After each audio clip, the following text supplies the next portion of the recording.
My favorite uncles, Uncle Kenny. We would go for ice cream once a week. But then one day I didn't see him. Mom said it's best that we don't speak. But one day I looked on his Facebook and saw he was okay. He was just the same, nothing had changed except that he was gay. So if I leave as well and I damn to hell, what will my mother say? I'll be the bad influence to my family and friends and be asked to stay away. I have sought your face, I have read your words, I have tried, but I can't find you. Tried to make sense of your confusing love. I don't know what else that I can do. In the dark I feel you might not be real, but hell is waiting if I'm wrong.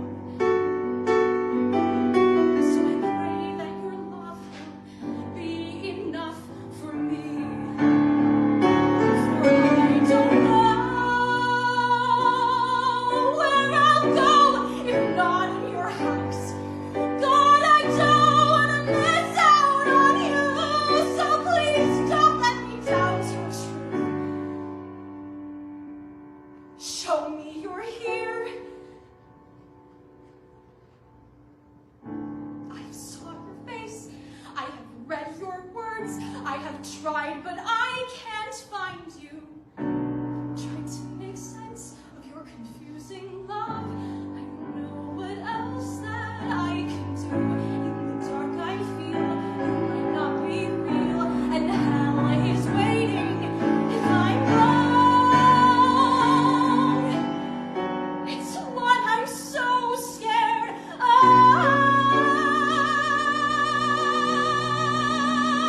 But fear's not enough for me.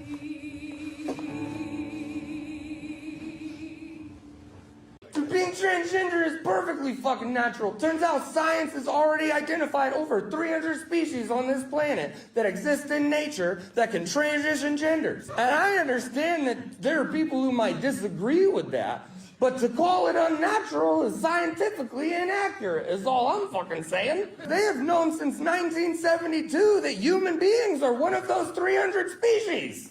You can Google this. Science has known since the 1970s that every single human embryo ever begins as a female embryo, which technically means that every dude in this fucking room is trans. Enjoy those fucking apples, dude. Fucking, you're trans, you're trans, you're trans, you're definitely trans. What are you laughing at, sissy boy? You're trans as fuck, dude. You're trans, you're trans, you're so trans. If you didn't have that beard on your face, I'd fuck it.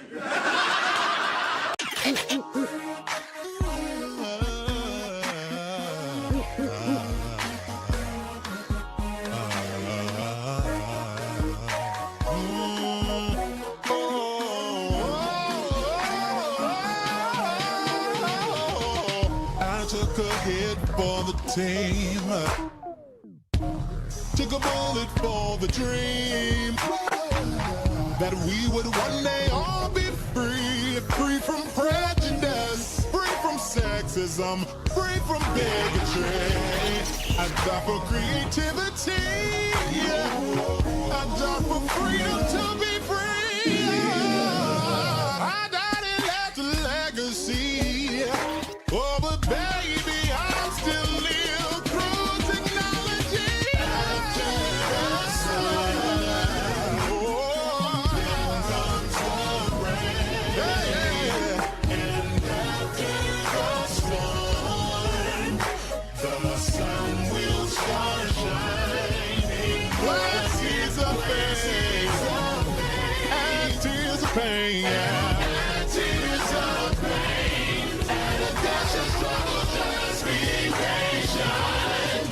destiny will manifest. Yes, Bubz in the city.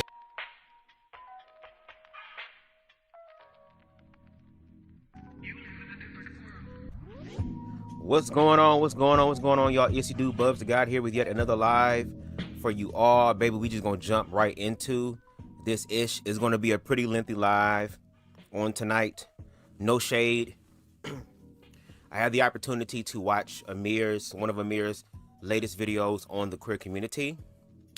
And then as I was listening to it, I said, wait a minute. I think he mentions, if I'm not mistaken, multiple times in other videos about his coming out story. So I said, well, that is information. So I ended up watching the coming out story. And after watching the coming out story, I'm kind of like, okay, now it seems like everything is starting to make sense. It's starting to definitely make sense. So with that being said, before we get into it, you know we got to do the smart thing. Boom. Copyright disclaimer under Section 107 of the Copyright Act of 1976. Allowance is made for fair use for purposes such as criticism, comment, news reporting, teaching, scholarship, education, and research.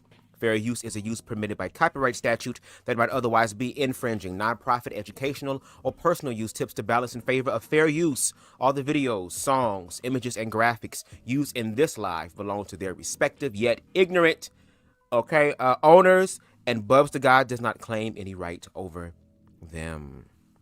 So with that being said, we're going to start off this live with Amir's coming out video. Because as I was listening to the coming out video, I was like, wow, when it's you, when you're the one under the microscope, when you're the one under the lens, when you're the one being looked at, you have all this awareness and context and nuance. But for some reason, now that you have reached a certain place in which you believe to be, which is a privileged place, now you want to turn around and disregard the TQI community when it was trans people who also played in the active liberation of the queer community as a whole. So again, the more that we listen to these things, the more information we get. But let's see who's in the building real quick. We got, of course, the Black Anarchist Podcast in the building. Make sure y'all go ahead and subscribe to them on YouTube. Purchase both of their books. Okay, I think they released a soundtrack, which I'm like, you doing a soundtrack, nigga? Like, you getting into the movie production aspect of it, got a soundtrack. So again, shout out to the Black Anarchist Podcast. We got Queen Spicy in the building. We also got Queen Stevie in the building. Boom, the queen is in the room. What's going on? Delicious Leprechaun. Okay, shout out to everybody. I'm still surprised. I'm still up. Amir is still buck dancing right now. I gotta blow my damn nose, girl. Hold on 1 second. Give me one moment.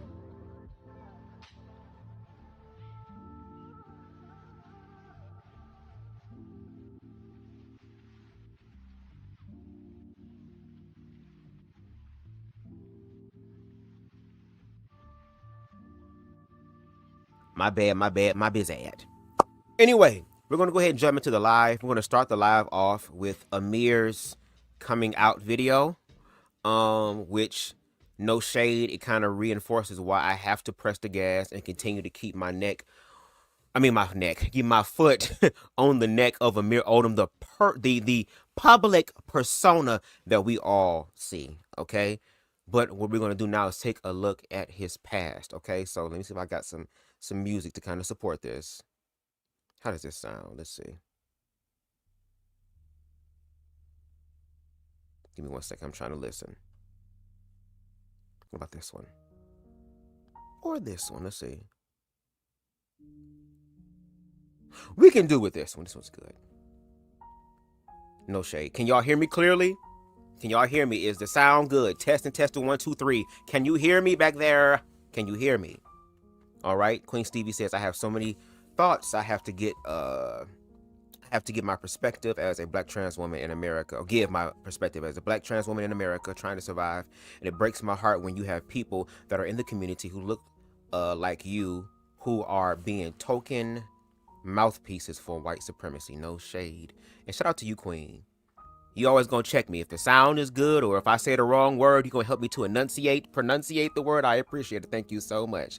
Keep your, y'all know how I give on BubzDaGawd. Keep your neck to keep. It's gonna be all type all around the world, but you get the gist of what I'm saying. Okay? Anyway, let's go ahead and get into the video. We're gonna start off again with Amir's coming out story. And again, fair use. Let me put my banner up. Fair use, okay? Because if your ass try to sue me, you will just be practicing. Ikarabo Shande Ishkatai. Let's finally get in. My purpose in filming this video is to share my perspective growing up gay and the things that I went through. So if there's anyone out there that is in a position like I was, they have someone to relate to. And if you want to hear his this video without my constant interruption to give my perspectives, the link for both this video and his most recent queer video is in the link description box down below. Okay, we do our journalistic due deals over here. This is 2 years ago that this video came out. Okay, let's take a listen. This video is also for straight people and current parents of gay children so that they can get another perspective on what it's like to grow up gay. Why me? I will never forget the sheer panic that I went through when I first realized that I was gay. When I was in 5th grade, I became close friends with this guy named Dylan. Now, I do want to preface that Dylan is straight and we never did anything, but I fell in love with that boy. There was, for some reason, I was just absolutely glued to him, and I knew that something was off in that moment because the way I felt about Dylan was not the same way I felt about my guy friends, and it wasn't the same way I felt about the girls I had dated in the past. Because at the time, I dated girls in 5th grade because that's what you did. You wrote notes to the girls you liked, you had crushes on some, that was just the norm. And so I participated in that, but I never felt any attraction or it felt forced. I never wanted to have a girlfriend. I never had no desire to be with one. So that's very interesting. And again, I will be pausing because I have to transform it in nature. When you first discovered that you were queer, you were terrified. And when I say queer, I'm talking about the umbrella term. When you discovered that you weren't heterosexual, that you were different, there was an innate fear, even though you had this innate feeling on the inside of this is what I might be. When you saw how society treated individuals who were in the same awareness that you were in at that time,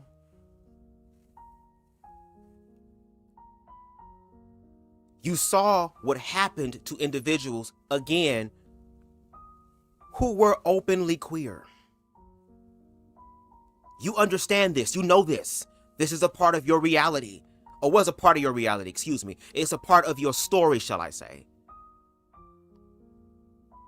So again, as we're listening to your story, which no shade, is not different energetically from the story of Queen Stevie, or from Hope Giselle or T.S. Madison or other individuals who are trans and others who are non-binary. When you come to the awareness that you are not, or possibly are not part of the status quo, and you see what happens to other people who are not part of the status quo, there is that fear there. And it's interesting, when you were in the 5th grade, you had a crush. Even though this is somebody who is straight, this is somebody that you have not done anything with, you still had a crush on this person.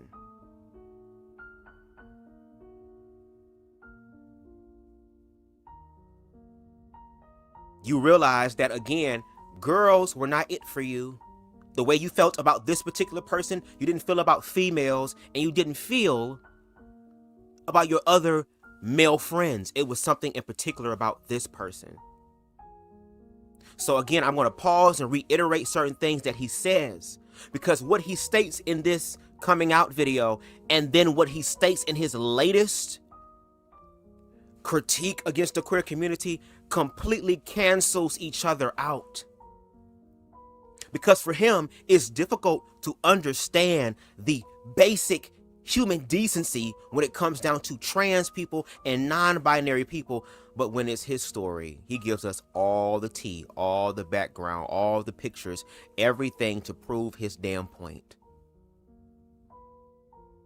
And I wonder if his supporters are really his supporters in reference to, I don't care if you're queer. I love you, Amir. If you were to get married, I would be happy. If you were to get married, I would celebrate. If you were to get married, I would have all these wonderful other synonyms.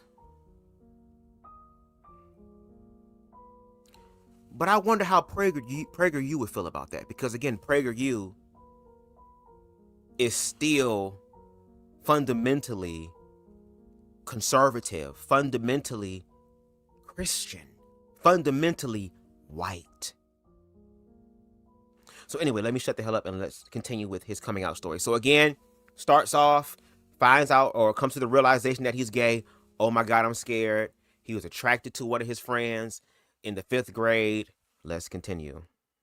Never felt drawn to anyone else like I was to Dylan. And now my view on homosexuality was not a good one. I grew up in the church and I was told that being gay is wrong. And I also was taught that all men had a pocket of AIDS in their buttholes, and that when 2 guys went to have anal sex, it would pop, give them both AIDS, and then they would die immediately after. That's what I was told and taught as a 9 and 10-year-old boy. So as a 9 and 10-year-old boy, you're being told shit that's not even fucking real. That men, gay men in particular, have a pocket in a butthole, wow, that has AIDS in it. And if 2 men were to engage in anal sex, that the person that's giving and doing the bending would pop the balloon inside the receiver, and that both parties would receive AIDS and then die immediately after. And that was told to you at a young age. But you got a problem and an issue with queer people who are queer adults who were once queer children, trying to spread levels of awareness about the queer experience to the youth so that they can have a better foundation to build upon, as opposed to us that had no choice but to try to figure the shit out on our own when all the information outside of us that told us about queerness was negative. And you think the Trump administration is going to be any different?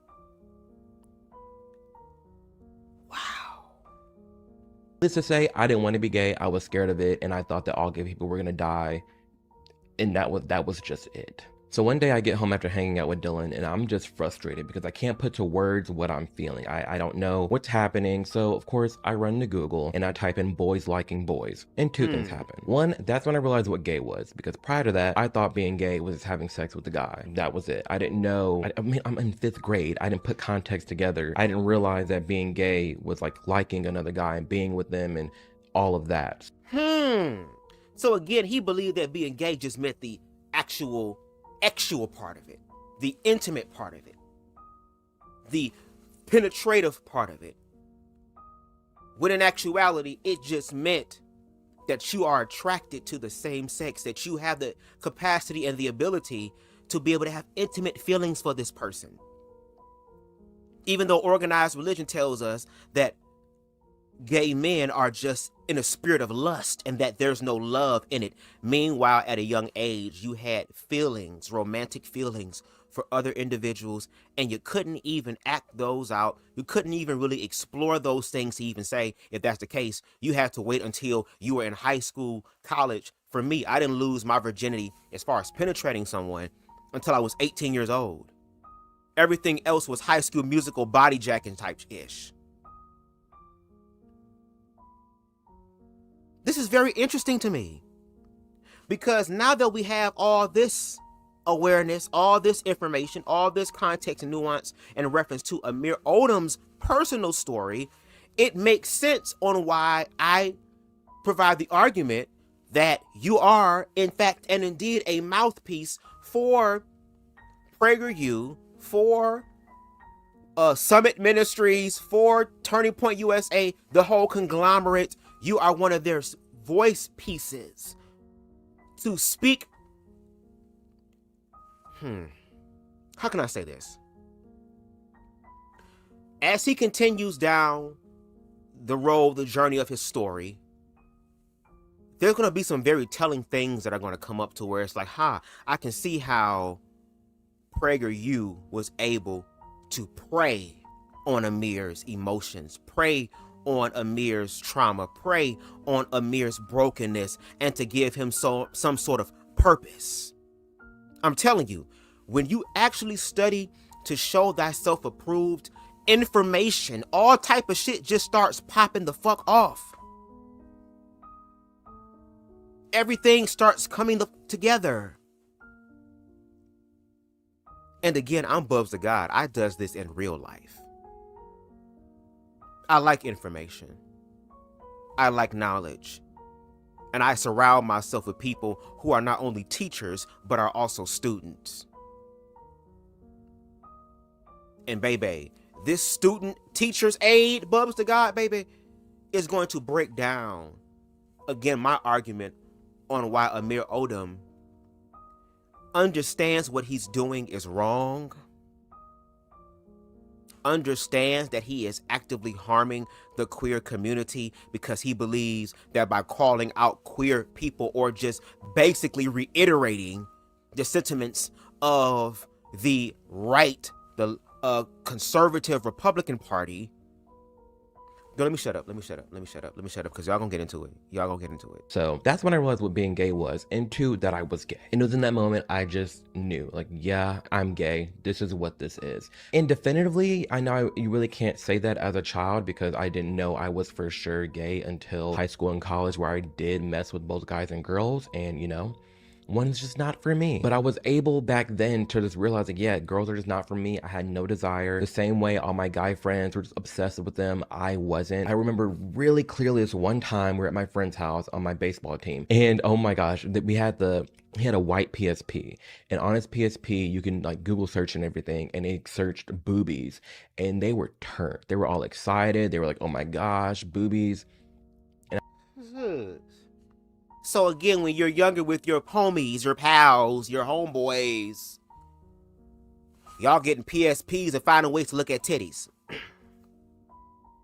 Just like the men before us found ways to look at titties. Before the internet, they had Playboy.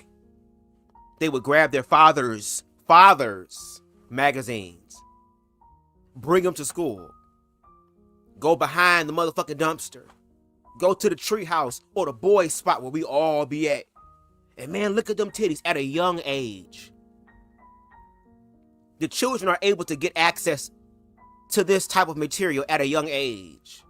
But when it's queer people, then all of a sudden now it's a congressional hearing. When it's queer people, now it's a problem and an issue.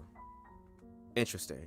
But continue. I'm sitting here disgusted. I was the only one that was disgusted. I'm like, what are we looking at? What is going on? I'm disgusted. We need to stop. So that's how much I knew I just did not like females at all, hiding it. So after that moment, at that night when I realized, yep, Amir, you are gay, that's when I shut everything down and I tried to be the straightest man you can ever find. I dated so many girls. I'm like 4 or 5 girls' first kiss. I'm still friends with a lot of them. Did the whole go to the movies thing and go to the skating rink with a date, all of it, but I knew it was all a charade. I knew I did not like any of it and I was suppressing something bigger. And looking back, I don't know how I was able to pull so much because, well... Before we get into the pictures of how he was when he was younger, because no shade, girl, he had his fairy moment, girl. According to him, girl, when he came out the closet, bitch, he ain't just opened the door, hey, y'all. Nigga came out the door, hey, bitches, came out. Already Miss Mama's, girl, at the door. Not at the door, but at the door. Like... That's why I tell people all the time, do your research, watch people's stuff. I am sorry that most of Americans, again, have the attention span of a river shrimp. That's on them.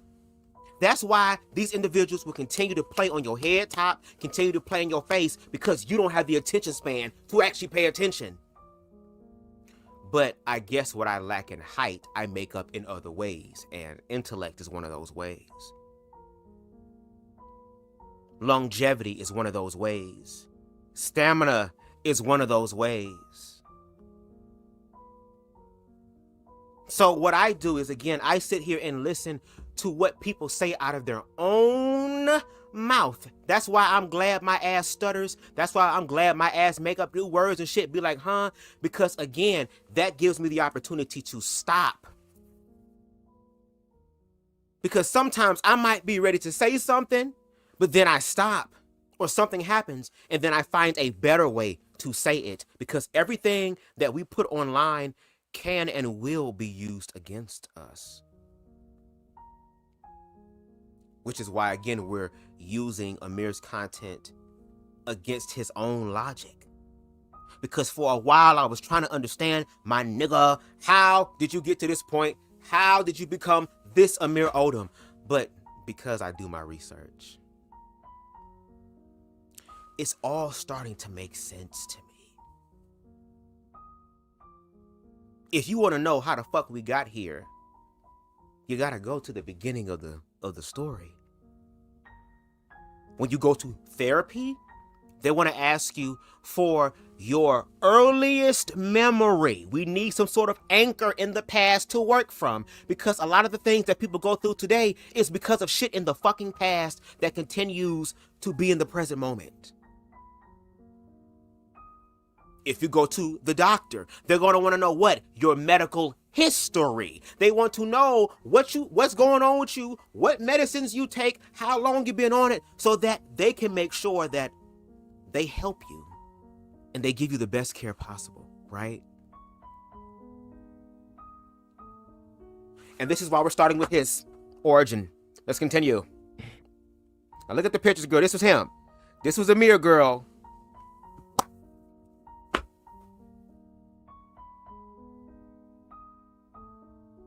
Girl, and I remember these days, girl, because I grew up in the same era. I went to high school in 2005, 9th grade. I remember when MTV was the shit, VH1 was the shit.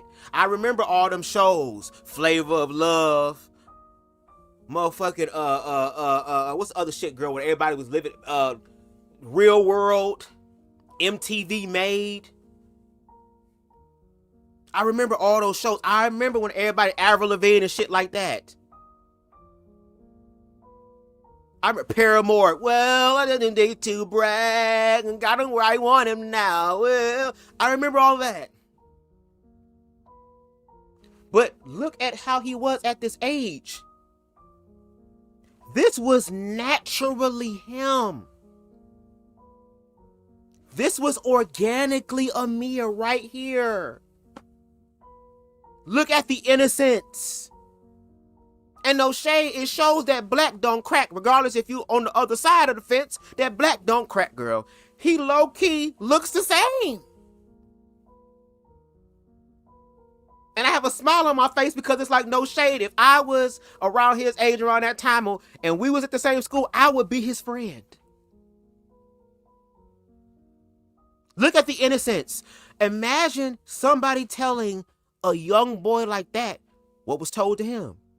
Again, when he was 8 to 10 years old, being told that gay men are so nasty and so evil and so fucking vile. That gay men around the world, girl, got a pocket of AIDS sitting inside their colon. And they're waiting for another person to come in, okay, like a thief in the night, girl, and pierce and plunge down to where that pocket of AIDS pops, and now it kills both partners. This was being told to him at a young age out of his own mouth. That's why I'm saying, Amir, baby, I know you're afraid to be awake because woke is being demonized, and if you were to be woke, you would lose everything. But the one thing that you would gain that is greater than anything that motherfucking PragerU or Summit Ministries or Turning Point USA or whatever the Republican Party or the powers that be can offer you, that's your humanity. Because you talk so much about walking in your truth. You talk so much about being an individual. You talk so much about, well, I'm Amir, and that's it. I don't want to be boxed in. I don't want to be labeled. I'm just me. But then you end up speaking on other people who are doing the exact same thing, girl. And then being a voice box, a voice piece, a mouthpiece. a champion for a bunch of cowards who are afraid to upgrade in their own thinking, which is why Jesus ain't never coming back, because Jesus already is here. It's the consciousness. And niggas still waiting on a person. So there's that. I remember vaguely in middle school Googling how to not be gay, just like that episode of Degrassi. Shout out to Degrassi, it's iconic. Whatever it takes, I know I can make it. As I got older, going through puberty around 7th, 8th grade, that's when I really started to rely heavily on gay characters in TV and movie shows. Oh! So as you got older, my nigga,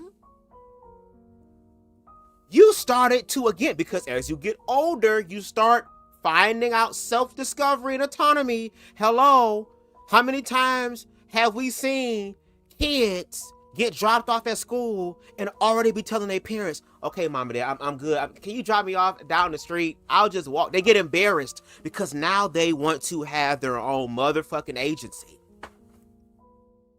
And then when they become teenagers, then that's when the battles begin. Mamas be yelling at their damn daughters and shit. Well, buy your own tampons then, bitch. All type of shit getting upset now because they're finding their own agency. But here it is. You're at 8th, 9th grade. And you're starting to want to see more characters that look like you, right? What's going on, Deshaun? And Deshaun, you're going to have to inbox me on DM me on Instagram. What is your address? Because when it came down to that damn giveaway that I was trying to do for my video essay to give back to the people, girl, but apparently, girl, they want hooked on finding shit as opposed to doing the work. Because you the person that comment the most, and because you the person that send me cash apps and all type of shit, nigga, you have won. So send me your address, send me what size you wear as far as the shirt, and we gonna work on getting you some BubzDaGawd merch. Shout out to you. Anyway, again, you wanted representation at a young age, even though you were not an adult and you are not simply a child, you were in the middle of it. So since you were in the middle of it, since you're in the middle ground with middle ground news and all that type of stuff, since you were all into that, you wanted more representation. But then you feel some type of way when representation is in children's media. And when we talk about heterosexuality, it has always been the case. I have shown countless videos of young toddlers of opposite sexes kissing, hugging. We saw a little boy, a little white boy trying to get some of that honey love from that little chocolate sister girl talking about my mind body. Then he hit one of the motherfucking hood nigga hand movements and shit like, oh yeah, baby, I got. We've seen it. Again, if you want more in-depth and in a more polished way, because on BubzDaGawd, when I'm live, I give it raw. My video essays, I polish this shit up because I have the opportunity to. Check out my video essay on Amir. I talk about this already. I'm just reiterating with the content that he comes out with. So it's okay for Amir, but Amir is probably going to say, well, hold on, Bubs. I was in the 7th, 8th grade. So that's what I mean. Around that time, we could have queer representation. Okay, well, if that's the case, and again, I know y'all not going to do y'all part when I say this. Y'all not going to do y'all part. But here it is. If that's the case, then y'all gonna have to really do it with the children, which means ain't gonna be no motherfucking Valentine's Day in school. Why are we doing Valentine's Day for? That's for adults. You can't have no boyfriend and no girlfriend in kindergarten. You can't have no boyfriend and girlfriend in 1st, 2nd, 3rd, 4th, 5th grade, girl. That also means, baby, all those young ass artists that was singing about love, the voices, the boy makes me say, yeah, yeah. No, you about to get your ass whooped, whooped, whooped, whooped. Clean it all up. That means you can't have a baby, you can't have a boy wearing a baby onesie that says future heartbreaker. No, no, no. What you mean future heartbreaker? That means we can't ask children what do they want to be when they grow up. They don't know. They're trying to figure out what being a kid is, right? So again, y'all have to really be consistent with this, but we know y'all not, because at the end of the day, and I just want y'all to say it, but I know that bigots are afraid to be the fucking honest, is that anything that isn't heterosexual is weird to you, that you don't like it. People fear what they do not understand, and then they hate what they fear, and we see what the fuck they do to people that they hate. We see this historically. We see this presently, and people still want to be stuck on damn stupid. Y'all too busy worried about trans people and non-binary when the government is getting ready to fuck this country all the way up, and y'all don't care. At the end of the day, bitch, we all non-binary, we all trans, we all queer, we all niggas, we all haggots, we all ikes, we all trainees, we all hinks, we all sad niggas, we are all, girl, in the words of Maze featuring Frankie Beverly, excuse me, we are one. We are one in this. For you High School Musical bitches, we're all in this together. We're in this together. Drop other song suggestions down below where we all in this motherfucker together, bitch. And yes, it's gonna be one of those lives tonight. Because again, I know that Amir, the person, the private Amir, the real Amir, not this fake ass nigga that we see publicly, but the real Amir, that humanity baby is crying out. And you wonder why, again, you gotta go to the gay clubs, girl, looking like Trayvon Martin, hoping that a George Zimmerman don't see your ass in the club, because you out there speaking ill on queer and trans people. We're just talking about a certain sect. Because again, baby, as these videos roll out, girl, as far as Amir, he keeps putting up these videos to prove his point or whatever, and I'm glad that he's doing it, because all it's doing is giving me information.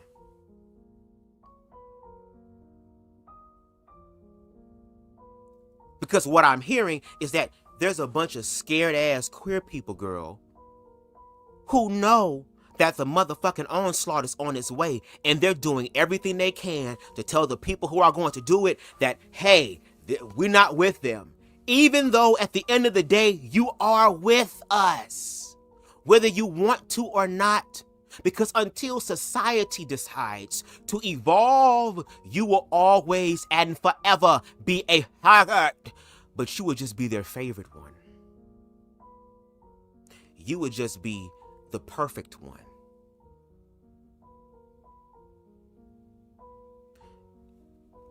And of course the views would drop after that, because I also realized that, baby, Amir ain't the only motherfucker that's scared. It's a bunch of scared ass niggas. Got helicopters flying around now, girl. What's going on, girl? Y'all about to rappel down here? It was so nice, and I felt seen and heard when I would see gay characters on TV and the process that they would go through between realizing they were gay, suppressing it, going in the closet, being out, like the whole nine. It was like I was living through them, and I had someone to relate to for once in my life, and I relied so heavy on these characters. There was actually one time where I was on Tumblr, because I mean, late 2000s, early 2010s, Tumblr was lit. I remember coming across a Tumblr post that had linked a bunch of gay movies to watch, and I was so salty because I couldn't watch a lot of them because it wasn't available in my country. Now, I was in the closet up until about 8th grade. I was in love with my straight best friend, Rome. Now, that's a whole another video topic about gay people falling in love with their straight best friends, but I was infatuated with this boy. I could not deal with it, and it was obvious. Like, to my friend Kyle, he's so chill. He knew immediately, and he was like, hey, Amir, let's take like a BuzzFeed quiz and see like what's going on here to try to help explain why you feel the way you feel about Kyle. And I knew why I felt the way I felt. I knew I was in the closet, and it said I was bi. So I told him and like 2 other people, but that was pretty much it. And after 8th grade, that's when I moved down to Nashville, Tennessee. And I told myself, if I'm gonna go to a new school, I might as well be open. There's no point of being in the closet and then have to come out when I can just go to a new school where I don't know a soul, no one knows me, and I can just be openly gay. So, again, let's recap, because I'm gonna keep doing that. I'm the teacher that y'all not gonna like, girl, but I'm the teacher that's gonna help y'all pass this class. Do y'all want to pass, bitch? Yes or no? Because I already went through the quiz. I already did the quiz. So do y'all need help? Again, we start off with Amir realizing that he was gay and the innate fear that he felt because of that. He also grew up in a religious household. Make sure y'all check out Faith is the Substance. Even though Faith is a person who is spiritual and has their own connection with God, they don't project their experiences onto other people. They're very loving and nurturing and saying, hey, I know what God has done for me, and that's all that really matters. And God been good to me, so let me share that goodness with you. To where we sat down and she asked me questions about my life. So make sure y'all go over there and subscribe to her. Check her out. Check out my sit down one-on-one with her. We did a little acting thing at the end. It was really, really dope and nice, girl. I had Faith ready to motherfucking give it up for the Lord, girl. Had Faith over there moist, girl, when we was talking about the sexual shit, girl. She was getting her life. Amen. But again, he grew up in a religious household. Again, they're not with that fag shit. Being told that your ass got AIDS in your booty hole already. And like I said in my Wonderfully Made docuseries, I thought I had AIDS when I was younger. Didn't know how you got it. Didn't know how it happened. Don't know how HIV/AIDS is transmitted. None of that. Because I was gay, I automatically believed that I had AIDS. And I was a young boy. Let me share a little bit of my story with that. When I had my first ever orgasm with one of my childhood friends, the one that I was consistently experimenting with to know that my ass is gay, and no shade, a real life top at that. And I shared this story on my interview or one-on-one with Faith. Our friend at the time, we stayed the night over at their house, and they had like a pretty big like family as far as siblings. So it was a whole bunch of us, and we were sleeping in this big ass room. And me and this person everybody was on the floor. Everybody was still up, but the lights was off. So we was supposed to be sleeping, everybody up or whatever. And me and this nigga over here in the motherfucking corner, girl, and we is hunching, and bitch, we is getting that motherfucker, bitch, like, and we hunching, facing each other. So again, that's called body jacking. And to this day, I love body jacking, girl. That's like a precursor, girl. If the energy is good during body jacking, I already know when it's time to get up in that mud, girl. I already know it's going to be good. This is a precursor, girl, okay? This is a promissory note, possibly, of what's to come. No pun intended. But we was getting it going, girl, and all of a sudden, I started feeling weird. And then all of a sudden, I just froze, and I was like, oh my God, I am dying. What? I had a panic that shook me. He's still going and stuff, and I'm like, what is all this fluid? Girl, what is all this stuff? But because I wasn't organized religion, and I heard what they said about gay people, I thought after that experience, I had AIDS. So whenever me and this person would continue to mess around, because we were still gonna mess around, girl, no shade, we human beings, motherfuckers still gonna do what they gonna do. But this time, instead of us doing it from the front, no, I gotta hit you from the back. It'll be time where that motherfucker be like, when it's gonna be my turn? I promise it's gonna be your turn. Let them do it maybe once in every blue moon, girl. But other than that, I'm the one getting them cheeks. But I remember one time I was with my parents and my grandparents on my mother's side at the time, and they had a timeshare in South Carolina, I think. I don't know if it's North or South. I'm probably gonna say South Carolina. It's a place called Hilton Head. And it was a nice like beach resort, beautiful. The beach was amazing. So many different restaurants and attractions nearby. Big ass fucking spiders though. Big ass damn spiders. I'm like, dang, what the hell is this? Girl, is this Raccoon City, bitch? No.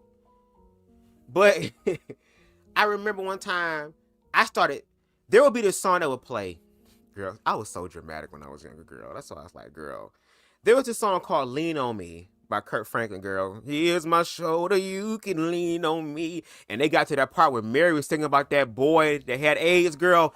I had to turn the fucking radio off. I said, no, girl, I'm not hearing this shit, girl. No, I can't deal with this, girl. I can't.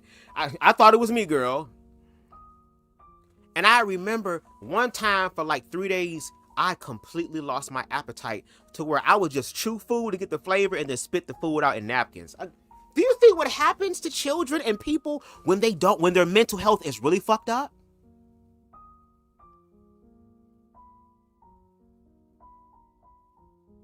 That they actually start objectively harming themselves? And when you objectively harming yourself, you're going to do that shit on your own without anybody. When you sit up here and talk about where trans people are getting objectively harmed and they're objectively and subjectively harming themselves, they don't fucking know.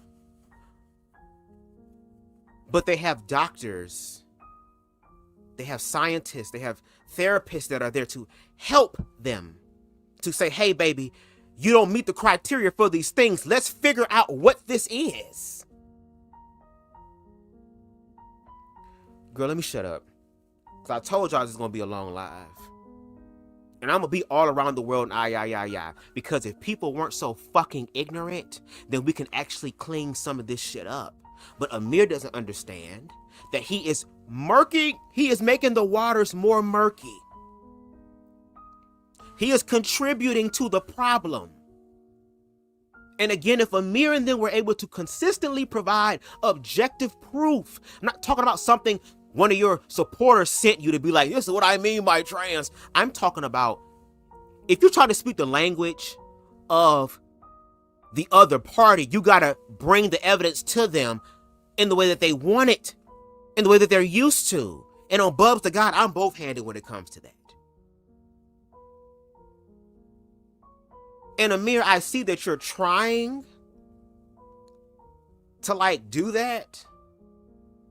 You're putting up this piss po ass attempt to prove that, well, see, everybody's saying that I'm lying. Everybody's saying that I'm the one that's making up shit. It's right there. It's right there. It's right there. But then when we listen to your story and we listen to your history and we listen to what you say and we watch other content that you are a part of, for the people who gonna follow the motherfucking tracks, like myself, you'll see the objective truth. And I'm getting to a point to where accountability is on everybody, including me.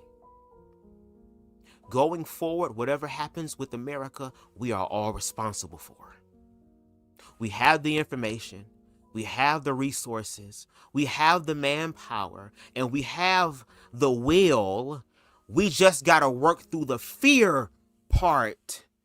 And I'm sorry for the people who are just fear-inducing without any sort of resolve or some sort of resolution.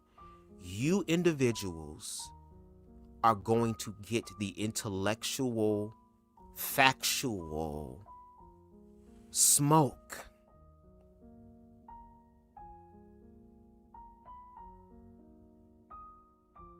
And what irritates me more is that when it's time to talk about real shit, we see how many people leave.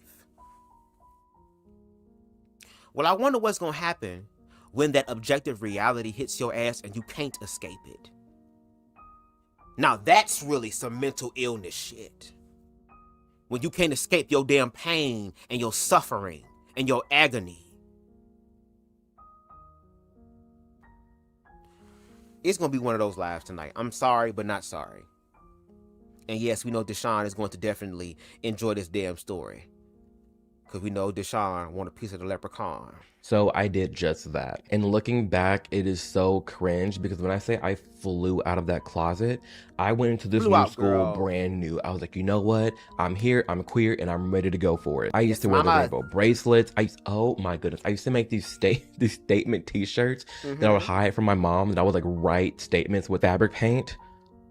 Here's a picture of one, and this one was for a day of silence, which was a day for you to not talk all day, to share the experience of what it's like for people who have to live their lives in the closet. And so here it is, you having the opportunity to walk in your truth. Now you're walking in it. Now, yes, you're going to say later on that you feel like you was influenced by RuPaul's Drag Race and you have to be feminine and sassy to be gay, girl. Like, that's what it's supposed to be, girl. Like, there's also something known as culture.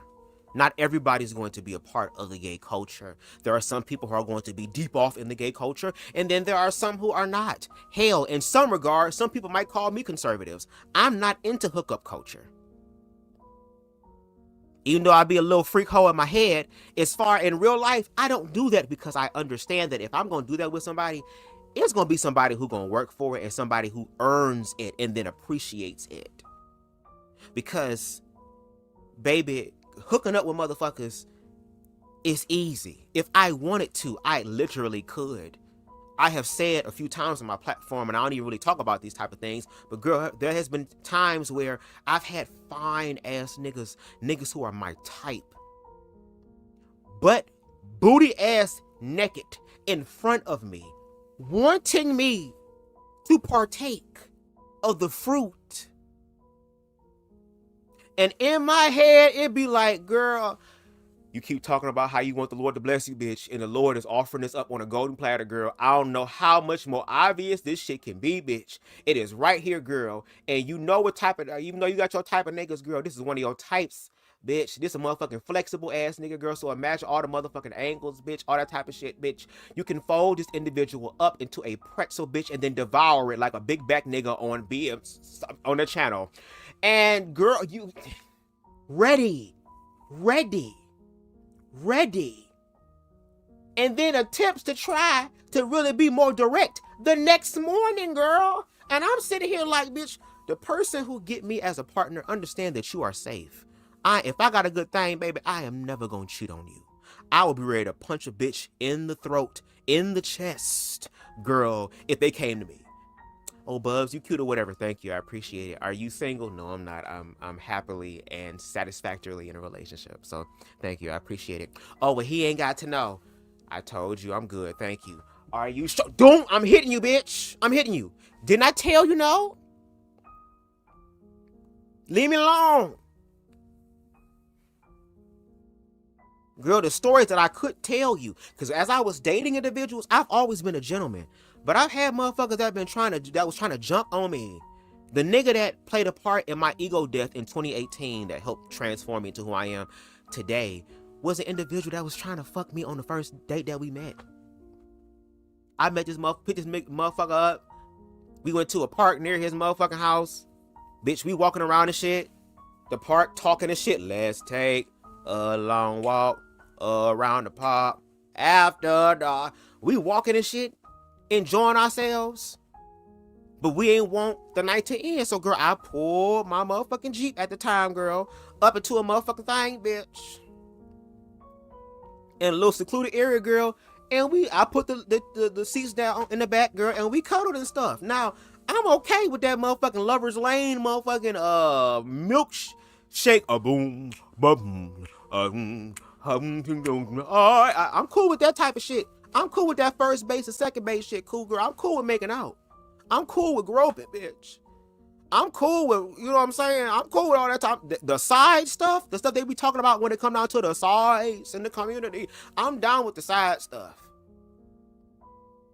But this nigga was trying hard, baby. He was putting his head down in my private area, girl, and I'm like, and again, I had a crush on this nigga for like almost 2 years. Nigga messaged me on Jacked one day, and I was like, "This a fine ass nigga, bitch. Hold on, girl." But now I got this motherfucker here, girl, and I'm glad that I didn't do anything or go farther with him as far as intimacy is concerned, because this nigga told me, you know, years later that if we would have hooked up on the first night, he would have blocked me and never talked to me again. So there are some things in the queer community that we need to deal with. And I'm down with talking about that because, again, it's about accountability across the board. Okay? And I'm cool with that.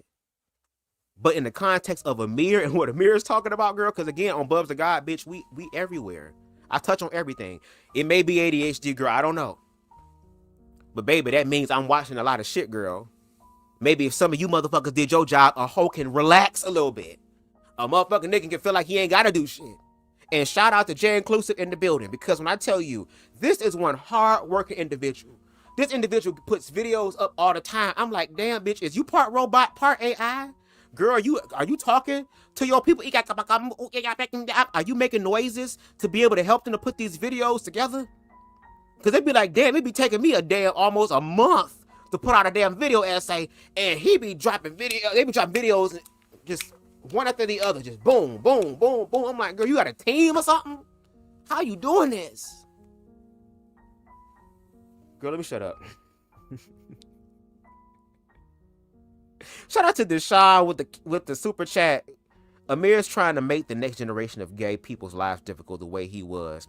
Ooh, that's the reason why he's created these platforms, making their lives harder and difficult because of what he went through. And I'm glad that you said that. And shout out to the super chat, no shade, shout out to that. But I can see that being the case because as we continue to hear further down the line, there was something that Amir's mother said to him that I think really stuck with him. Baby, that's why I love Marijuana Girl. And that's why I love listening to people and stuff. I do this in real life. I was an individual that been bullied, been made fun of. I have every reason to be a damn agent of chaos in this world based on the things that have happened to me, especially from people who look just like me.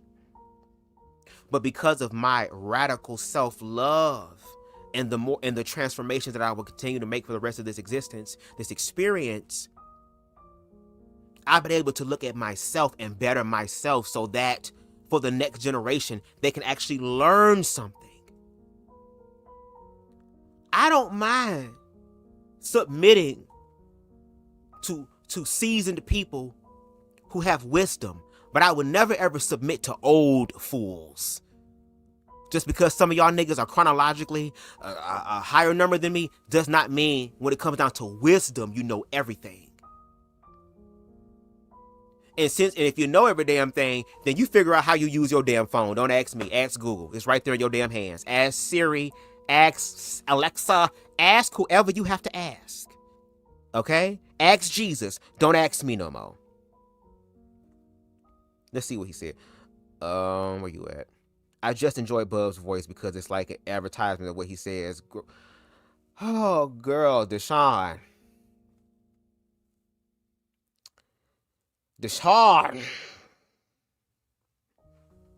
Girl. You acting like Amir right now with one of his childhood loves, girl. I'm sorry. But I mean, look at him back in the day. Look at him. I do like pictures and learning about people's history. You know what I'm saying? But look at him. And that's the thing. I feel like that part of Amir, see that youthfulness in him, see that innocence in him, despite all the fire in him, despite all the shit that he's been through in his damn life, to where he said, now I'm going into a new place. And yes, even though I'm somebody else and never happened to me, now he's in a new place and he's just being himself. But again, understands what he's been through, how difficult it is, and to let other people know who are queer, who may be in the closet, who are maybe not strong enough to stand in their truth like Amir did at that age. Because no shade, I have to give kudos to Amir. Amir was himself openly. I had to wait until I graduated high school to come out. I didn't come out until I was 18 years old because my first love told me that he was not going to be a fucking secret. And either I can let my people know what's going on or I can lose him. And of course, I have the opportunity to explore what this is now that I'm an adult. Since y'all say wait till y'all 18, now I'm 18, bitch. So now I want to explore that shit. So of course I chose love, and no shade, I'm grateful that I chose love, because a part of me believes that if my ass did not choose to walk in my truth, who know, BubzDaGawd may be Bubs the Trade. I probably would have been being talked about by King Jives and Larry Reed Live and CTV. They would have been talking about me doing some horrible, trashy ass, crazy ass, down low, Kojic ass shit. But let's continue, y'all, because I told y'all it's gonna be a live tonight. I'm gonna give y'all some good commentary. The other two people you see here, those are my boys. This was a squad. We were all the gay kids freshman year of high school. I still talk to them to this day. And yeah, memories. I even had That this part, shirt that I Deshaun. would wear on Valentine's Day that had stick figures on it. It had stick figures of like a guy and a girl, a guy and a guy and a girl and a girl all holding hands, and it was like love is love and extra. But I felt I had to be this way. I felt like if I was gay, I had to fit the mold and be gay because it's all I saw on TV. That's all when I was watching all these TV shows and relating to these people. I'm like, okay, well, if I like dudes and they like dudes, then I have to be like them. I have to be extra flamboyant and change my voice and wear the rainbows. The whole Miss Mamas, you were naturally flamboyant. I was naturally flamboyant growing up. I have a VCR that I got from my grandfather's garage or something on my father's side that I found recently. I'm going to take some recordings of like home videos and y'all will see how feminine I was, especially when I went to Camp Broadway, which was like this summer program for like Broadway stuff. Girl, baby, the Queen part came out. But see, again, with you saying that you felt like you had to be this way because that was the only representation, but yet you say that when you were in the 8th to 9th grade, you wanted to see more queer characters because you wanted to feel relatable. Just kind of like how before I came out, one show that I felt relatable in a sense as far as anything gay that was also scary is when I discovered Noah's Ark for the first time. It was on BETJ and it came on like after midnight. And I'm like, what is this show? And then I started watching it. Then I started to relate with some of the things as far as the loneliness and or maybe some of the things that I wanted romanticized because again, Disney wasn't doing this. PBS wasn't doing this. Cartoon Network, Nickelodeon, motherfucking Disney Channel was not doing this. But I saw this show where there was queer love. And yeah, were there some sexual parts in there? Of course. But it was also well-rounded.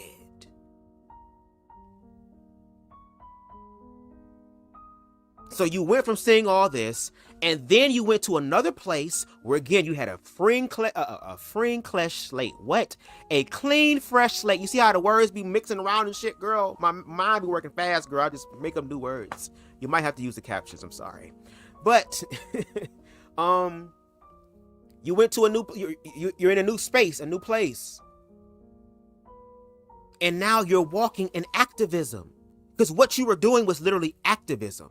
You know, the same thing that you complain about when other students do it, or complain about when other teachers or other counselors do it, as far as creating a safe space. Because again, you were taught at a young age from your religious parents and those around you that gay people got a pocket of AIDS in their booty hole waiting to be popped.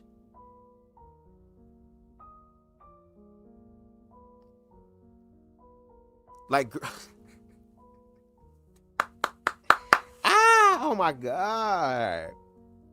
With everything I went through as a gay man, I wouldn't dare think to pass that on to queer youth today. Knowing the statistics of homelessness and LGBT youth taking their... Exactly. Why pass on that trauma? Well, we're going to hear more from his story, and I think it's going to make sense because we have to take into account how did he get here. So we already did a live about his PragerU video that got like 3-point-something million views about how he walked away from the woke community, basically walked away from black liberation and queer liberation and went back to the conservative aspect. So in a sense, Amir kind of was like paid to kind of like go back in the closet.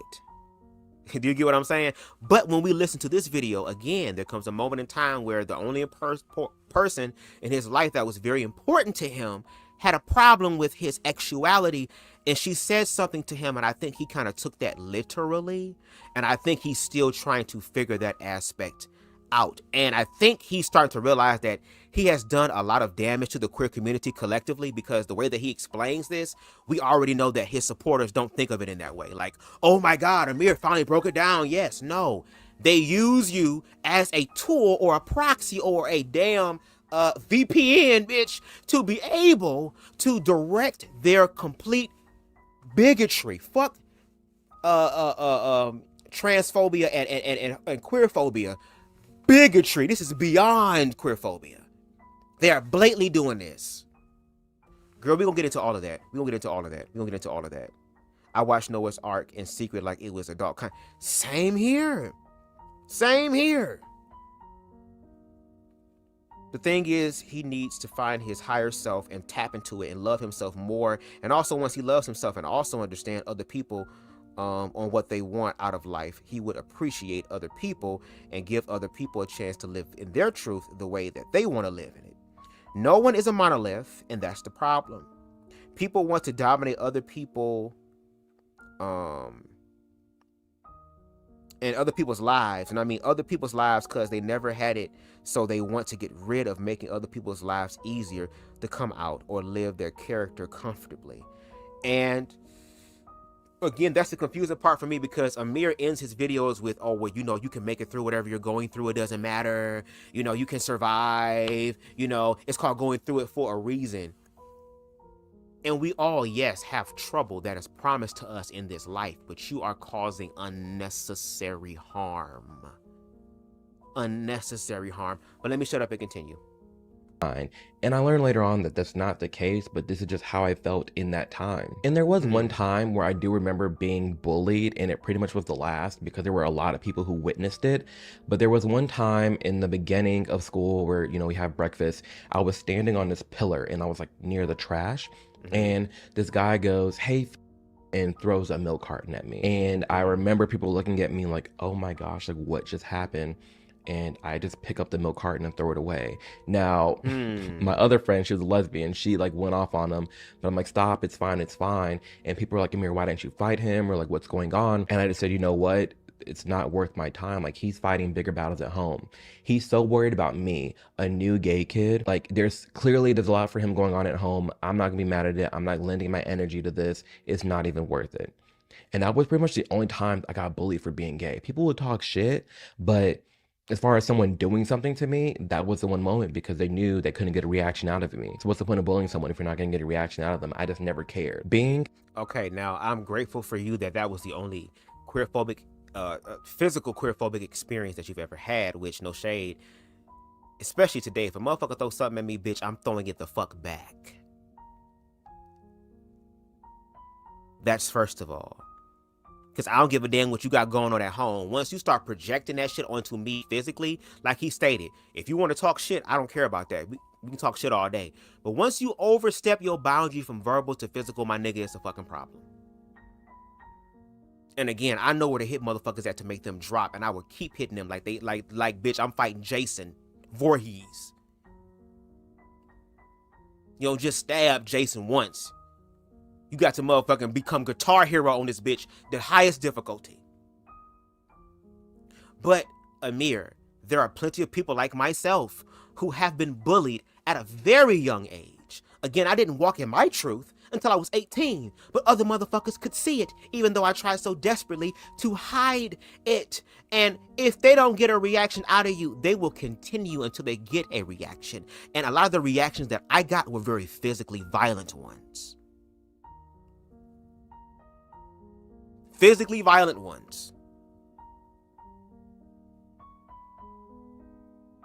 And unfortunately for the youth of today, it's going to be even more physically violent now. Because if the trans adults and the queer adults are the weird ones, are the sick ones, are the twisted ones, are the perverted ones, are the ones who are causing all the problems, are the only people that can sit up here and completely destroy the fabric of society.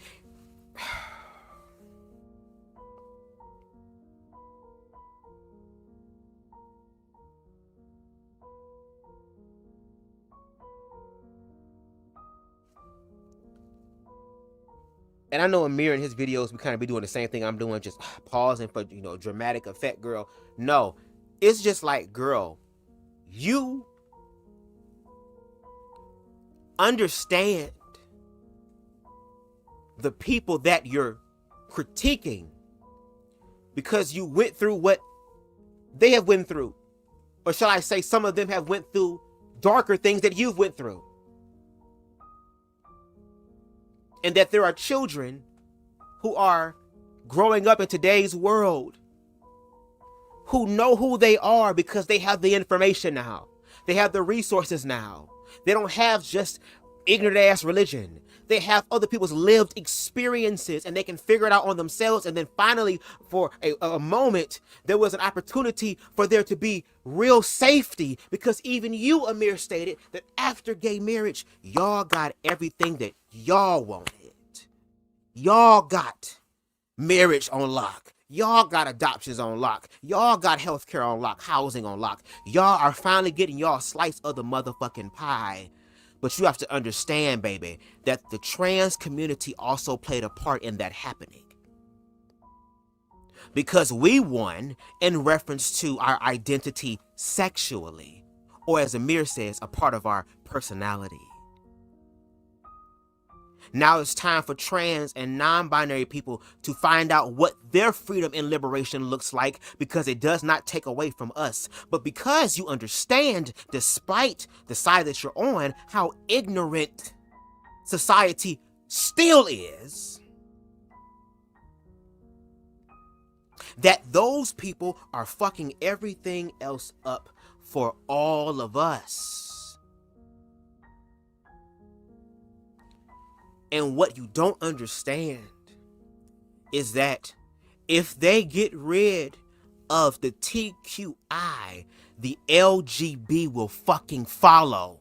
And you, Amir, then have the burden of proof to prove to us that that is not the case. Because you believe that if the TQI is removed, that the LGB will be saved, will be spared.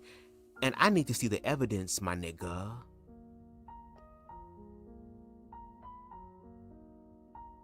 You look up to Candace Owens, and Candace Owens has fallen from white grace. Brandon Tatum falling from white grace. The other black nigga who was mad when white people was calling him the F word, that nigga, falling from grace. And every time they fall from grace, there is somebody else that is willing to fill their fucking spots. Girl, you are so deep off in this that you can't afford to walk in your truth again, girl. You involuntarily put yourself back into the closet. Because even when you talk about gayness, you want even gayness. Even the reality that you and I both experience, y'all even want that on the low. To where niggas can't even tell if your ass is gay, but niggas don't have no problem telling us that they straight every motherfucking day. Make it make sense. Now, what is it saying? Being outed. Outed. This is a picture of me, Igor, Megan, Jake, and Michael. Igor identified as a bisexual feminine man. Megan identified as a bisexual girl, and then the other two were straight. Now, Megan is important because one evening I'm on Facebook and Megan posted a status. She said, like my status for it to be honest. So what did I do? I liked her status because no big deal, whatever. So it's funny. You liked a status where you wanted her to be honest. And again, your honesty put you in a very unfavorable position. Late at night, I liked it. I went to bed, whatever. I'm sitting at the cafeteria. I'm sitting at the lunch table and my phone starts going off. And I'm like, what is this? Why is my mom texting me? I'm getting like 4 or 5 text messages. Amir, you're not gay. What is going on? Just a barrage of she's just going off. And I'm like, yo, like what happened? How does she know? I remember having a whole mental breakdown in the cafeteria. People are like, what's going on? And like, oh, his mom found out he was gay. It was because Megan went on Facebook and she posted on my wall, Amir, you're my gay best friend. Well, you did like it. And she said, to be honest. And she wanted to let the world know honestly, since you liked it, that you are not just her best friend. You are her sister. We stand together. We make up. And everyone saw that in the family and it went around and literally no one even cared. No, to this day that I know of, no one cared more than the one person that I was living with, and that is my mother. My father is not in my life, and people credit that to me being gay, but I had many male figures in my life, but that's besides the point. So you've also had a nigga experience. It's very interesting. A lot of the people who are conservative also did not grow up with their fathers. Ron Vugada, shout out to him, even though he's better now. Better now. He didn't grow up with his father. And his father gave him an ultimate horrible Hadouken ass nigga experience. So again, of course, when you go to this new school and you're not getting your ass beat for being gay, and you're not getting wedgies, and you're not getting swirlies, the only thing that happened was somebody called you the F word and threw something at you, and hell, another damn woman had to get the female had to get the fuck up and check a nigga. When you supposed to check the nigga? Cause you a nigga. Right? Let me shut up. Grandpa didn't care. I had tons of gay cousins. Literally, no one cared but my mother. Exactly, and it was Mom. horrible. I just remember crying so hard at the lunch table, terrified to go home, went home. We didn't talk much at all, me and my mom. She would come home, make dinner, grab a plate, go to her room. I would grab a plate and go to my room. There's really no conversations around that. And then that's when the conversion therapy started and I started having meetings with the pastor. The next 2 weeks was spent a lot of time. The next 2 weeks was spent a lot of time talking to the pastor about various things about being gay and why I was the way I was. And he would spend time praying over me, trying to pray this. Fucking ridiculous. Pray the gay away, the whole nine. Very uncomfortable. I remember the next, like it was during that week, and then the next Sunday after, that's when we had another, obviously Sunday, you have another service, and then that was about being gay, and I remember feeling very singled out and very just pressured between the eye contact and just feeling like everyone knew that I was gay and everyone was like kind of looking at me. I felt very singled out and isolated, and it was just not a good time. And then 2 weeks after that, the following 2 weeks was I moved on from the pastor to a youth leader, choir director, whatever he was, another guy to talk about being gay and all of that. And again, I just don't talk about a lot of it just because it was just a bad experience overall on multiple different levels, because I knew why I was there. I knew they were trying to get rid of me being gay. So that felt it was not a good feeling, especially already being depressed because multitude of other things. But to add on this layer of I am in therapy and having sessions to ultimately wipe my identity and get rid of who I am, when I already know it's something that I can't help. It's something I'm not controlling. It's just something that's just there.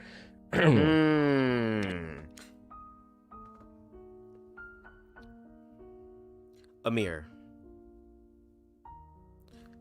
for one, and I say this from a place of love, because this video is 2 years old, so you may be in a better place now, but just in case you're not, because again, the words that you utter at the end of your videos is also possibly a mantra to yourself. And no shade, I'm all for people that are trying to better themselves. So from one human being to another, you need to talk out what it is that you're dealing with as far as the depression, as far as what happened to you, because what happened to you was not right. And I understand where you're coming from because of my own personal life, and you can hear more about it on my mini docuseries called Wonderfully Made. I had the exact same thing. When I came out at 18, a few weeks later, I had to go with my pastor, and he took me to a deliverance service, and nothing happened at that deliverance service. And I felt completely hurt and broken by that. And the same way that you felt, as far as you can't help how you feel, you don't understand what's going on, you just know it's something that is not quote unquote normal to everybody else, but it's your normal, it's your experience. And then you deny trans people and non-binary people that exact same reality or experience or awareness. And then when there is information that comes out to help those people who are trying to figure it out, they send people like you to come through and try to completely decimate all the fucking progress so that the next generation don't have to go through what it is that you went through, Amir, and I'm going to possibly say allegedly still going through.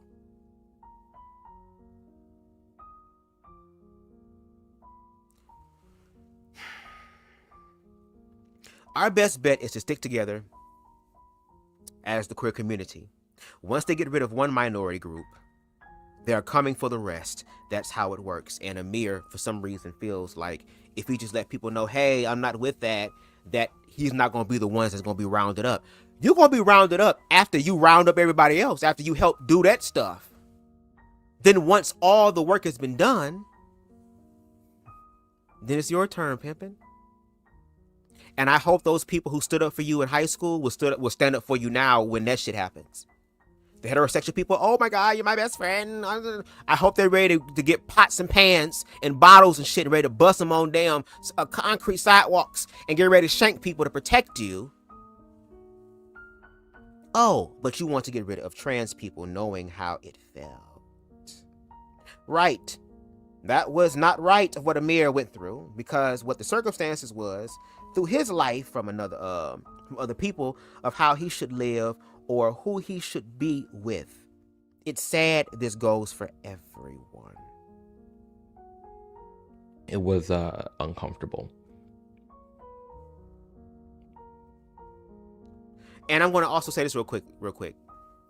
In his PragerU video, he speaks about a situation where he didn't go into depth what it was, but he speaks about where he had a self-deletion ideation, where he was thinking about throwing himself, if I'm not mistaken, into the river. I wonder if this situation that he just spoke of as far as the conversion therapy possibly played a role in that. Because imagine you are walking in your truth, even though it was your cringy truth, even though it was the truth of, girl, I'm making my own shirts, bitch, I'm doing all type of activism shit, girl, on my own, girl, I'm going to Michael's, I'm going to the dollar store, bitch, I'm just putting on shit, drying shit, gluing shit, girl, ironing shit on there, girl, to let other queer people know that it don't matter what you're going through. You literally was the manifestation of the words that you speak at the end of your fucking videos, Amir. You was literally that. To where other people did not give a fuck. You were one of the flamboyant twinks you were talking about, and you only had a motherfucking milk carton thrown at you. So again, the same people you talking about that's fucking the schools up, girl, you were one of those people, and people still fucked with you. Yeah, they talk shit like you said, but they fucked with you. Even when someone threw something at you, everybody didn't laugh and point and say, ha, ha, ha. No, somebody else got up and defended you. You cannot make this fucking shit up, Amir. Bruh. To the public version of Amir, you are a bad faith actor. Bad faith actor. Now, personally, privately, I know that you hurting. And again, I'm down to have a conversation. Publicly or privately, I would prefer a private conversation first. Because again, I got a dope ass spiritual teacher, girl. I'm understanding things about emotion and being an empath, bitch, and applying it to my life and being able to help others. Because I'm not coming at you because any sort of hatred or nothing. No, you are spreading mis and disinformation. You are having a completely biased perspective. You don't even use ground news to be able to give us these videos to back up what the hell you're presenting. Because, girl, your employers made it very easy for you. Just speak out against it. And the fact that you are a gay person who is choosing to be invisible, you literally sold your soul, in a sense, to them. Again, Candace Owens, Brandon Tatum, where are they now? What's happening to them now? This bitch over here she talking to Charlie Kirk in her sleep, girl. While she allegedly, girl, using her motherfucking rolls on that motherfucking thing down there, bitch. Oh, Kirk. Like a damn parrot. Kirk.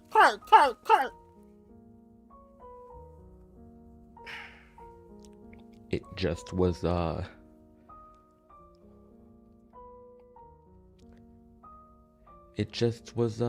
a good time. So after that, that's when I spent 2 weeks on my grandpa's farm to do manly things. Oh, girl. Like ride the ATV, go golfing, do farm work, the whole You're nine. mad. Clearly that did not work. Oh! So you was on Grandpa's farm cleaning up after the pigs and making a house and putting up shit, and I was riding ATVs, even though I was on the beat down low shit, bitch. You did all that, played golf. He tried to do everything he could to man you up. You gotta be a man. You gotta be a man. And none of that shit worked. Damn. You still wanted the cock-a-doodle-doo on the motherfucking farm. I am still gay. I remember 2 conversations with my papa, who I am extremely close with.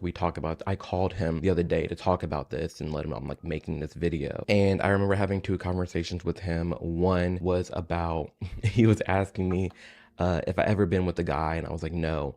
And then he was like, have you ever been with a girl? And I was like, no. He's like, well, how do you know that you're gay? And I'm like, well, I just have a really good feeling that girls are not for me and guys are. But I'll ask the same question to you. How do you know guys are not for you if you've never tried it out? And he was like, fair play. He's a very honest and just real man. I love him so much. But then, and shout out to Pawpaw, and no shade, and I say this out of respect. No shade, no shade. May Pawpaw rest in peace, because Amir reveals in his latest video with latest queerphobic video, girl, bigoted video, that Pawpaw passed away. So again, may Pawpaw rest in power. I don't know him personally, and I'm gonna leave him out of this. This is us and Amir's public persona. Okay? But the same question that was asked to you, you said you never been with a man, right, at that time. So again, how do you know? And you just innately know. But then trans people have to prove that they trans, though, even though for you being a homosexual girl, you never quote unquote validated or confirmed your sexuality as far as the sex part, because again, it's the sex part, right? That's the thing everybody worries about. If you gay, it's about doing it behind closed doors. It's about putting it behind closed doors. Just don't do it in public. Don't do it around the kids. Just do it behind closed doors. But you never was behind closed doors. It was no locked doors. Gracias. It was none of that. And you still intuitively knew that you were gay. So I'm trying to understand, how is that different for a trans person or a non-binary person? And again, every human being has a right to explore and figure out what is best for them, because it's their life. You're not going to be with them. They're going to be with themselves 24/7, 365, okay? From the cradle to the grave. And after the experience, they're going to be with themselves. So if they want to make these choices, that is also on them. But there are people that are put in place to help assist them to see if that is the case. And y'all still got a problem with it.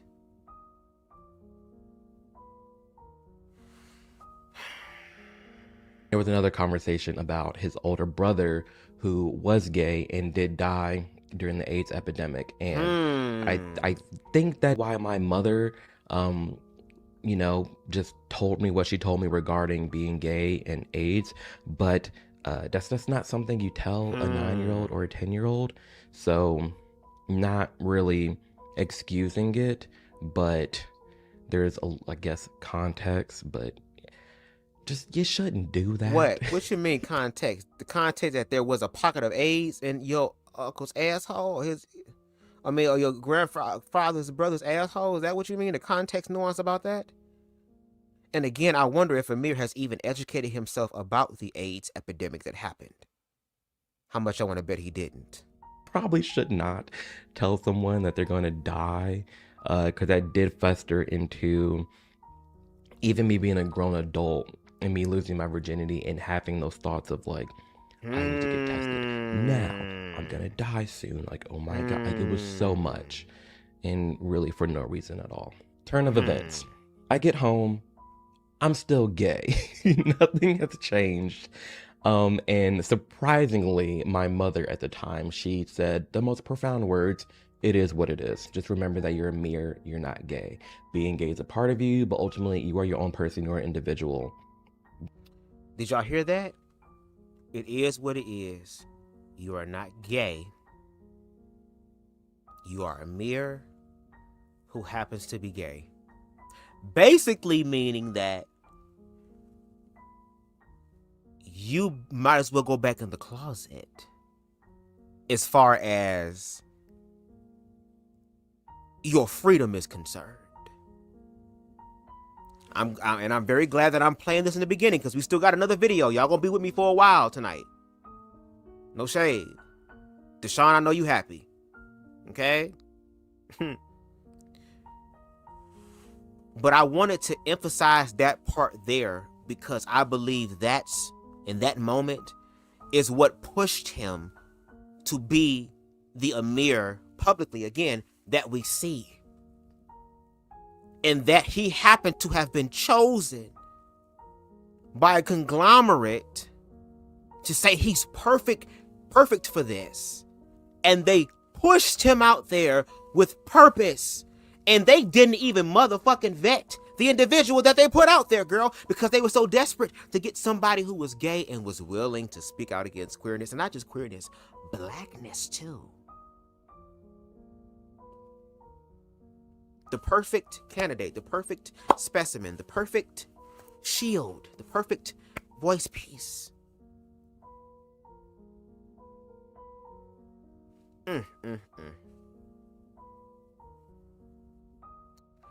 Girl, that's what happens when you really are the DEI. No Just shade. do you. And don't that do your changed work. the game for me, honestly, because it was at that moment when I realized, like, yeah, I can just do me. I'm Amir, I am not gay. Being gay is a part of me, but it's not my whole identity. It was a charade. I didn't really like the pride parades. I didn't like the drag stuff. I didn't like being super That flamboyant. makes sense. I remember distinctly my whole personality just like shifted because I was tired of that whole facade of being extra gay. Because Wow. So him walking in his truth, and the only person that really mattered in reference to the affirmation was his mother.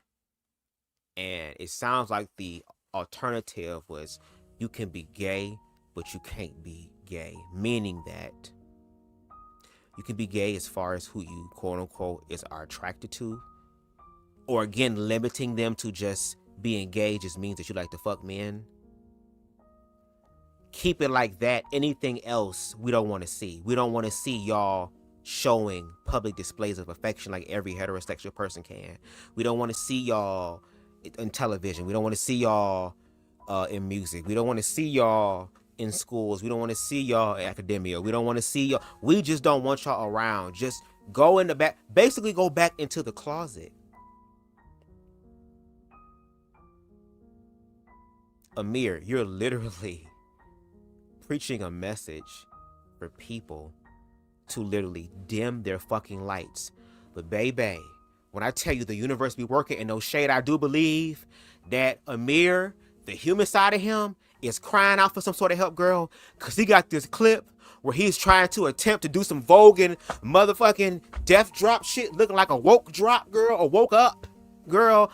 And girl, it was on the 1 and the 3. It wasn't even on the 2 and the 4, girl. We need to be able to teach Amir, girl, a few line dances, bitch. Can we teach him how to do the Tamia hustle, girl? Can we teach him how to do the Cupid shuffle? Can we teach him how to do the boots on the ground, girl? Can we teach him, motherfucker, now slide to the left, right foot, right, back it up, now turned. We got to get him on all the shit, girl. We got to start him off basic, girl, with the motherfucking regular ass cha-cha bitch off of motherfucking Stevie Wonder. My eyes don't cry no more.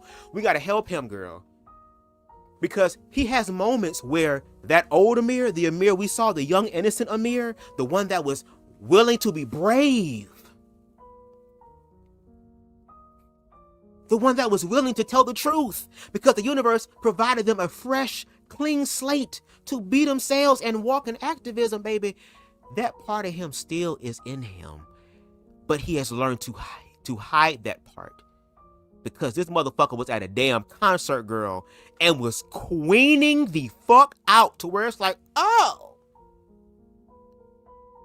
And even when I'm saying queening the fuck out, that's because we all have been conditioned socially in this construct that people hate the word social construct. Is true. We've all been conditioned to even see that as gay. Y'all talking to people who can't tell the difference between a drag queen and a damn trans person. But these motherfuckers so smart. Girl, how? When the prize pig in chief, girl, literally stated that he loves the ignorant and that if he was to be president, he would be a Republican candidate. And y'all believed it and ate it up, girl. But y'all want to tell us. But when we look back over your life, and we look things over, baby, we see where it comes from.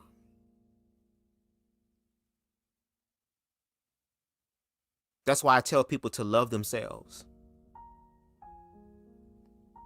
And shout out to CTV, bitch. CTV said, girl, love yourself because you will be exposed. Every single one of us going to be exposed in one way, shape, or form in our life. But it gives us the opportunity to grow and to be better, which means we're going to have to transcend. Because Amir, you have... Oh, girl, let me stop because I'm about to say something real crazy. Amir, you shared your story with us about how this stuff came to be. And you don't understand that you're creating the same environment. You're actually stoking the same flames that the queer community tried to snuff out, girl, in reference to discrimination. The same way that you felt when you were younger. You don't think trans children is not feeling that? You don't think that queer children aren't feeling it? They're feeling that. We are queer adults. We understand what this situation is. We know this. J Inclusive even said it in the comments. We understand what happens when they're coming after the queer community. They see all of us as gay, and Amir, you know that because your real issue is that it's making the foundation of queerness shaky as hell because you're worried about public opinion, but you get mad at other people worried about their public opinion or how people view them. I'm gonna keep this comment up because this is pretty much the best solution that we have as queer people right now. And I mean queer as far as the umbrella term.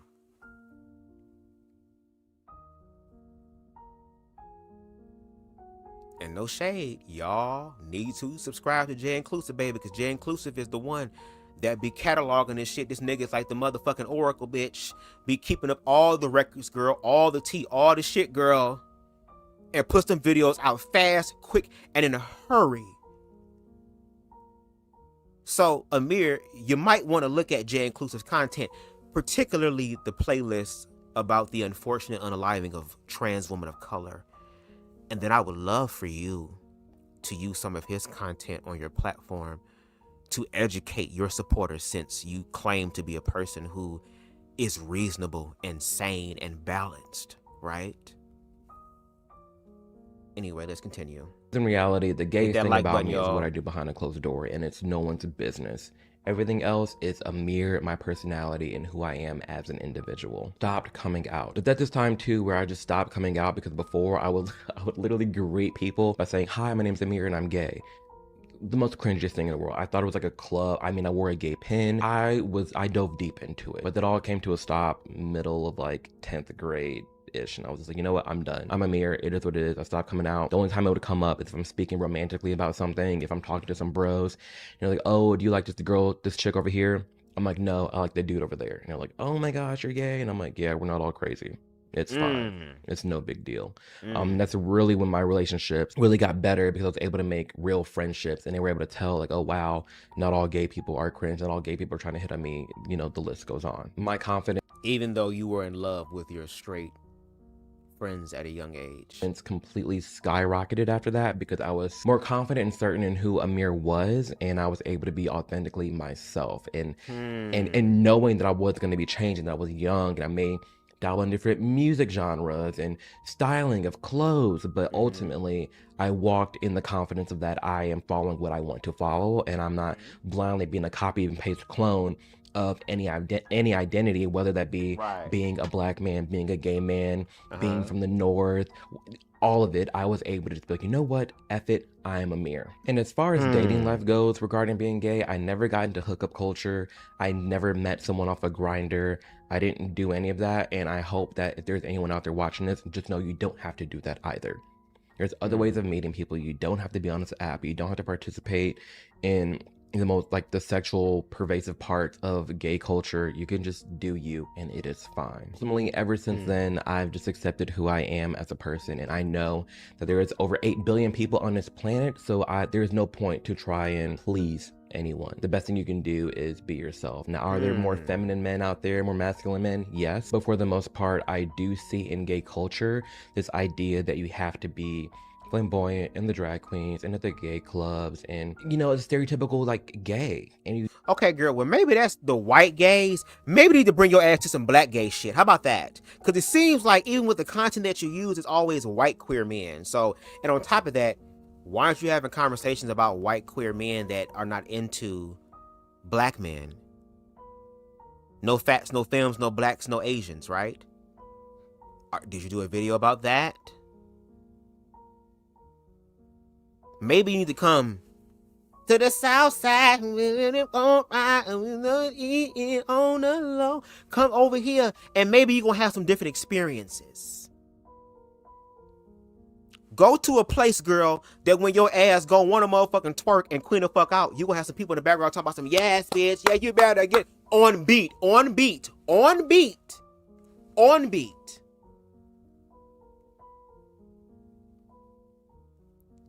Because again, it seems like no shade, and if we gonna really talk about it, girl, that's like some white gay shit, yo.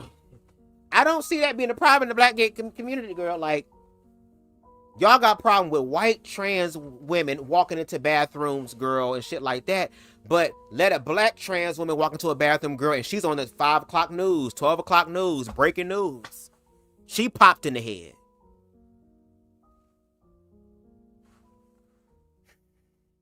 How can you accept yourself for who you are while suppressing your sexual orientation?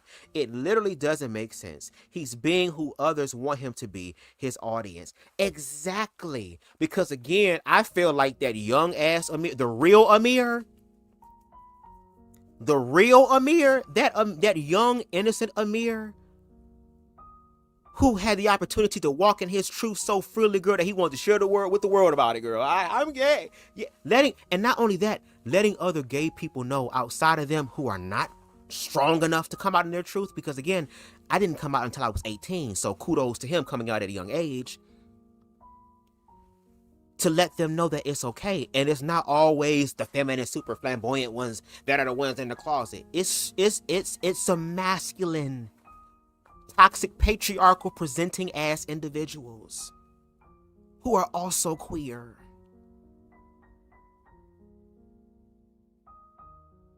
This shit is so fucking deep and so intertwined that we gonna need more people, especially those with access, with resources, to start having these real ass conversations.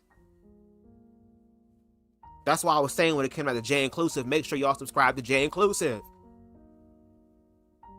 They keep an archive of what's happening in the queer world from a different perspective. And again, they hold true to their slogan.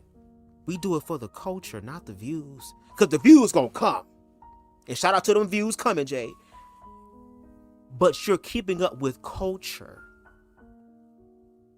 And I feel like Amir is not very cultured. He has just one perspective of it. This nigga went to a pride event, I think for the first time in his life, when he went to go do his fucking video that he thought was gonna slay the gay community open, girl, and had a good time. See, you missing out on the fruit. You're missing out on the reality that no shade, little Amir deserves to experience, that you cut off short, that you stopped.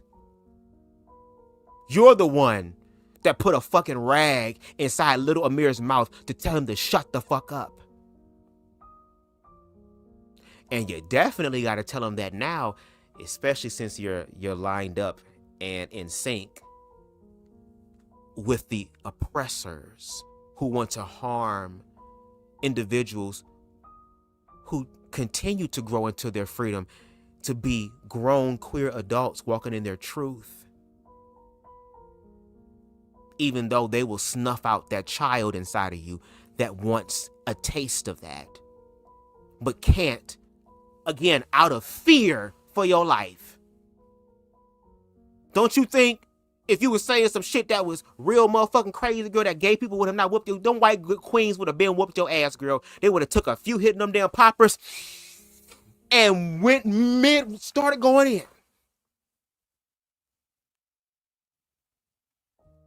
And again, these people get to use your life experience as a shield and put it blanketed on queer people.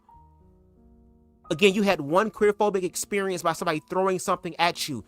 But you know what? Even though you had one physical queerphobic experience, you had a whole bunch of mental and emotional ones. And those are the ones that last longer than any physical scar. Because a physical scar, without our permission, is going to heal itself. If I get a cut on my hand, it's going to involuntarily heal without my permission. Mental and emotional shit, you got to actively push yourself through that. And baby, you still going through it yourself. But you're bleeding out. And the sharks are coming around. And that, in proxy, is going to hurt everybody the fuck else, as we can actively see, because laws are being put in place now. Bills are being proposed. This whole fucking presidential campaign was about attacking the trans community. How there are trans shooters who are the most individuals to commit mass shootings. What's up, DJ The Truth TV? What's going on? I literally never knew this side of him or even heard this story. You teaching, but no, and I have CTV. That's an amazing teacher. I learned from literally the best. I'm also learning from myself because I see that and I try things on my own, and then I'm also helping other people. That's what it means to be a student. That's why I do my research. And I bet if you go for the past, I want to say 3, maybe 4.5 years of my channel, I started really getting into my activism bag really heavy. I've been doing this. That's why I said there eventually is going to be a student who is going to do a theory or a thesis paper, girl, about queerness, especially in the Black community, girl. And they're going to come across my content and I'm going to get a hefty ass Cash App, girl. Because again, this is what real educational work looks like. Because I've done this.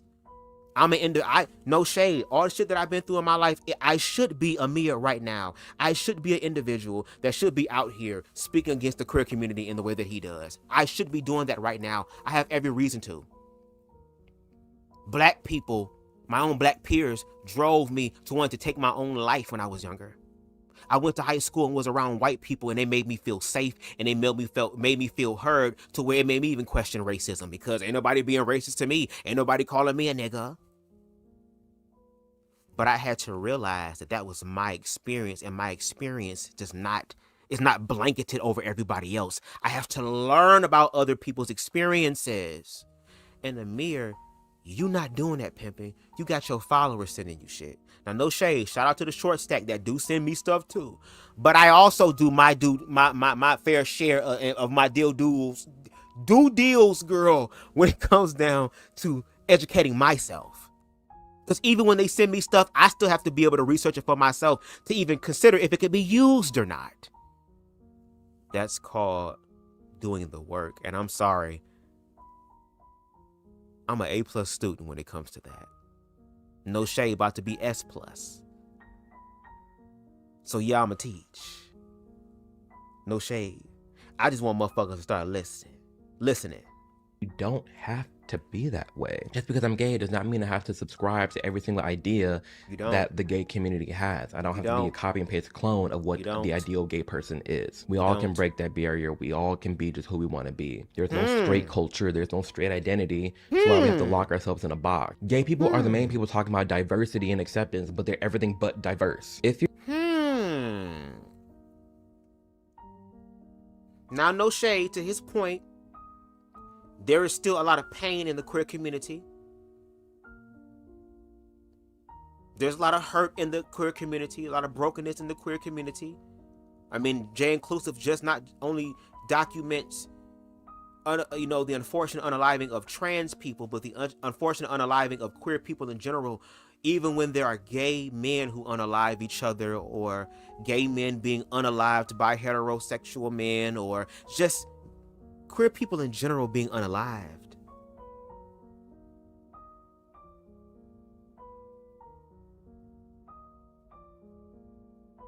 But what Amir does not understand is that all that hurt, that brokenness, all that pain was inflicted onto them. Then they found a group of people who also was hurting, and then found toxic ways to literally, what's the word I'm looking for? End up in trauma bonds with them. Maybe if their mother and father loved them, or their family loved them, or they had a safe environment when they were younger, they probably would have a better self-esteem and character about themselves. But because a lot of us did not, and some of us did not heal when we became adults, we also became very superficial, very surface level. It started focusing on things and making those things aspects and attributes to be desired instead of who that person is. J Inclusive has a video where they stated, here's 10 things you need to hear or say or talk about before your ass say yes in the ring, so that the ring can mean a thing. But it's difficult to have those conversations when the only way that a lot of gay men feel something or don't feel nothing at all is when they're having reckless sexual encounters. They're not even done in a holistic way. They're not even done in a loving way, in an affirming way. Again, J Inclusive, hey, baby, when I tell you the motherfucker be putting in work, baby, be keeping documents of adult entertainers that everybody wants to sleep with and everybody want to see. And whenever they upload an OnlyFans video or a clip on X, it gets all the likes and the hearts. And these are motherfuckers at the motherfucking awards. And these are motherfuckers that's doing all this shit. And these are motherfuckers that's desirable. And these are ones that can take your man. And these are ones that can sit up here and get as many men they want. And these are ones that, watch what I do. Look at that. They know how to thirst trap, all that type of shit, girl. But is addicted to hardcore drugs, has drinking problems, has anger management problems, are scamming people, are knowingly infecting other people, doing all type of crazy ass shit. But because we live in a society where attractiveness is also a currency, some people are willing to pay anything for only 6 to 10 seconds of pleasure.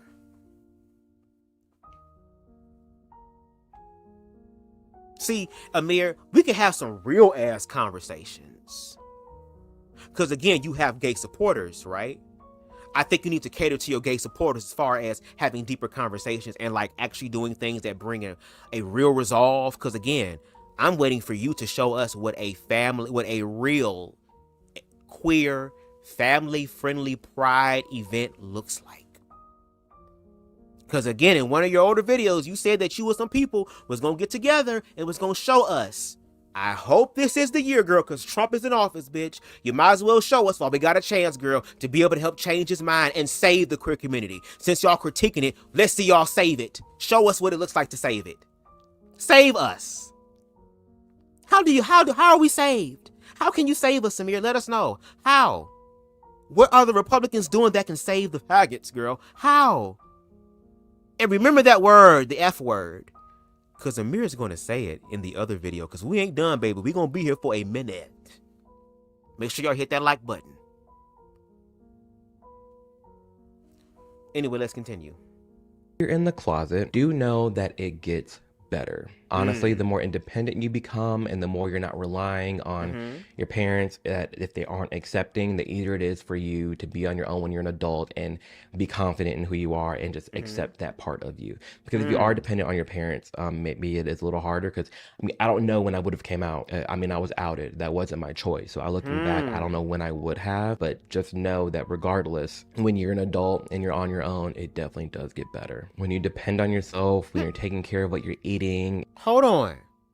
When you become an adult, it does get better. Really?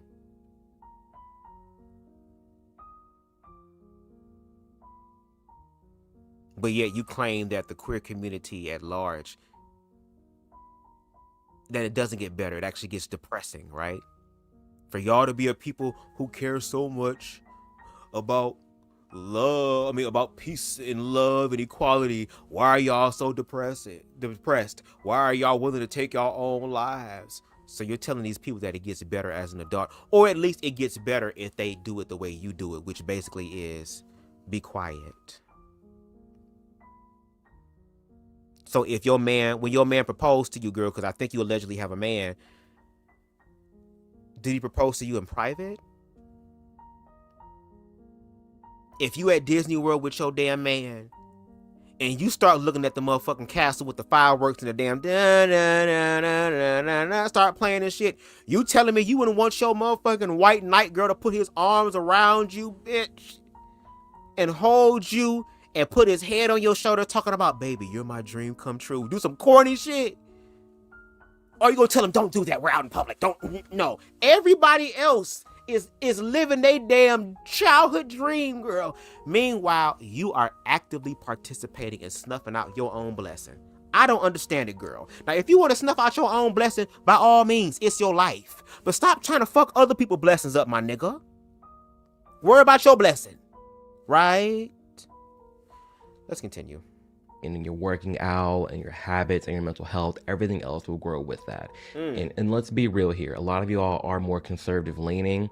It's probably really hard to try and come out in a conservative family or very religious family. I do get the messages of you all being in the closet, and it's unfortunate that it's 2023 and there's a lot of families and a lot of people out there that really just hate the gay community as a whole. They make all this was 2 years ago. You said what, my nigga? The fact that it's 2020, really 3 years almost, but it says 2 years. But in 2023, it's a shame. It's a shame that we're still here. And you think that your work is making it better? These comments about them, but just hold on until you're independent and then you're able to have more mature conversations about your love life with your parents or your family. And they're able to see that, okay, you know, maybe you are gay, but you're not a part of that community. You're not, you know, the fringes. You're just a normal dude that just so happens to like other guys. Just because you're gay does not mean you're all of a sudden this crazy liberal that wants, you know, trans kids and trans women, the whole nine. Like, you're able to show them that you're not that stereotype. Additionally, know that you don't have to be anything that you're not. Again, like I said before, you do not have to subscribe to what the gay community is trying to tell you or how they're being. Just be you. Literally, the only gay thing about you is what you do behind the closed doors, and that's no one's business but your own and the person you're doing stuff with. But you didn't even have sex with a man at all, and your grandfather, may he rest in peace again, said to you, well, how do you really know that you gay? And you told him what? It's just something that you know, even though your ass did not do it. So how are you exempt, but the trans and the non-binary people are not? Not make it your whole identity. Do not make it your whole personality. Do not be annoying with it. You're gay, so what? Keep it pushing. The same way straight people are. Just, you're straight, you're gay, whatever, doesn't matter. Just keep it pushing. Also, do not give up. There are countless times where I was about to give up, and I'll probably make a video on that. I'll probably make a video on that on my website. That video. That way this video does not get taken down for talking. It's on a website? I might have to do some more research because I didn't hear that part. About sensitive issues, but Yeah. What's his website? Don't give up. There's so much more to live for. Even at that age, when I was 15, 16, I realized quickly that, you know, I'm not even 1/4 done with my life, and there's so much more to live for. And the season that I'm in right now is temporary. I will grow from this. It's called going through it for a reason. You're not stuck there. You're going to survive. So all the shit that is brewing and all the thoughts and all the negative stuff, you can and will get past it. You just have to keep your eyes on the prize and know that, you know, this is a season. I will get through it and it will be okay. And hell, even nowadays, again, to the people who are in the closet, I know you probably don't even want to come out because you just don't even want to be associated with the gay community now. So I don't. I mean, I make these videos talking about my concerns with the LGBTQ community, but... Hold on, bitch. We got Amir making short form content? Oh, girl. I gotta subscribe. Girl, did you put it on here? How much it cost to subscribe? You gotta pay. Oh, just bring me to your damn channel. Girl, where's the video? You say it's on your website. I'm on your website, amirodom.com. They gotta, hold on. Girl, all we got is an about, YouTube, and contact. What's going on? The Objectivist podcast in the building. Okay, shout out to one of the only heterosexual men that I know, girl, that is actually secure in who the hell they are, girl. And they don't have a fupa. Hey, man, you see how the universe works, girl? When you love yourself, your fupa disappears, girl. You be over here talking about trans people even though your stomach is trans. What's going on? Let's continue. The more of us that are out, the more of us that are open about the nonsense that is the mainstream LGBTQ community, the more people are able to see that there are normal gays out there. The more they're able to see normal that everyone gays is crazy. There's no reason for me and a lot of my followers, a lot of you all to be lumped in with what the mainstream woke LGBTQ community is doing. The more we're able to vocalize and talk about these issues as gay people, the more we're able to highlight to other non-gay people that, hey, there are the normal gays and there are the woke performative gays that are like taking down everything. And they'll be able to differentiate the two, but it just takes more people to speak up and speak out about these issues. But the crazy part is that, again, Amir, you was once one of those woke gay people, and the only thing that happened to you was somebody called you the F word and threw a fucking milk carton at you. But other than that, you had an okay experience. The school didn't burn up. There wasn't a school order in the school, girl, because the faggot is a town, girl. It was none of that. None of it. Again, you were still able to go through your stuff, right? You were still able to live your best life, right? You still have friends, right? Even though you were that very weird, quirky, out, just very flamboyant. Yes, girl. Hi, I'm Amir and I'm gay. Oh, you were all that. Was anybody objectively hurt? Did anybody get objectively fucked up? No. So, hold on, bitch. You get to go through the process of being able to queen the fuck out, but the other generation can't, girl. You literally want to be like Clarence Thomas, girl. You use motherfucking DEI to get to where you at, and then want to cut and shit and piss and kick people who are coming up behind you. Now I gotta try to find a way to make your face into Clarence Thomas's face, girl. What is going on? If you're straight, there is a difference between disliking the gay community versus liking gay people. Let that difference be known. And I'm hoping that it's just the gay community and not gay people as a whole, because they do not speak for all of us. Well, because straight people are not going to do their research, again, I gave honor and credence to, I don't know if the right word is credence, but I gave honor, shall I say, just honor to Boss Man, who was the only heterosexual man who is educated on the queer community and is willing to be educated on the queer community even though he is not queer.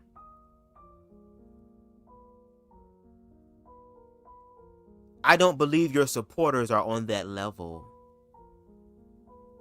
I don't believe your supporters at large who are heterosexual that's watching you are learning that.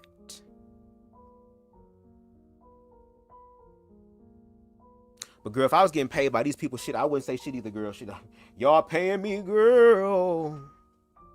J Inclusive says, he's so confused. As an adult, when you're a part of the community, it only gets better when you ignore what society thinks is normal. And what is a normal gay? Well, allegedly, he said he's a normal gay.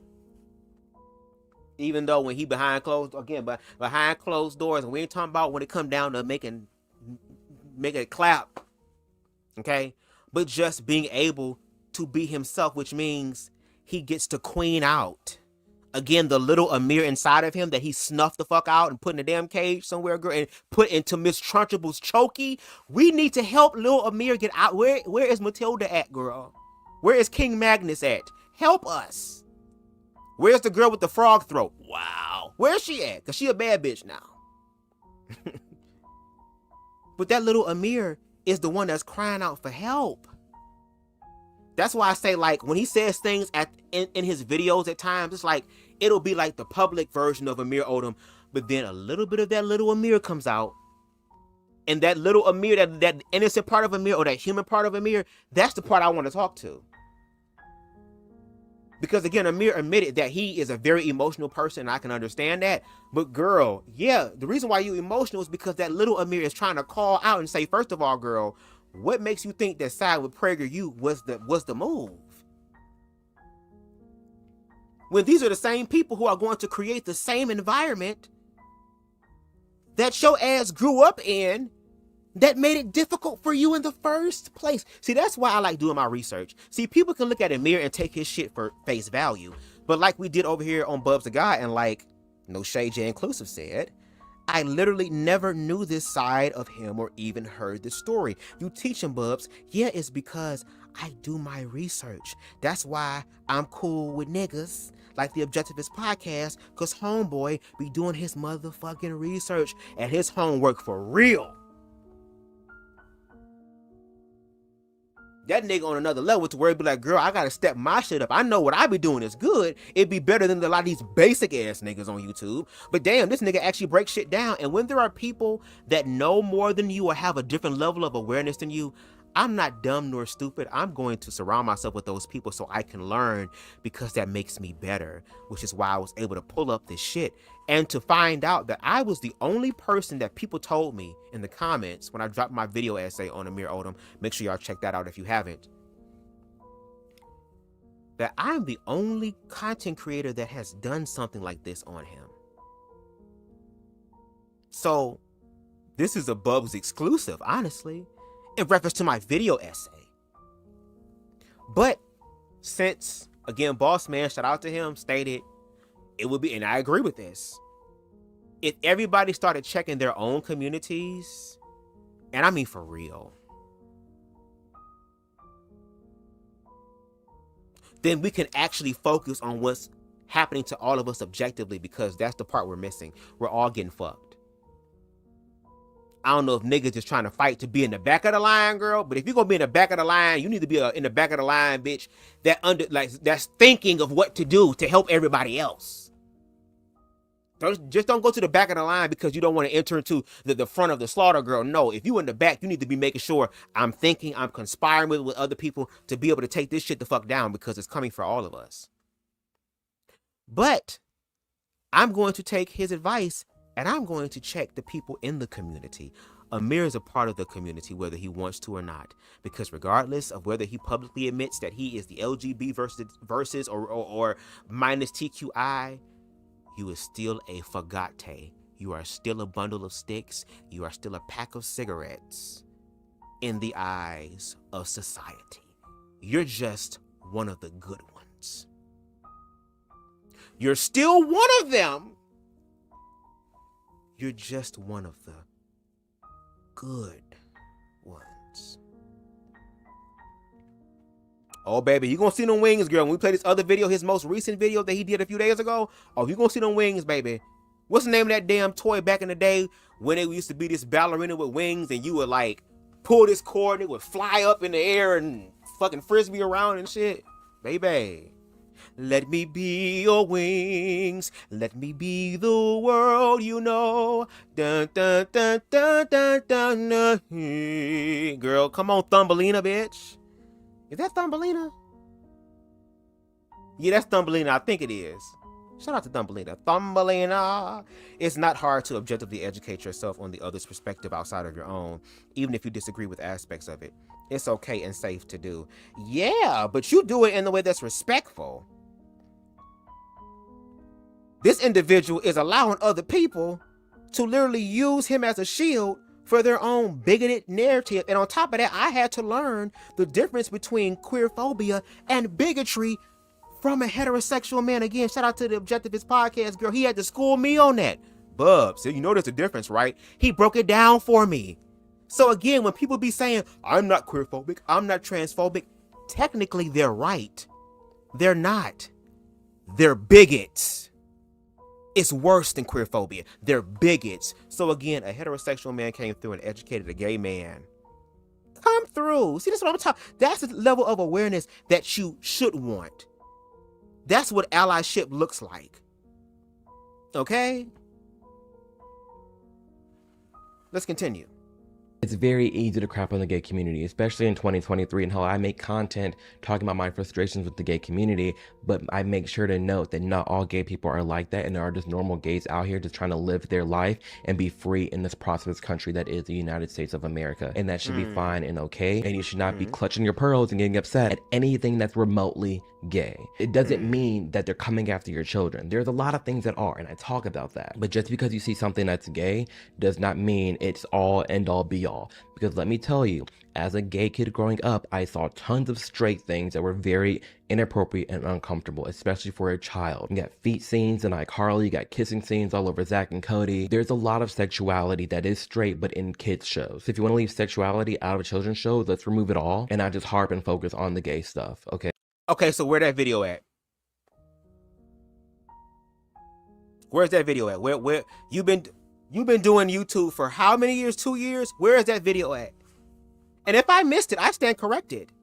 But where's that video? Where's that video of you talking for 30-something, 40 minutes about how the heterosexual people have to also own up, have to also do their part? And I wonder what the comment sections would actually look like.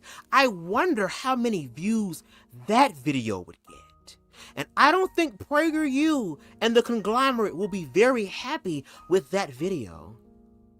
Because you don't have straight people even calling out straight shit unless they're using it as a talking point to get rid of queer people. Because it's like, okay, queer people, y'all get rid of y'all shit first. Then we gonna get rid of ours. Well, no, bitch. Y'all got the motherfucking problem, ho. Y'all 99%. Y'all show us what it looks like by example. Since y'all are the premier, since y'all are at the top of the food chain, since y'all are the ones that are the kings and the queens, girl, since y'all are the arbiters, since y'all are the ones that own and gatekeep creation, bitch, you gotta show us what it look like, bitch. Y'all want to be the leader so bad. Lead, bitch. Show us what the fuck it look like then.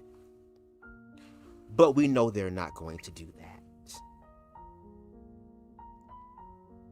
They're putting all the burden on Boss Man. Okay, because the gay stuff is being introduced, but there is straight stuff there that probably needs to be out. If it's for 8th grade, 9th grade and up, sure, whatever. I'm fine with sexuality being there because at that point you know everything, you're growing up, you've gone through puberty, it is what it is. But there's no reason 5th graders, 6th graders, 4th graders, whatever it may be, there's no need for them to be watching TV shows and there's kissing scenes and all that. No. If you have a gay kid, who knows? Maybe they're gay, maybe they're not. Maybe it is a phase, maybe it's not. But just let them know that 1, they are loved, and 2, that they do not have to subscribe to the ideal, like what gay is. They do not have to make it their whole personality and do not have to be like so performative with it. They do not have to join the club. They don't have to do any of that. It's okay to just be you. Let them know that there are gay people out there that are normal and that exist. Let your kid know that you care more about them being authentically themselves than to join this groupthink ideology and become this copy and paste clone that is the modern gay community. That's my coming out story, and I wouldn't change any of it because everything in my past has led up to who I am today. I am the present of the past, and I'm going to use my lessons and learnings to progress in the future. And I know people are going to ask regarding my mother, since those days, our relationship has never been the same, honestly. Wow. We talk once a month. I see her every few months. We try to work on things, but even within the last 5 years, there's been a lot of drama and conversations regarding my sexuality. For what reason, I don't know.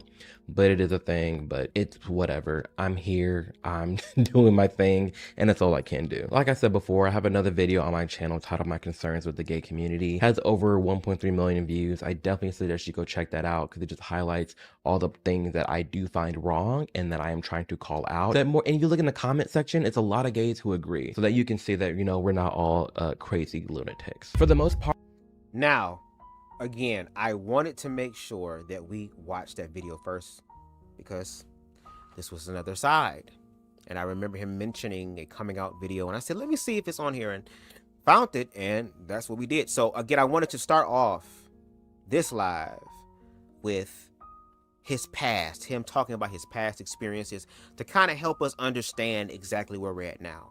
So now that y'all heard all that, now that y'all heard about Amir's experience, an experience that PragerU wouldn't dare to put on their platform, he shared it with us, okay, about him growing up, about him realizing he was, first of all, again, let's do the timeline because some people came in late, realized he was gay in immediate fear.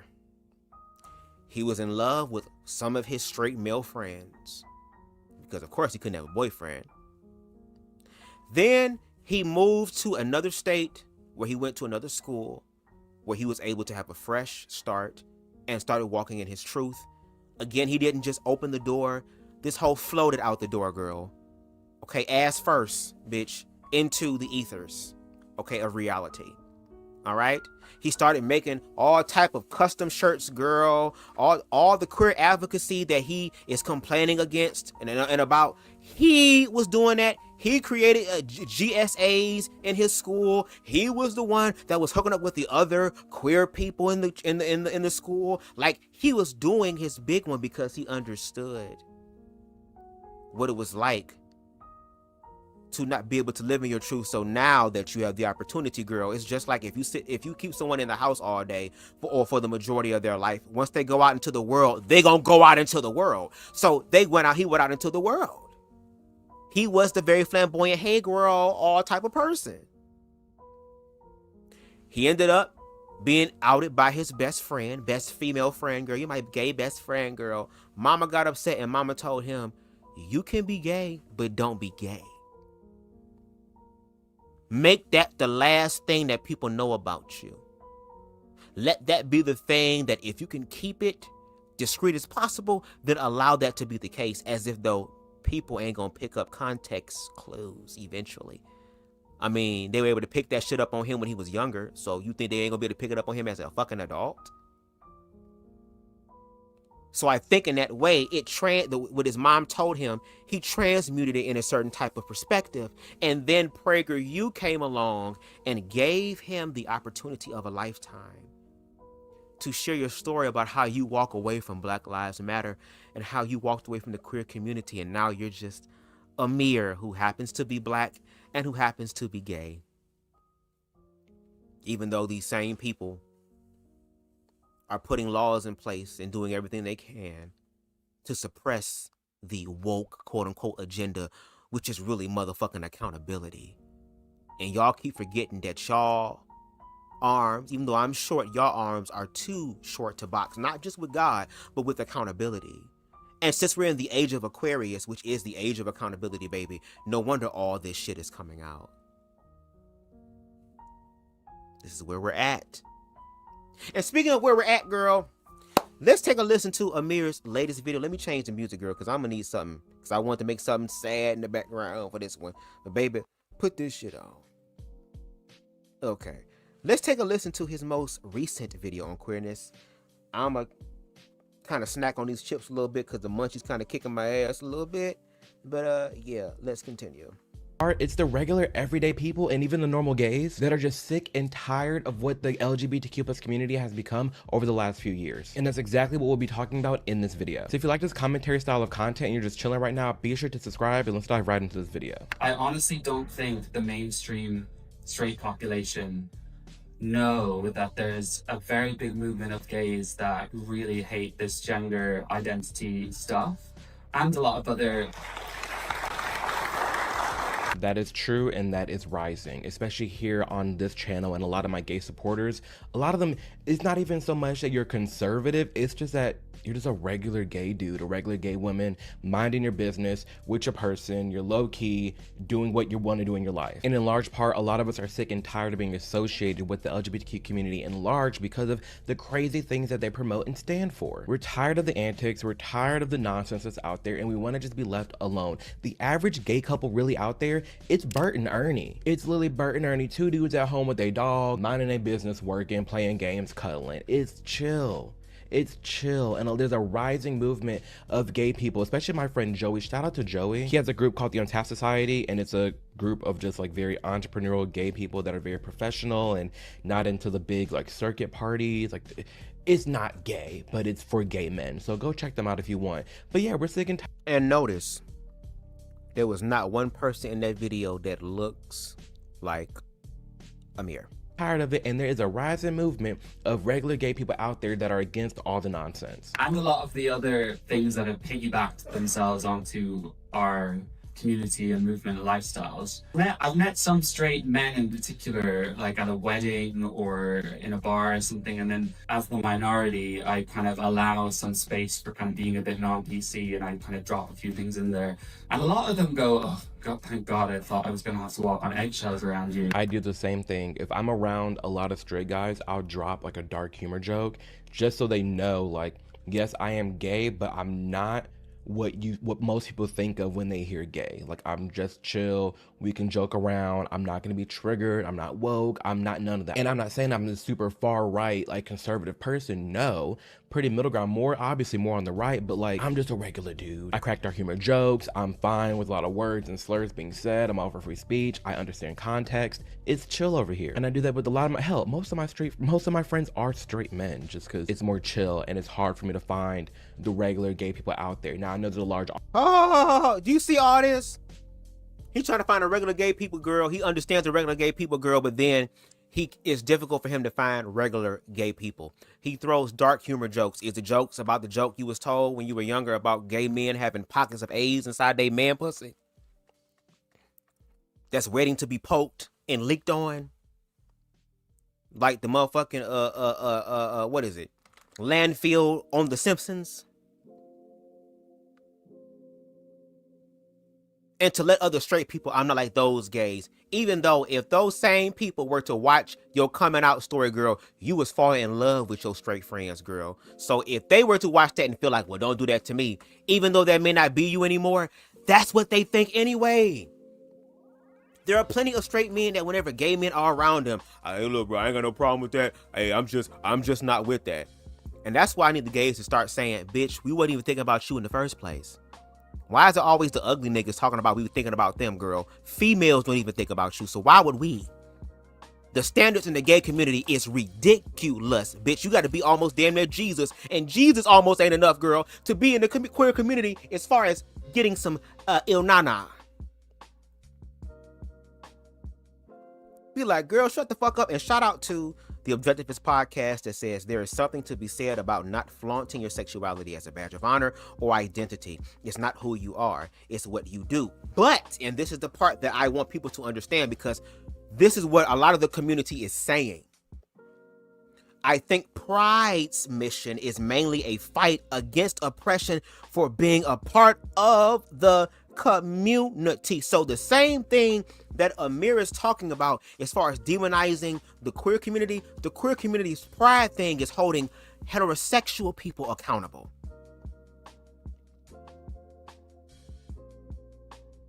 To let them know, and to let others that are like us who are afraid to walk in their truth know, the same way Amir did when he was at that high school and he was walking in his truth, that there are people amongst you that are like you.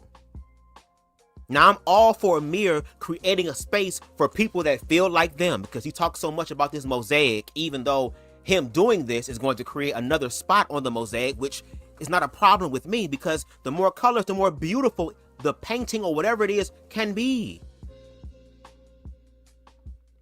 But what he is failing to realize is that the majority of his supporters do not interpret it or see it the same way that Amir does. We've seen this in real time when he was having a debate with Mason on the Ellen Fisher podcast. Okay. All right, let me get back to my chips, girl. Audience of you guys watching me, and I'm trying to work on something this year to get all of us together, because I would love for that to happen so we can all network and meet other like-minded individuals. But man, I do the same damn thing. And that's how a lot of like normies are starting to feel around not only the, the blue-haired, not only those things, but also just average gay people, and they're not purposefully thinking, oh, all gay people are this insufferable. It's how we're portrayed. Yeah. All of our representation in media are narcissistic, attention-seeking idiots. And it's crazy too, because it's coming from the side of like diversity and we're all different, we're all loving and accepting. But again, you're a bunch of copy and paste twinks. Oh, It is. You go to any gay club, it's very stereotypical of who you will see there across the nation. All the gay clubs are the same. I mean, I know I have a little lisp and my hands and wrists flying everywhere. There's little things like that. I get it. Like, I'm called spade a spade. It is what it is. Obviously, I'm Watch gay. this But part, I y'all. definitely do not make it my entire identity. I am Amir. That is my identity. That is my personality. Yes, I am gay. Gay is a part of me. But I don't parade it around and dip and dive in, and well, I do be dipping and diving. Watch into this. concerts. I'll put y'all. Listen. I'm, Look at this. I'm blunt and I keep it real. I'll put a clip of me right here, dipping and diving. I do that at the concerts. I can get fucking wild. first of all, girl. Girl, hold on. I gotta see that again, girl. Hold on. Full screen me, bitch.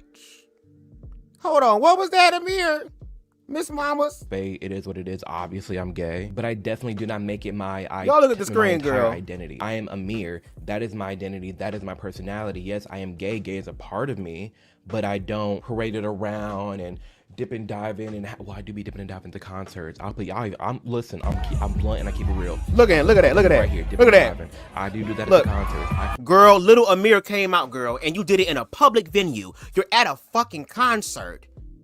How more public can you get?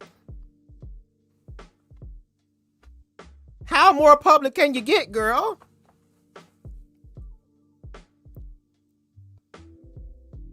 And that was not a death drop. That was a woke up, girl, because he almost busted his damn kneecap. And again, your ass fell on the 1 and the 3. We're going to have to teach Amir what the cookout means, girl, because he hasn't come in a long while, girl. He reminds me of the one dude from Joe's motherfucking college road trip, girl, even though that nigga is fine.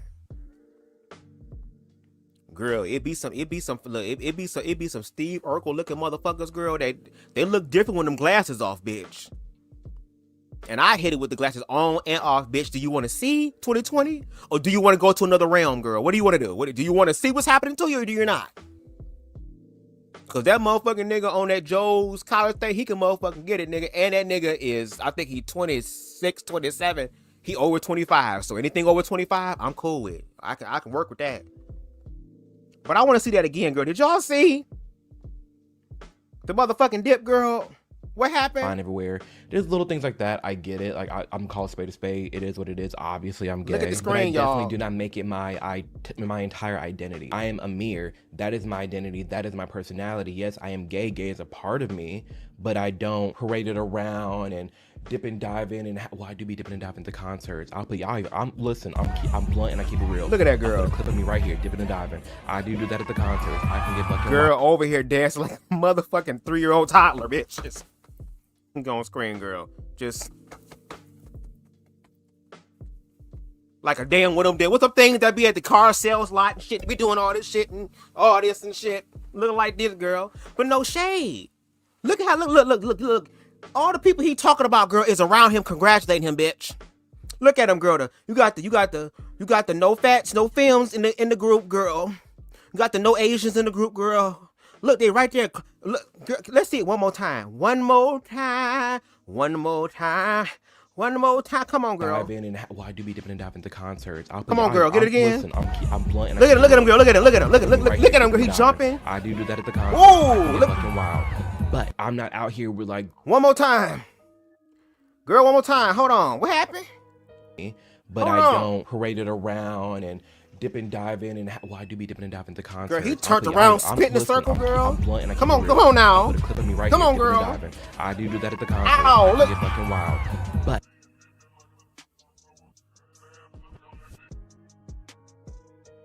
You got to be fucking kidding me, bitch. So, basically what Amir is saying, and I said it perfectly in my video essay, that he wants, this is what it means by in private.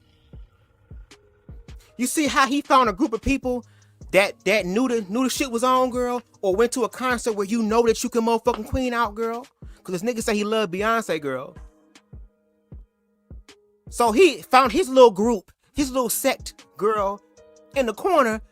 near the damn bathroom stalls, girl, because some of them hoes was creeping, and then start doing all type of twirls and shit, and jumping up and shit, and all type of hand movements, and all type of drag queen RuPaul attempting ass shit, girl. But then you get your ass on your platform and get mad at people doing that shit in public, girl. I'm pretty sure Jay Inclusive has a video about a individual who was unalived for voguing with his friends listening to Beyonce at a gas station. Remember that? A man lost his life for doing what you just did in that video clip, and No Shade did it better than you. Was actually on beat. Actually eat their cornbread and collard greens and rice and cabbage. And he unfortunately lost his life. There's a video clip, and I wish I would have downloaded it, girl, of a white twinkish boy you're talking about, girl, that looked like the male version of Kesha, bitch. With glitter and all type of shit on and shit like that, girl. Just chilling and all that type of stuff in the men's bathroom. In the bathroom that y'all say that people should go based on their sex, right? And there was a man and his friends, and they're talking about, why are you in here? Why you doing this? Why you dressing like this? Bothering him, and he ain't do nothing but just simply exist. And Amir wants queer people to stop doing that. So the one thing that Amir talks about as far as your personality, girl, you want them to snuff their personality because little Amir inside of you's personality is snuffed. And no shade, Booski, Moody Mooks, Woody Wooks, Pookie Pooks, that's a personal problem. That's something you need to talk to a therapist about. That is somebody that you need to go sit on the couch and cry on about, girl. That's something that you need to deal with, or your man to literally tap that motherfucking prostate, bitch, and help remove that damn blocked energy in your first chakra so that you can hit that kundalini shit, so you can start acknowledging the little Amir inside of you that wants to do this everywhere. And now you talk so much shit against the queer community. You're not even saying anything that's constructive. I talked to a heterosexual man that has more constructive critiques about the queer community than a fagate that's in the community. Are you kidding me? But at least, like I said, when it comes down to that aspect of his humanity, as far as that is concerned, that's the part I want to deal with. And I hope that you include yourself in there as well, Mac. Because if we need therapy, y'all definitely need therapy, because we learned all this shit from y'all. Okay? Now let us know how that therapy works. Because again, I'm good across the board. So don't just say shit and don't say nothing else. Keep talking. Don't nobody block this person. If it's a troll, I'm a leprechaun. What's a troll to a leprechaun? Let's look at the comments some more. Jay says, I have plenty of straight male friends and I don't have to dial back who I am to be accepted. If you can't be yourself around your friends whenever you fall on the gay spectrum, those people aren't your friends. A little rainbow glitter. The objectivist says, Jay, these are facts. Gay men should never have to be different around straight men. Hetero men need to be less offended and more secure in the presence of all people. Objectively, people are people, and that is coming from an individual who not only speaks that, but actually lives that. No shade. Okay. Deshaun says, yeah, and the man was like 20 or 30 years old, and the kid unalived them, stabbed him to unalivement, all because he was voguing, and this kid started stand with the unaliving. That's what it says. Says, first of all, he had no faith in his death drop. Last check. To proper execution of that technique requires legs to be 90% angle and your back completely parallel to the ground. Well, again, when you sitting over here and you doing Vogue light, when you over here like a lot of white America, girl, they sit up here and talk about the black shit, but do the black shit behind closed doors and be fucking it up, girl, not in a good way. This is what happens, girl. That knee could have been gone. He could have popped the fuck out that damn knee, that kneecap. He went straight down. I was like, nigga, is you about to do a dare drop, or are you about to get down on one knee and propose to somebody, girl? What's going on? But let's continue. And shout out to this instrumental in the background. I'm not out here with like the rainbows and the dyed hair and like super flamboyant, which not to say anything specifically wrong with that. But what I don't like is how the media portrays us to be, and it's like that's our only option. Cause that. Oh, and I want you to remember that. Pay attention to that.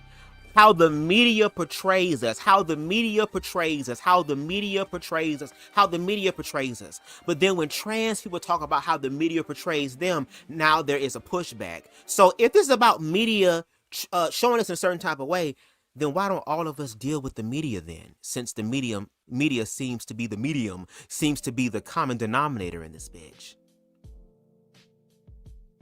See, we could have such productive conversations, but I guess cream, cash rules everything around me. That's what happens when you living good on a YouTube check, no shade. And I ain't mad at you, nigga, because like I said, I'm trying to make YouTube one of my avenues of financial freedom, baby, as far as my creative talent. The difference between Amir and I, like I stated in my last live, is that I'm building my stuff up organically. I'm not being backed by a weak-ass super think tank girl that is desperate to get minority people to speak out against minority people and then literally drop them like flies afterwards. That's very interesting to me. Happened to me when I first came out the closet. Well, really, I was outed, but that's a story for another day. I was outed when I decided to come out the closet and like really embrace me being gay. I became a caricature of what gay is. Y'all, some of y'all may think I'm gay now. Nah, I flew out that damn closet. We saw it, Miss Mama. Zesty. Baby, oh my gosh, hi guys, my name's Amir and I'm gay. That's how I literally used to introduce myself, because I thought, because of what I saw in mainstream media, because I saw the RuPaul's Drag Race and I saw what gay clubs were, and that's all you saw what gay was in the media. And that's why I love Heated Rivalry so much, because yeah, it got gay and it was like the sexy and stuff, I get that, but it was regular dudes. Like, it was a regular gay couple. It wasn't super flamboyant. It was masculine presenting gay men. It was men that you couldn't tell they were gay unless they did what was considered gay-ish. They weren't people that you could societally tell were gay. But at the end of the day, whether you flamboyant or whether you masculine, you are attracted to the same sex or the same social construct, because there are some trans men that could probably get it. And again, when you speak like this, you're speaking against the little Amir who finally had a chance to explore and figure out what was for him. And you're literally creating content that's being used to stop other youth, the other generation, from going through the healing process that your ass low-key cut yourself off from.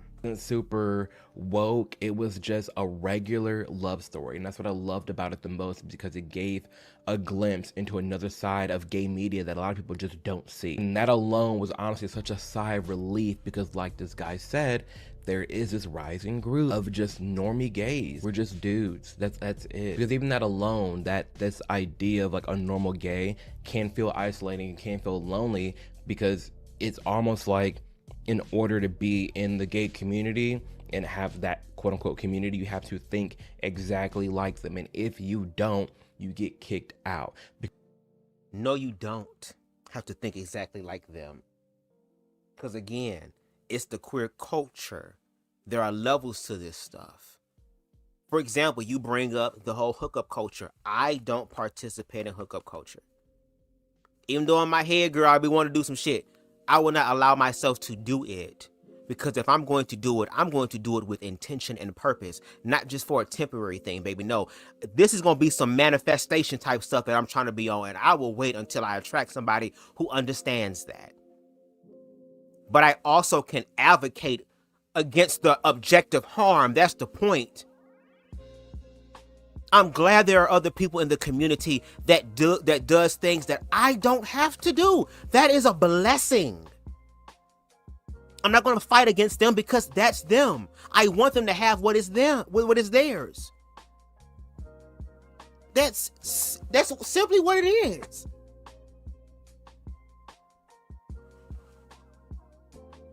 Amir, no shade, sir. We can tell still. I mean, nothing is wrong with you, but gay comes in many forms, and that's okay. Did I miss something? No shade, girl. Again,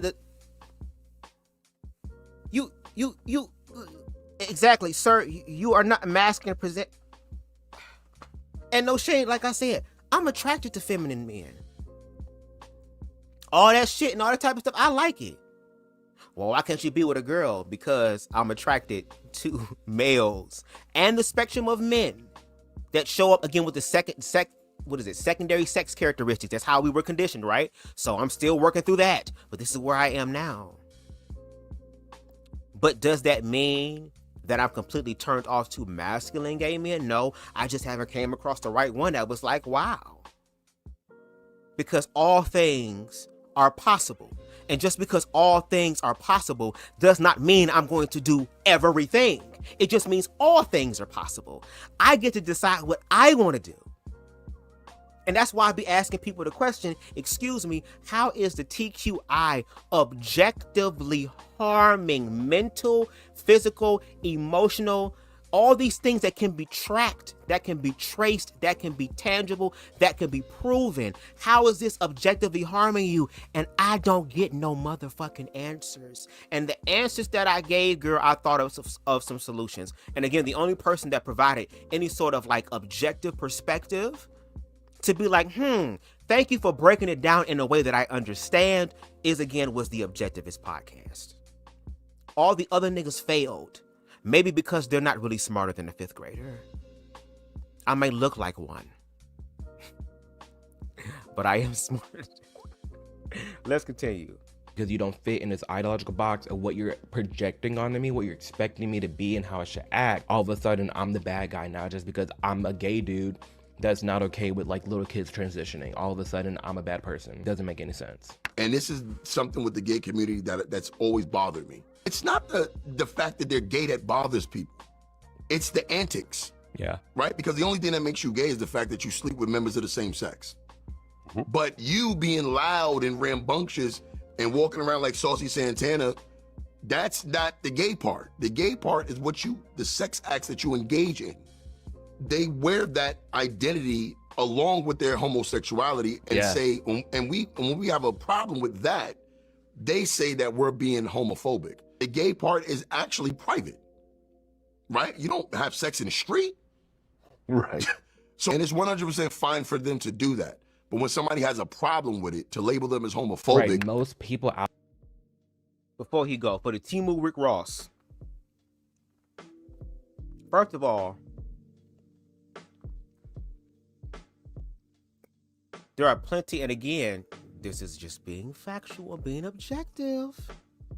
Because again, you're saying all this while dressed as an individual that follows this idea of what a quote unquote real nigga, real man look like. And no shade, we have to hear about heterosexual sex in movies every day, music every day. Some of the best old school songs is about love and relationships. To this, when a man loves a woman, there's still heterosexuality, an aspect of it. Last night, me and my woman cried together. And then we made love.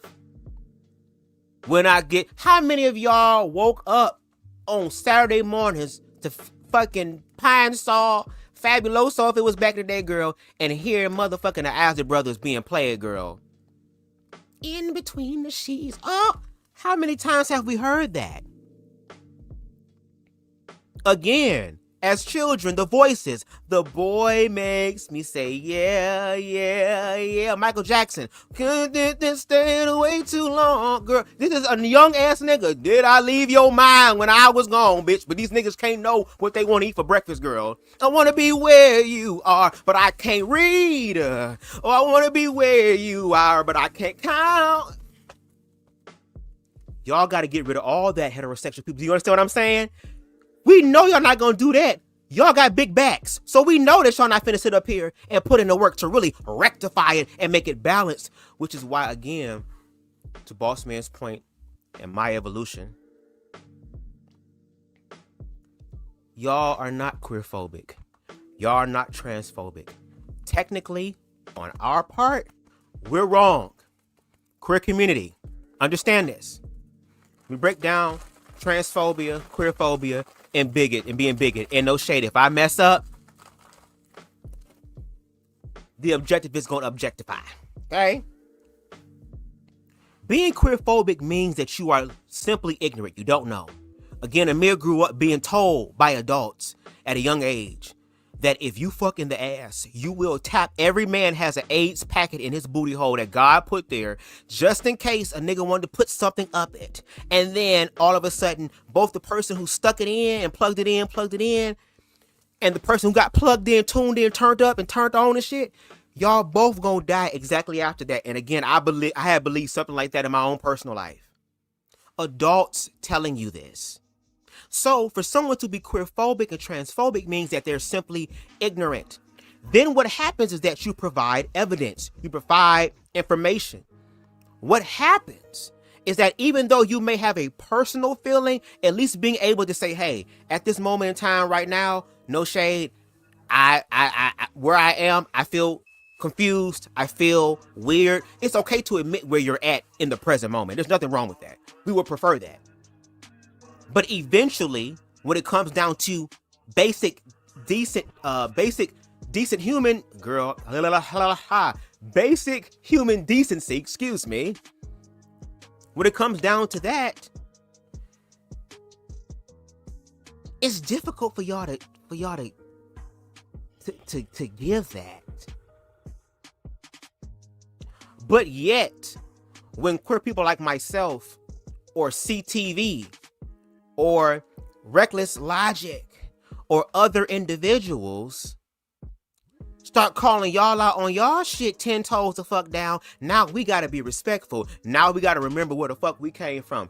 No shade. We are able to do what we do because y'all gonna always remind us on where the fuck we came from. Y'all gonna do that regardless. So we just learned how to transmute that and get to the actual fucking point. Now it's y'all's turn. And we know y'all niggas ain't gonna do that because to y'all, the real reality is heterosexuality. So again, when you're being queerphobic, that means that you're ignorant, you don't know, information comes through.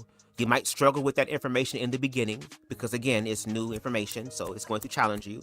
But if you challenge yourself and study to show thyself approved, which a lot of people are afraid to do because once it becomes fact, and they acknowledge that, then it becomes real. But those are the people who are actually brave. Those are the people who are actually allies. Those are the people that are actually tuned into the Christ energy because they did what? Walk through the fear. Then you have these other whores, okay, who are called bigots that will willingly deny, willingly demonize, and willingly continue to spread ignorance and fear about queer people.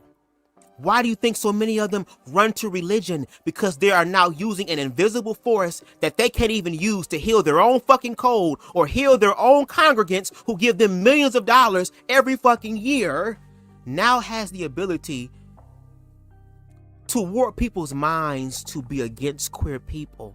And when the queer people ask for the objective information, the receipts, as you will, we get out of context, completely void of nuanced video clips, sound bites. Hoes don't even go and watch the video in its entirety. They will do the most simplistic thing, thinking that it's the most supreme, girl. As Cat Williams said, these hoes over here driving as Chrysler 300s, pretending to be a phantom until a real phantom pull up.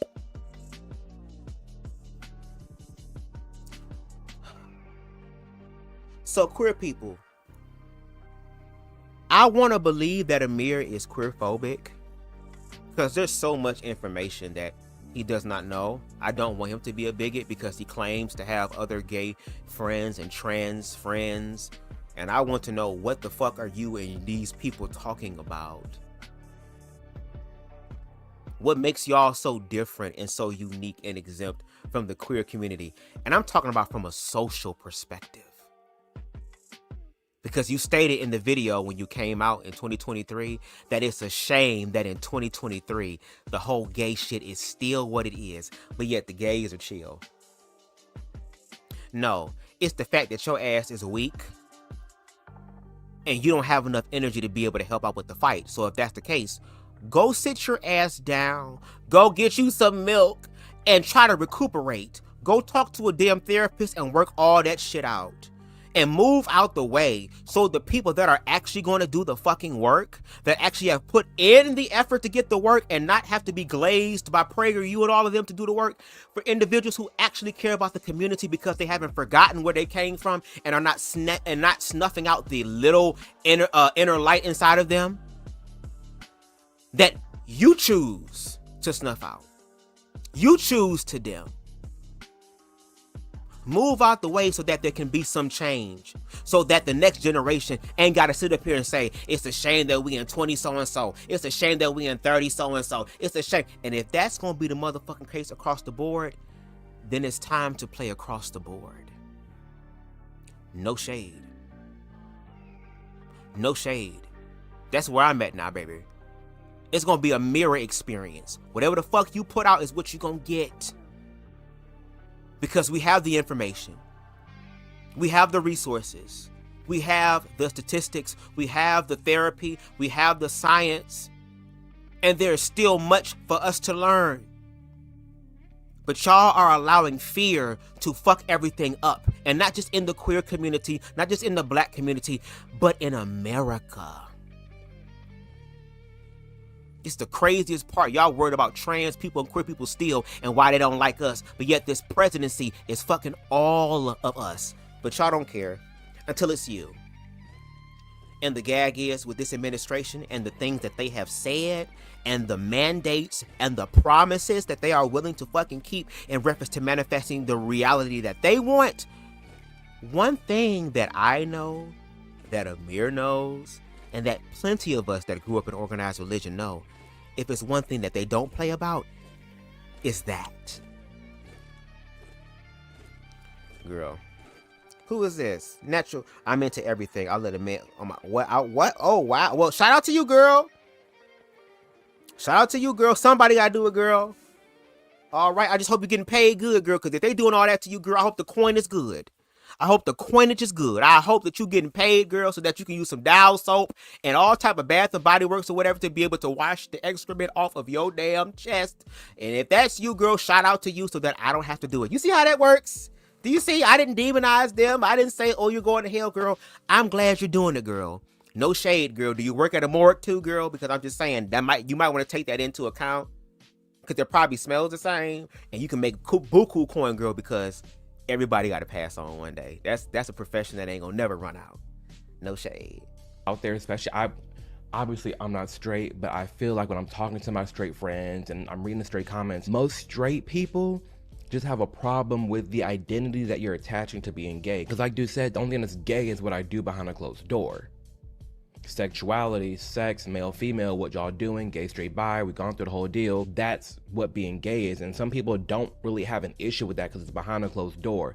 But when people call out, hey, I'm not cool with all this antics, I'm not cool with the pride flag being flown around, I'm not cool with it being in the schools, pride parades don't make sense to me. When they're giving their critiques on the supposed like identity that we built as gay community and people are critical of that, you're lumping it in and saying, oh, now they're homophobic, oh, they're a POS, oh, they're bad, when in reality, they just don't like with the antics. The super loud, the super like ratchet, the super like twinkish, the super like very pushy, the pushy gays. Now, I'm all for you living your truth and being who you want to be. You can do that all day long. But at the same time, just because someone doesn't like you, your identity, and what you're doing doesn't mean they hate the act that you do, because they very well can have gay friends that are very chill, very low-key, not even low-key, they're very like themselves, you know, they're very just like normal human beings. But when you have this LGBTQ community that is very loud and colorful, flamboyant, rambunctious, sexual, it's like I don't want any part of that. And saying you don't want any part of that doesn't automatically make you homophobic. Because like I said before, there's a lot of regular gay dudes, lesbian, bisexual people who want no part of the modern day LGBTQ community. Hell, I'll even go as far as saying like the other dude said when he be cracking the dark humor jokes to kind of cut the tension to not be automatically associated with the modern day LGBTQ community. I like if I was in the closet now, it's like now it's even harder to come out. Because now when I come out, I have to like disclose, hey, I'm gay, but I'm not. There we go. I'm gay, but I'm not. That's the part I wanted you to hear. I'm gay, but I'm not a fagate. Even though when he was younger, in the middle of the lunchroom, girl, someone said, hey, fagate, and threw it at him. Even though, no shade, according to societal perspective, again, you're letting the dominant society know, hey, I'm not like this, I'm not like that. Hey,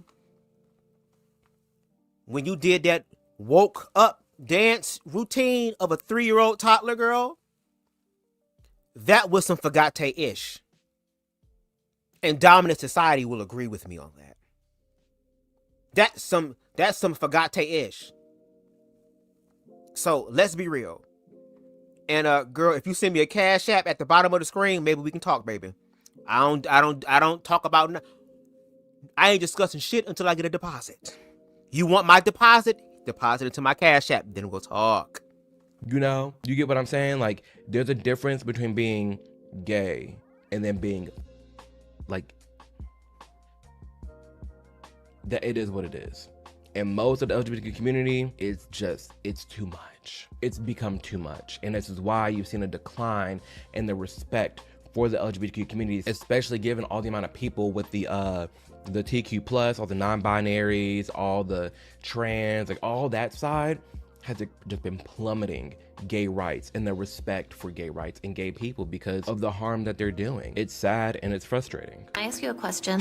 Yes, I belong in here. I just have a deep voice. Okay, can I ask you another one? Yeah, sure. What color lipstick is that? Pink poodle. It's a matte color. How it feels being in the women's restroom as a trans woman. This is why like a lot of people, just regular everyday people, are over this BS because now you look crazy. You all, no shade, you already look crazy as it is. Like the cross-dressers and the trans, you already were seen as crazy. It was almost as if people respected it a little bit more because you put in the effort and you tried, you know? When there was a cross-dresser or when there was a trans person, they really tried their hardest to be a woman. And then now you have a grown man with long hair slapping on makeup and a dress saying, oh, I belong in the women's restroom. It's that shit right here that bothers people. The objective of his podcast says he doesn't have explicit fear of anything. He's just prejudiced against certain people, it seems. Do you still feel that way after what he just stated here? Because again, the fear is that these people are weird, crazy, mentally unstable, but at least we respect y'all for trying and attempting to try, even though y'all still got to tell us what it is, and so we can still discriminate, because how dare you trick me, even though they're being told that you have to do this. So, I mean, hey, and if we're going to be playing that game or just to be, I guess, technical or whatever, those them white trans, girl. Show me some black trans. Then we'll talk. So, yes, my thoughts are the same. Understandable. Understandable.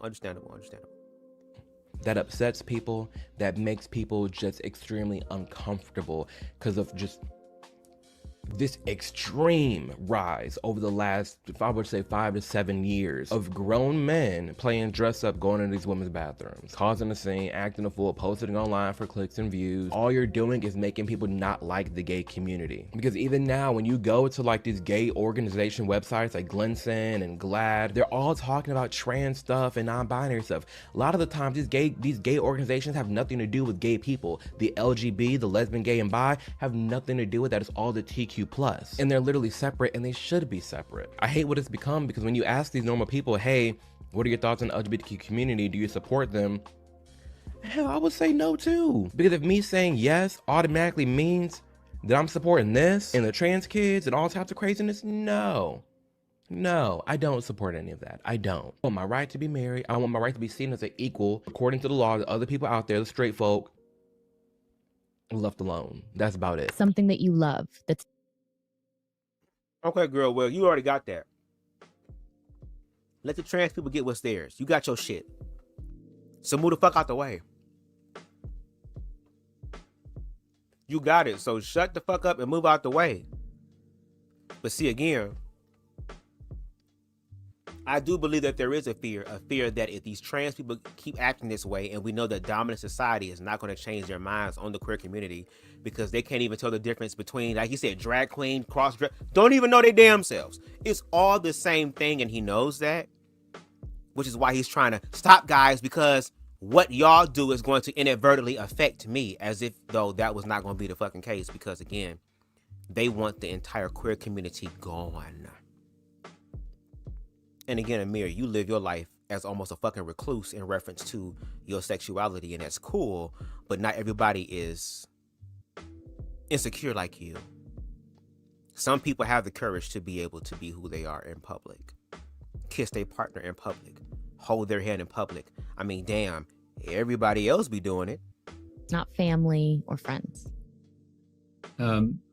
I love, I'm just saying this because it's on my mind, the trans children who showed up yesterday at the state capitol to advocate for their humanity. They shouldn't have to, but it was an inspiration to watch. This man is a Texas Democrat Senate candidate, James Tallarico. I hope I'm saying his last name right. Just the interview asked him, hey, what's something else that you love? And he's saying the trans kids that support me.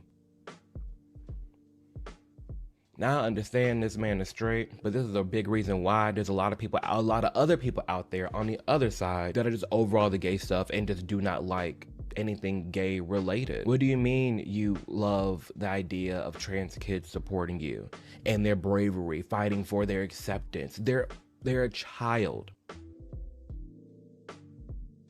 They hear their parents talking about the whole trans issue and situation that's going on. And those trans children came in support to somebody who actually is trying to help them. He knew that once he stated that it was going to have him look a certain way in the eyes of people. So, of course, he's taking what is known as accountability and responsibility. And the fact that that man is heterosexual and wants to do that. I mean, didn't we have Donald Trump showcase that one boy who had brain cancer, girl? That was a child that he gave honor and stuff to and was happy to have there. So, I mean, he's doing the same thing as far as saying that for me, because I know what's happening to trans adults, there are also children who are trans. I mean, the trans adults were once children, were they not? Were they not? Like, what is not clicking here? That's why I made sure to show Amir's video in the beginning, because we hear about his story and his experience and how he didn't know, but he had to figure it out. But you're stopping trans children from doing that. And no shade. Yes, to the objectivist point, there is a difference between identity and orientation. Yes, but there's still forms of identity. Your orientation is your sexual identity, and your gender identity is still an identity. And I wish more people knew that, but because his side of the party, and even some on the left, but in the context of him, his side of the party conflates things. So they don't even know the difference. So how they gonna teach us and tell us that we need to be different, but they can't even understand and explain what the hell the difference is? And the only person I met that was able to do that was the Objectivist podcast. Okay, also cross-dressing is different from trans, exactly, but again, to him, it's all the same thing. These people don't know the difference. And we see this every day on social media. Every day. They're literally a child. And this is why I speak out so much about stuff like this, because it is literally impacting our laws in this country at this level. There's a US senator talking about it. It blows my mind. There are grown adults out there, lots of them, that are promoting, pushing, and supporting this idea of trans youth and trans kids getting surgeries. I'm sorry, if a little girl came up to you and said, my breasts aren't big enough, I want a boob job, you would look at that kid like they're crazy and you would not let them get a boob job. So if that's the case, why are we sitting here and allowing them to medically castrate themselves for life because they feel like the opposite sex? If this child is a minor and they cannot consent to have sex because they are a minor, because they are not developed, because they don't know how to be manipulated, because they don't know any of that, right? We're all in agreement that these minors, like, you know, they can't consent to have sex with adults and it's nasty and it's wrong.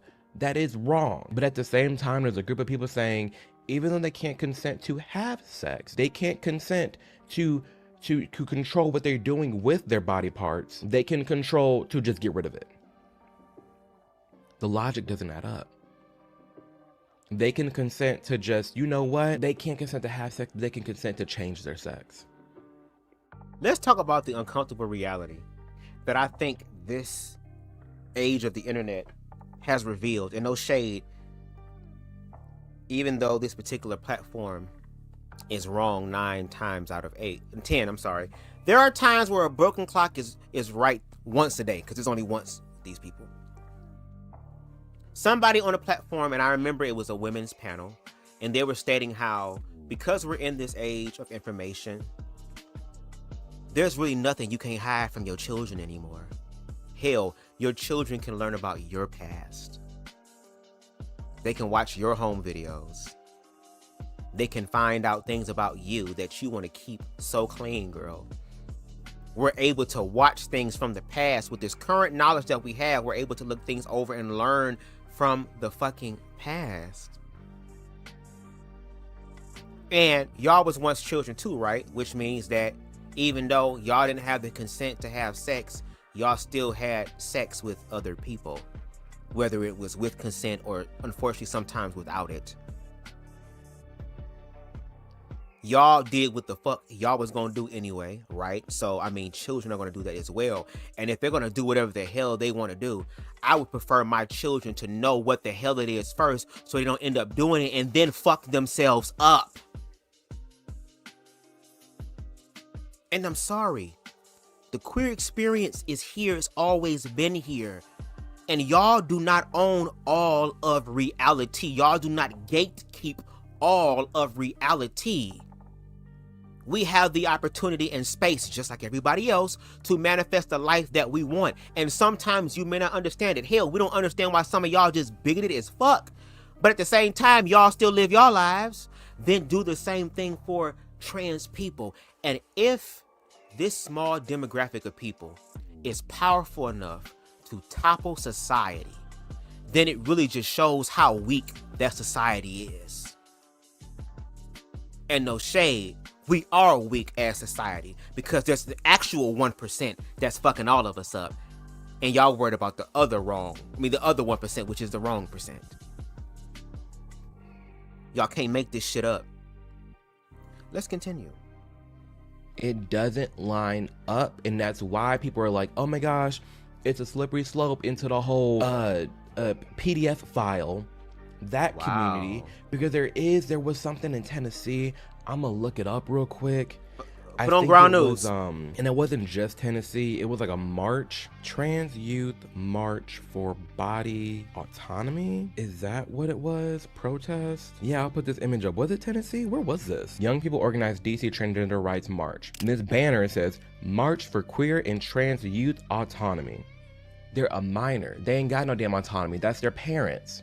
And even then, the parents don't have full rights over their child in any extent of harming them. If I see my neighbors beating their child's ass, I'm talking wop, wop, wop, wop, wop, beating their ass, I can call CPS and a parent is getting taken from the child because they're harming the child. And there's a lot of people out there who would say, even the detransitioners, the LGBTQ community, their voices matter too, that says you are harming a minor by transitioning them.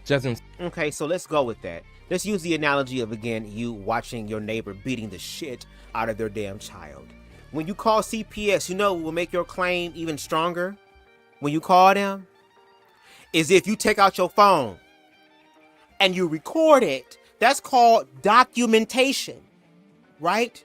Then you present that to the CPS, and then the law gets involved because now we have probable cause, and it's verified through this video of harm. I still have not watched Detransition yet, and I need to watch it because, again, I do believe the people who have regretted transition, girl, if they had more information available about trans, they probably would have made another choice. And no shade, if we're going to be all the way a thou wow, with every surgical procedure, there is always a risk. Just like with all medication, there is always a risk. And the motherfucking side effects, always. Always. And these people, these children, the youth, are not getting these surgeries done without the permission of their parents. Because again, everybody different. As long as it ain't my child, then cool. It ain't gotta be your child. But it's gonna be somebody's child. Be glad it's not yours, it's theirs. So they're going through that experience. And there are plenty of very busty, heavy-chested women who were well endowed at a young age, who wish they had the opportunity to get breast reduction surgery so that their backs don't be hurting to this day, because God bless them. And again, you talk about social transitioning, but then when people social transition, not just as a child, but as an adult, and they don't assimilate, or like you said, completely follow how you're supposed to look societally speaking, then now when they go in the bathroom, now it's a problem, it's an issue, it's a weird man in the bathroom. But this person decided that they did not want to transition. They didn't want to, quote unquote, mutilate themselves. They didn't want to create an open wound, right? So what they did was just socially transition, and now they're the ones that are being used as a scapegoat for discrimination. You're using them, the clips of them, as the representation of trans people across the board. But when it comes down to you as a queer person, now you want to lay out context and nuance. Okay, got it. Saying as it is that you have this Senate Democrat talking about and promoting, oh, I love trans youth. It doesn't stop there. New York Attorney General demands hospitals resume gender-affirming treatment for trans youth. Make it make sense. On the left, we see here the Trump administration proposed cutting federal funding to hospitals offering gender-affirming care to minors, but these proposals did not change existing law obligations under New York state law.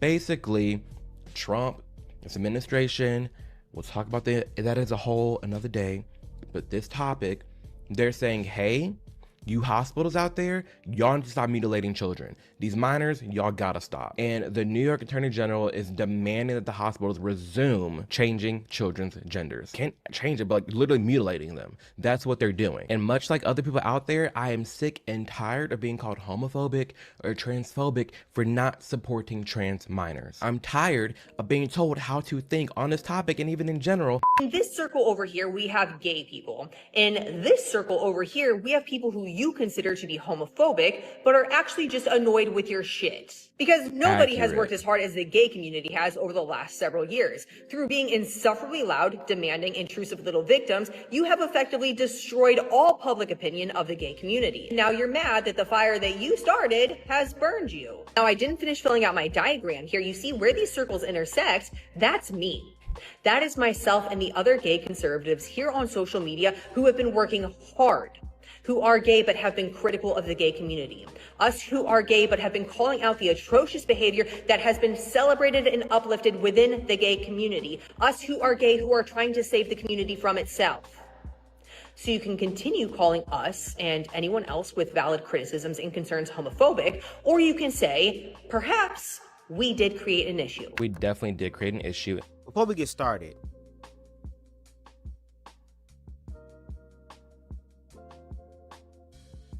and this is no shade, girl, what are your pronouns, first of all?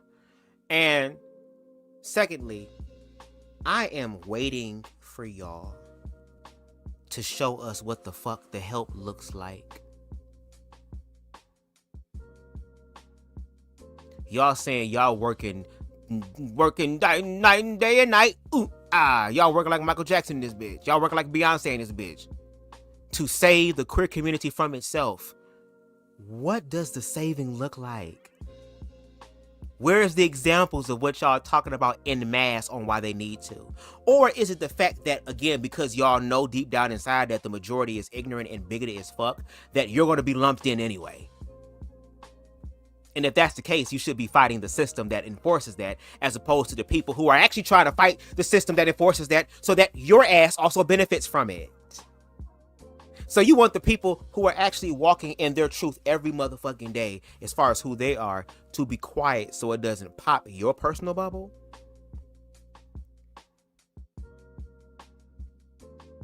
With no shade, I want to see you go into the women's bathroom, because I'm pretty sure somebody might have a problem with you.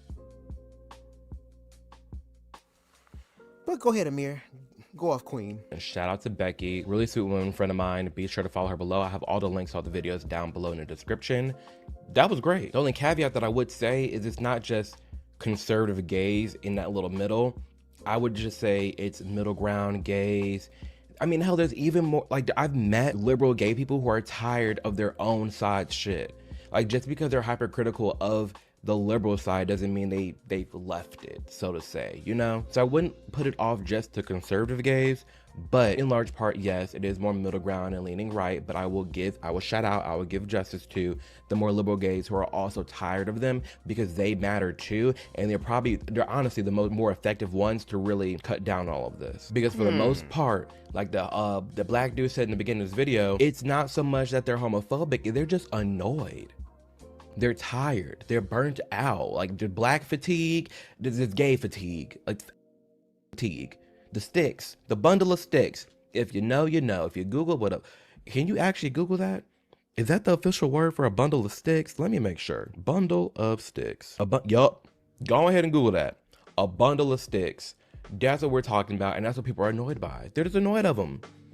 Annoyed of the sticks. Because they are effectively ruining everything that gay people have fought for. And all the respect that gay people have fought for. We saw all through the 2010s, respect for gay people rising. It was cool, it was chill. Then boom, the TQ plus came out of nowhere, the flag changed, the acronyms got added on, and everything went to shit. That's just about where we're at, and I'm fighting hard. We're all fighting hard to do PR damage control for these sane gay people out there, because I still want to be respected. I still want to be seen as a great person in society. I have nothing to do with the craziness. They're not aligned with me. I don't know what the hell they're doing, but they do need to stop. And this shit is crazy. The cognitive dissonance is crazy to me. I am completely befuddled, bewildered, girl. I'm pontificating, girl. There is a lot that just happened in that. So I guess the only thing that I want to say in response to all of that is, well, since this administration is actively working, since y'all been working hard, your hard work's paying off, because now bills are being introduced, things are being implemented, things are being tested all across the United States of motherfucking America. So now that the people who are making the shit horrible are out of the way, and now y'all can fully save the queer community, I'm very interested to see what the fuck that's gonna look like. I'm so interested to see what the savior of the queer community is going to look like, girl. Because again, we see all the people who were talking cash money shit about DEI actually manifest their own version of DEI. I wonder how y'all are going to do this as the DEI gays at this point. I'm hoping and praying that when the summer comes, girl, when the faggotry, girl, starts to rise, girl, in the summertime, girl, during Pride Month, I will hear and be able to see and witness with my own eyes, girl, a video upload of Amir Odom saying, hey, homosexuals, hey, transformers, look, we have found a way to create a family-friendly Pride event that is Republican approved. I would love to see what the hell that looks like.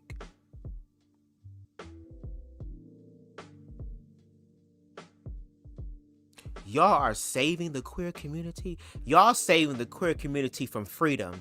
Y'all saving the queer community from liberation. See, y'all are, again, the slaves that would have told on Harriet. You want to be seen as just Amir who has a personality. You want to be able to be Amir that can motherfucking do all the woke drops and woke ups and shit and dancing and shit off beat and stuff. Not just in the arena, in the concert where all that shit can be cool because it's a certain artist or whatever, but you should be able to do that at the park. You should be able to do that at the family reunion. You should be able to do that at the barbershop. You should be able to do that any and everywhere you want to, because again, it doesn't matter what other people think, right? I want to be seen as a human being and a person.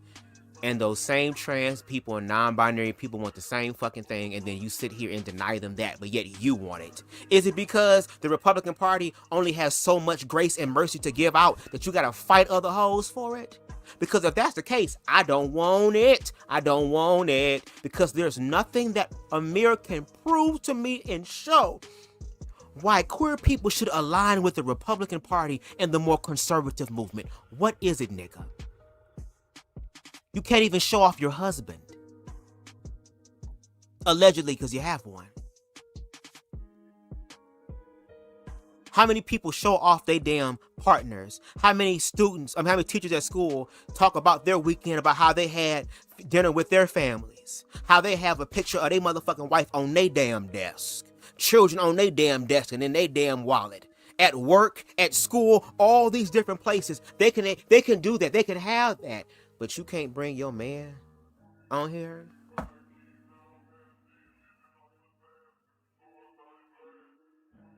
You can't do that? Of course not. Because PragerU wouldn't like that. The Republican Party wouldn't like that. Hell, the same people that you talked about as far in the beginning of the video, oh, well, there's just this society of just upper echelon gays who are gay, but are just not gay. But you're motherfucking gay. At the end of the day, if this shit is what y'all say is gonna be forever, then we have to acknowledge that at the end of the day, a nigga, Amir, how are you exempt from that? And you can't prove it. And you desperately trying to prove how you're quote unquote exempt from it, and you fail every single time. Every time you upload an LGBT video, girl, you don't be clocking like you think you do. You do have moments where a broken clock is right once a day, girl, but you never ever stay on that on that time. That one time, again, when the little Amir on the inside is speaking out, the activist, the one that understands what queer youth is about to go through because you once went through it. And you were gay and it was bad. Imagine how the trans shit is. Imagine how the non-binary shit is for children. And then you sat here and now being weaponized to literally create that same thing for them. That's why I feel like, again, that little Amir on the inside has moments where it comes out, and that's what I want to connect with. But see, some of the people, even me saying that, would be like, well, Bubs, it sounds like you're a PDF file, girl. If I was a PDF file, bitch, prove it. We can prove that your president won. We can prove that a lot of motherfuckers in administrations are one. We can prove that some of the men in y'all church and in y'all families are some. And baby, there are so many motherfucking stories of people being touched. And a lot of times when people are assaulted in a actual way, it's usually and the majority of the time is from people who are literally closer to them.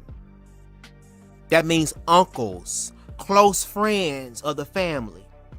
Sometimes mama, daddy, sister, brother, uncle, auntie, cousin, nephew, niece, all of them touching a no-no spot. The fuck?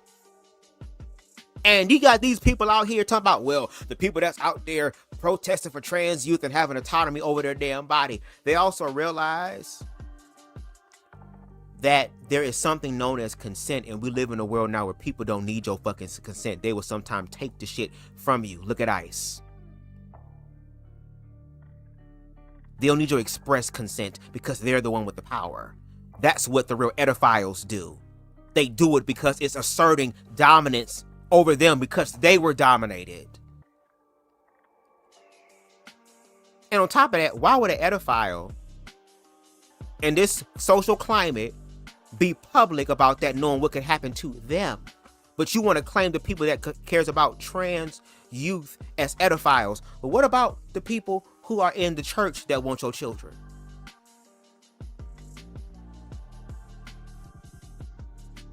What about these ministries that try to raise your children up under the guise of Christ?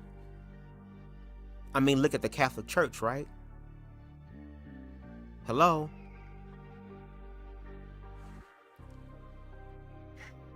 I will call it out because they're attaching me to them. In that because I'm gay, I'm automatically about all that and then that bubble it. And no, I want no part of that at all. Do you know who's more people than ICE this year? Trans shooters. Hello. Do you know the majority of these high school shootings have been transgender people? I did not know that. Yeah. Talked to this transgender person, like, hey, can I run something by you? And I spoke with them.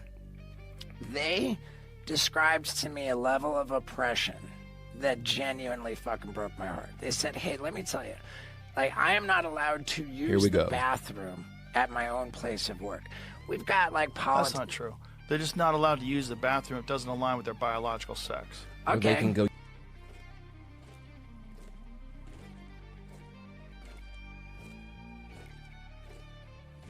Girl, T.S. Madison has a whole story where she used to work. I forgot where she worked at.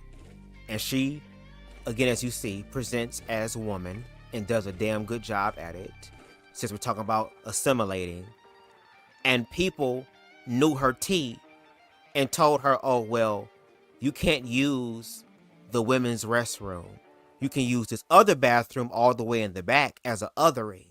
Because when she was in the bathroom, in the stall, minding her business, because there's not a urinal in the women's bathroom, right? So it's stalls, right? So they go into the stall and mind their own business, but yet the women are outside listening, looking through the hole to see what's going on. T.S. Madison didn't come out talking about jump right on it, bang, bang, bang. I don't want to do nothing. Didn't do none of that. She was minding her own business, and they did that. And again, Steve-O, shout out to Steve-O, because Steve-O is more objective than Joe fucking Rogan could ever be. God damn, watching Joe Rogan be high as hell talking like this make me want to stop smoking weed, bitch. And I love Mary Jane. I'm in love with Mary Jane. And Steve-O said that he talked to a trans person and they talked about the level of oppression that you can't even use the bathroom of your experience because people believe that because you are a male that you are going to harm somebody. Which, if that is the case, and that's actively acknowledging that men are predatory, right? Because y'all believe trans women are men. So at the end of the day, what you're stating unconsciously is that men are going to be predatory.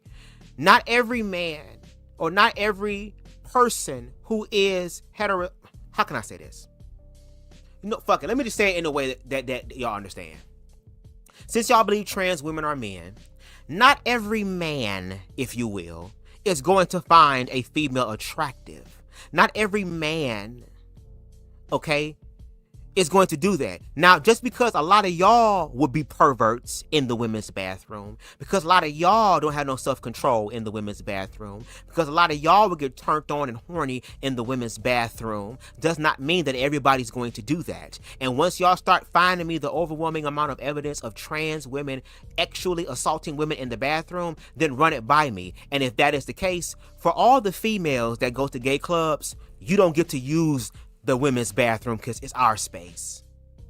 Because again, gay women, cisgendered women, have been going to gay clubs for decades and be in the bathroom with other cisgendered gay men, girl. Ain't nobody trying to look at the cootie cat. Ain't nobody trying to steal the cootie cat. Ain't nobody trying to take a Snapchat pic of the cootie cat.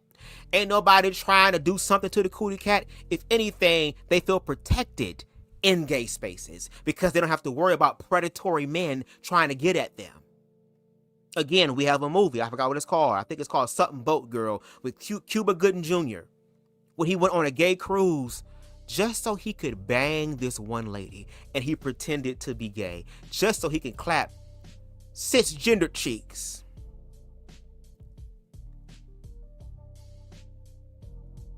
And that's a level of embarrassment too.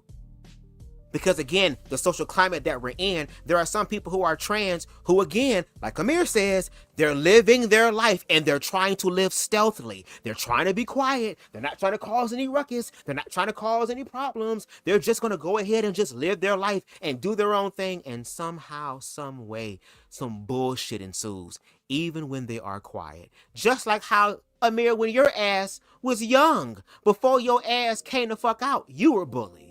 Just like how when your ass came the fuck out and your truth came out, you had to go to conversion therapy. So it's the exact same level of oppression that you felt. It's the same thing for trans people. And Joe Rogan says, in the most Republican way, well, no, it's the fact that they're not using the bathroom that they, that they were born with, as far as the gender is concerned. Okay, then, when T.S. Madison, like she said, she don't mind going into the men's restroom, bitch, titties and all, ass and all, girl, talking about step aside, man, let a real bitch through, and piss with y'all. Y'all gonna trip the fuck out from that. Y'all going to attack that, because now the weird person is in your proximity. And we see what happens when weird people are in the proximity of quote-unquote normal people, especially in the black community.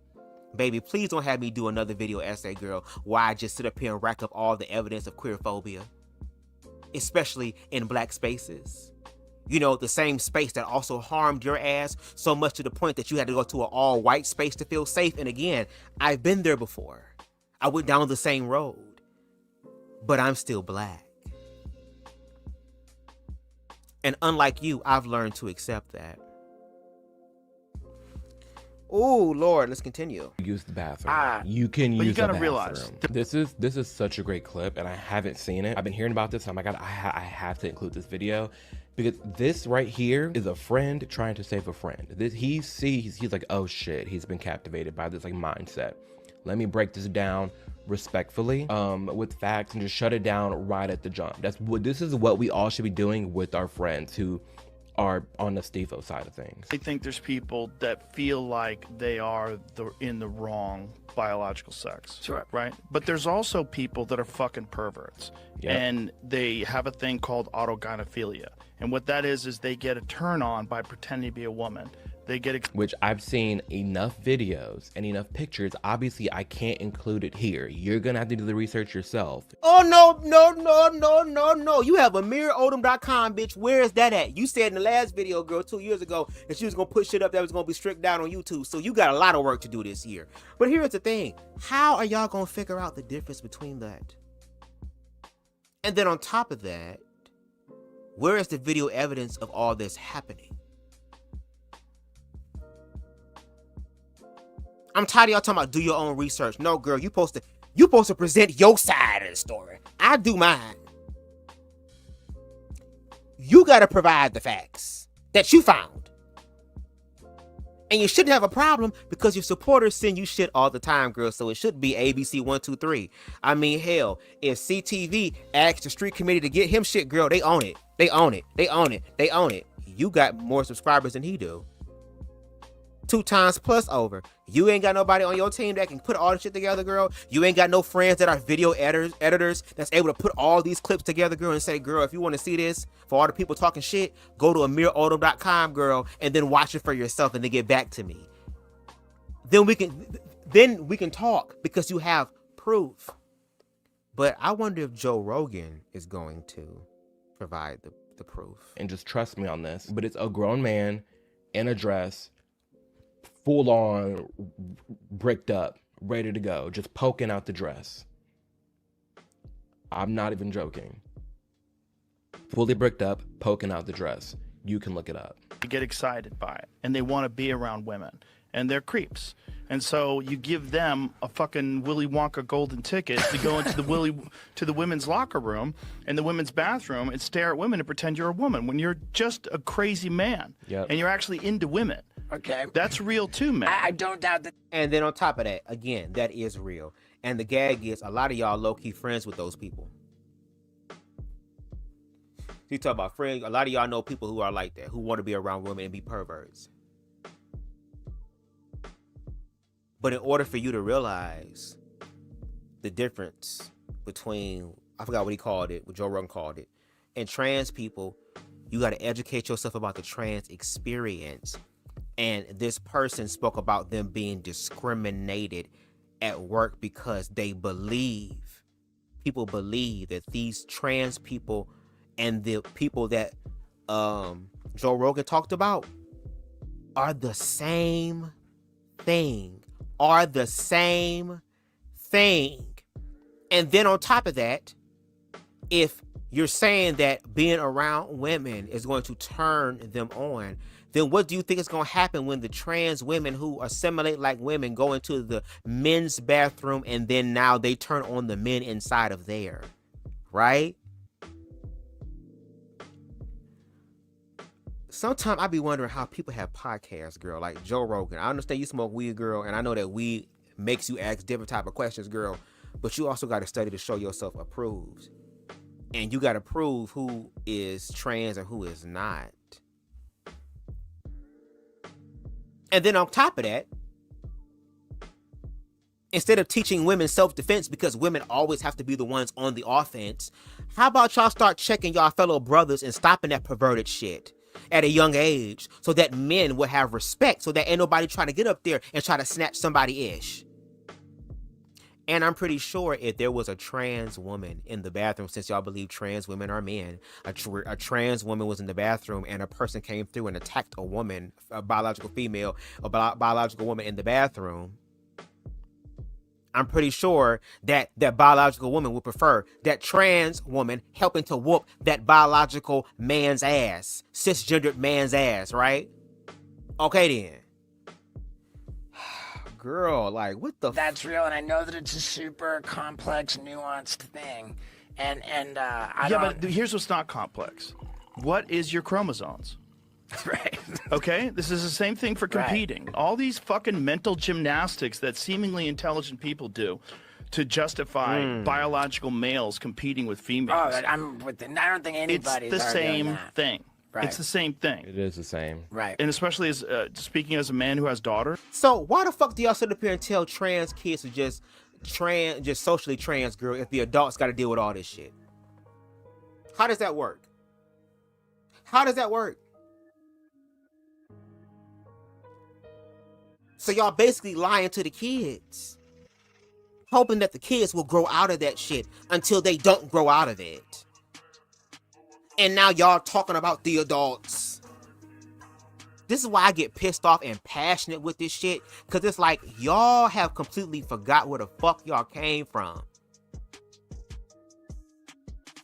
Joe Rogan, what the fuck is you talking about?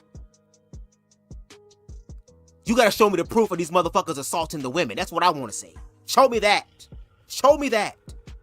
Show me that. But see, if y'all really cared about women, you would talk to your fucking uncles and grandpas and all of them. You would talk to them, but you not, because that is a part of the manhood. Pussy is a part of manhood. It is the spoils of war in man fucking hood. And no shade for the women, for the females, for the trans women, for the spectrum of women. I'm so sad, and it hurts my heart to tell you that you're going to have to learn how to defend yourself. But baby, these motherfuckers ain't trying to learn, and they're trying to harm you. So if that's the case, make sure you know how to fuck somebody up. And I don't give a damn. If you believe it's a biological man, and if you believe that it's a trans woman, no shade, girl. Dark humor joke coming in 5, 4, 3, 2, 1. Since they're both biologically male, girl, hit the nuts. When you hit somebody in the nuts, they're going down, girl. There is not a human being alive with testicles that can withstand getting they shit hit. Unless your ass is Pai Mei or something from Kill Bill, where he can suck his balls up into his body. I hate that I have to tell women this, and the spectrum of women, because again, shout out to J Inclusive, there are trans women that are getting their ass kicked, whooped, and fucked up and unalived as well. So again, bio women, trans women share the same reality as you, despite their uniqueness, energetically it is still the same because both of y'all are seen as weak, less than. And the only value that y'all will ever have is when a man chooses you. That's how the system has it. So the fact that y'all be over here fighting for individuals who are literally going to oppress you any damn way is crazy to me, when y'all have the opportunity to build what real womanhood looks like by y'all own definitions and not the definitions of patriarchy. Because even the way that women show up in this world is for the desires of a man. They don't care about who that woman is, or as Amir puts it, personality. The fuck?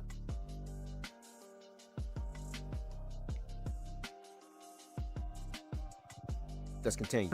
Like, there are creeps. And if you give a creep, and I'm not saying all trans people are creeps, Right.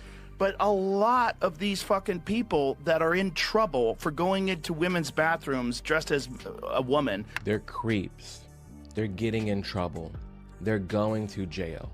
They're taking pictures. They're taking videos. They're causing a scene. Okay, so where are the trans people that are doing that? Because again, y'all conflating that. Because y'all believe that to be the case. I know that's the case because when I was on a particular platform, they showed a video that was kind of similar to that. And I said, how you know that person's trans? Well, how do you know they're not? You got to do your fucking research, dumbass. What you mean? You got to figure it out. The fuck? You know how to figure out how DoorDash works. You can't figure out, nigga, how to be able to see if somebody trans? But they see that the same thing. And Amir, you're like literally agreeing with it when there are people who think that people like you and I are weird as fuck.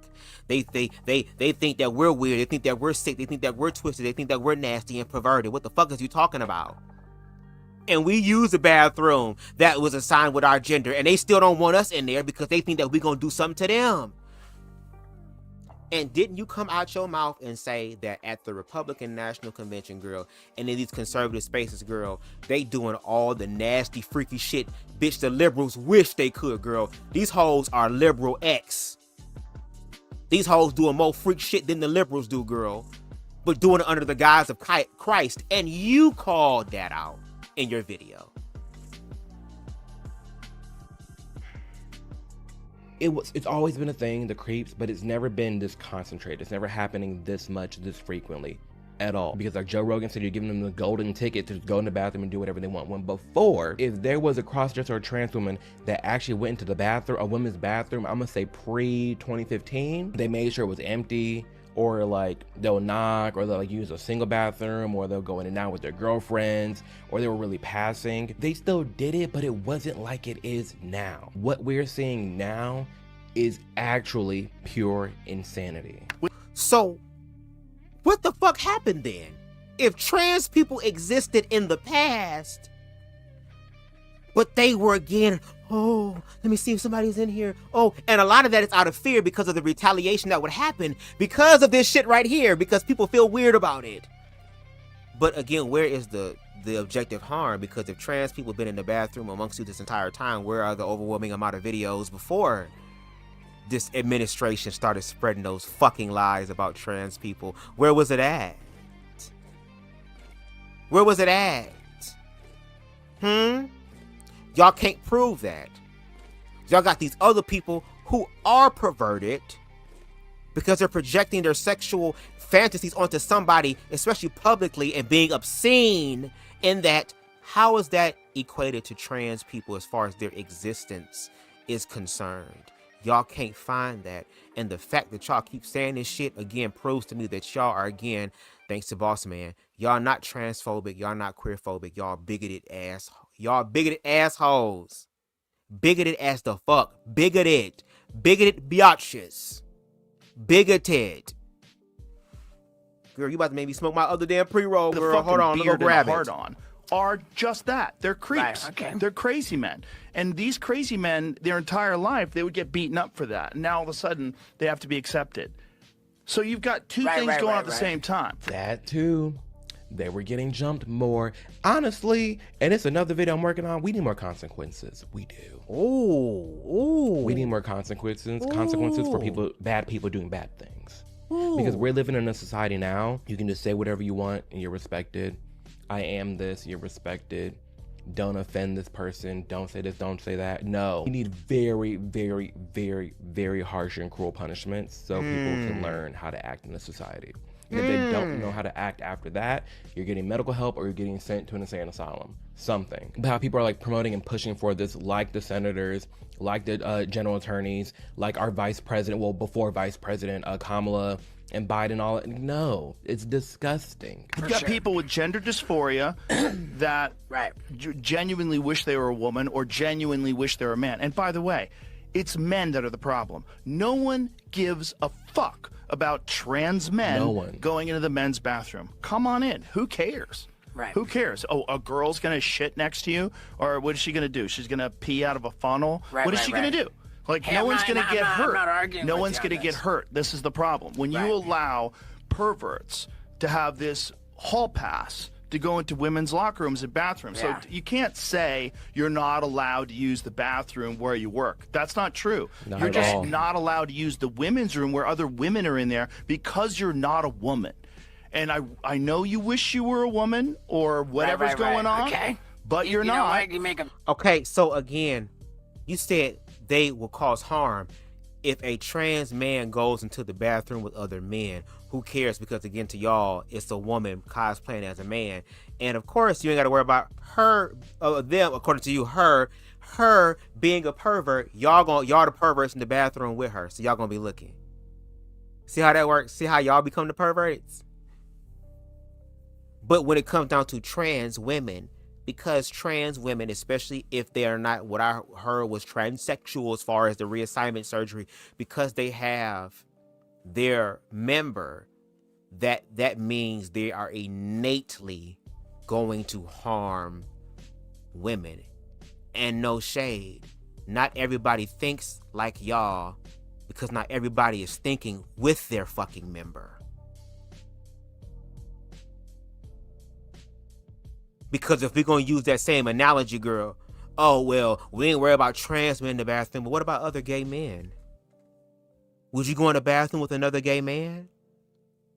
And let's use Amir's version, not the twinks, not the ones who could overpower, but the men that's built like Joe Rogan. That's over there taking a piss and looking at your shit and looking at your ass, talking about some, what's going on? Damn, your ass fat. Damn.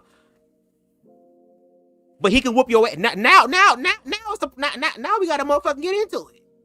Now we gotta try to figure out what the fuck going on, right?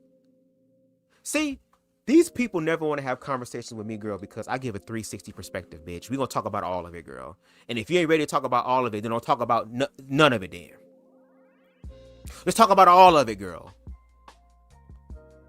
And no shade, girl. It's like taking me to court, bitch. I'm coming with all the information, bitch. I'm coming with all of the resources, girl. I already know how to collect data. I already follow people who collect data. I already talk to people who collect data, girl.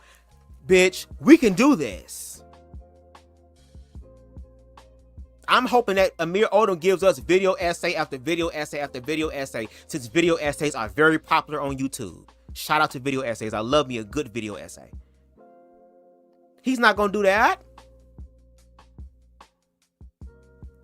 The fuck? And let's hear the perspective of a trans woman. Queen Stevie says, how about this, Amir? That just proves you, Joe Rogan, were both in the vehicle and the catalyst for why Donald Trump won the election. Y'all are using transphobia, and Boss Man said it best. There needs, or Bossman and Bonnie Blue said it best. It needs to be a separation of identity and orientation. A lot of people still get it mixed up. And hell no, trans women, we do not need to use the men's restroom. We're not navigating as men. We show up as women. Amir, you are becoming the new reincarnation of a more upscale version of the Whisperer. It seems like that is definitely the case. And no shade, I have to correct you there, Queen Stevie. Boss Joe Rogan and Amir, from what I've seen thus far, they're not transphobic or queerphobic. They're just bigots. That's what they really are. They're just bigots. Again, the public perspective or public persona of Amir Odom is a bigot. I try to give that nigga grace. Girl, he's a bigot. Based on the things that I saw, based on the things that I've researched, all the stuff that he's saying, girl, he's big. The public version. This nigga on the screen is bigot. But personally, on the real side, the little Amir that we saw earlier in this live, the innocent one, the one that was navigating his way and was walking in advocacy and walking in his truth, girl, that's the one that we need to worry about as far as saving him. Because, girl, Amir, you over here talking all this shit for the party you represent, girl. It's like watching a car accident in slow motion. Talking about cringe, this is cringe. Very, very good point. If you're a woman, talk to most women about this. And it's, unless they're insanely captured by this woke ideology where they can't see reality and the fact that perverts are still a real fucking thing. Yeah. Okay, so let's look at perverts again. Y'all believe that trans shit is all gay. This is all gay anyway, right? It's just gay. It's just another version of gay. It's another level of gay. It's just another transmutation, girl. Motherfucking Resident Evil. I'm about to say Professor X, girl. That's Pop-Up Girls, girl.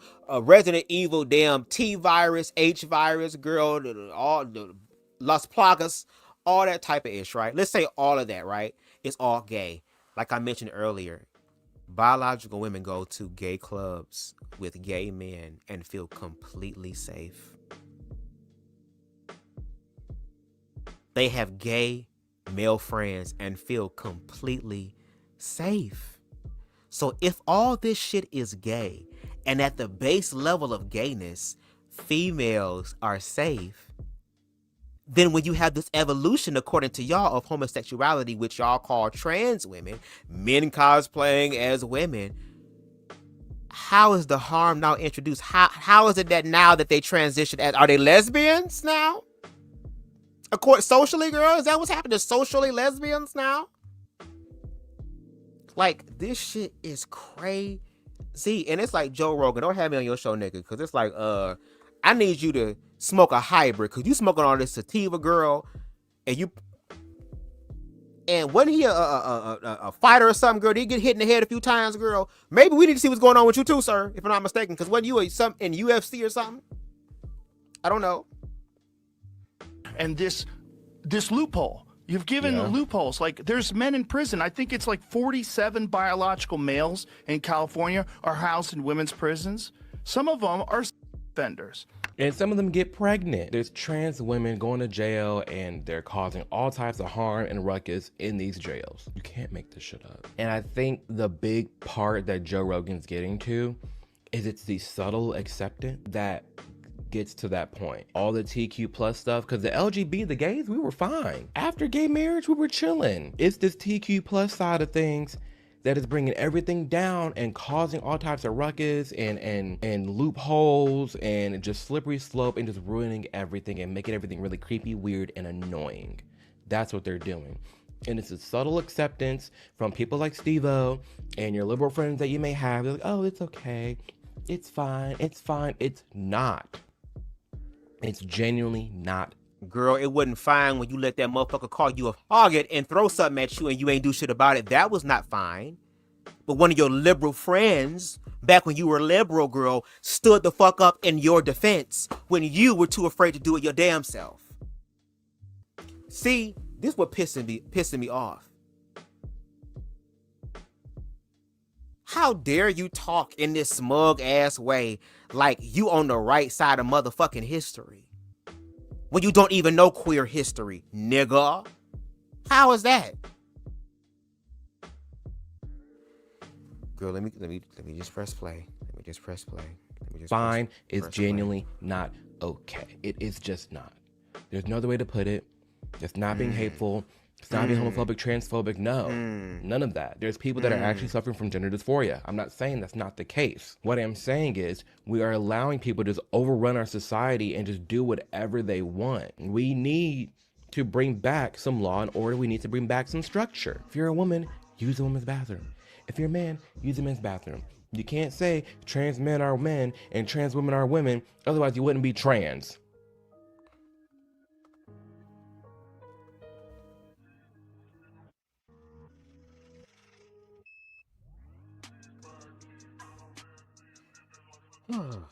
Instrumental came on in perfect timing.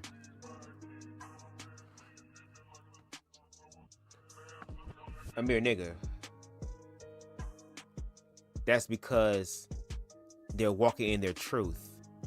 T.S. Madison, Hope Giselle, they lead with trans, just like I be hearing, oh, well, if you're a trans woman and you're dating somebody, you need to let them know that you're trans.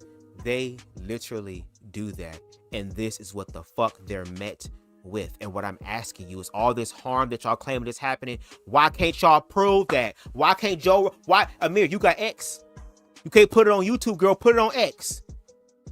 Drop all the receipts on X, girl, because X show all type of shit. Show us what this is. And I'm pretty sure if that shit was out there, I would have been saw it already. I would have clocked it already. Somebody would have sent it to me. The short stack revolution would have been sent it to me.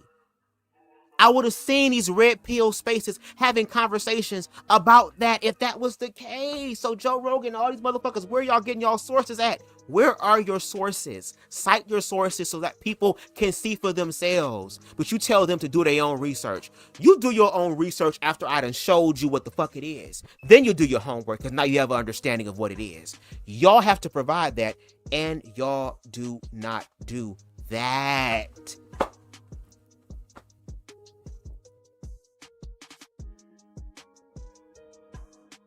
And then on top of that, y'all can say the same thing about gay people, girl. I don't want the gay boy in the locker room looking at my booty. I don't want the gay woman in the bathroom looking at my titties.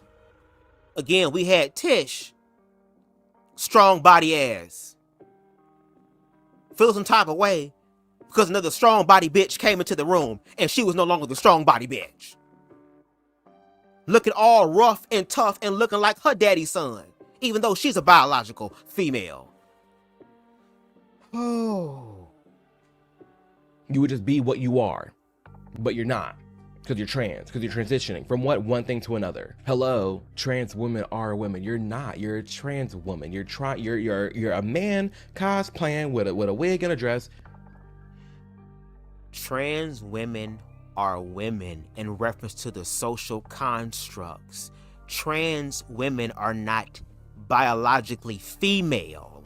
They do not have a uterus. They do not have a womb. They do not have a menstrual cycle. Yes, that is true. And there are plenty of trans women who stated that they are happy that biological women deal with that so that they don't have to because they don't want to.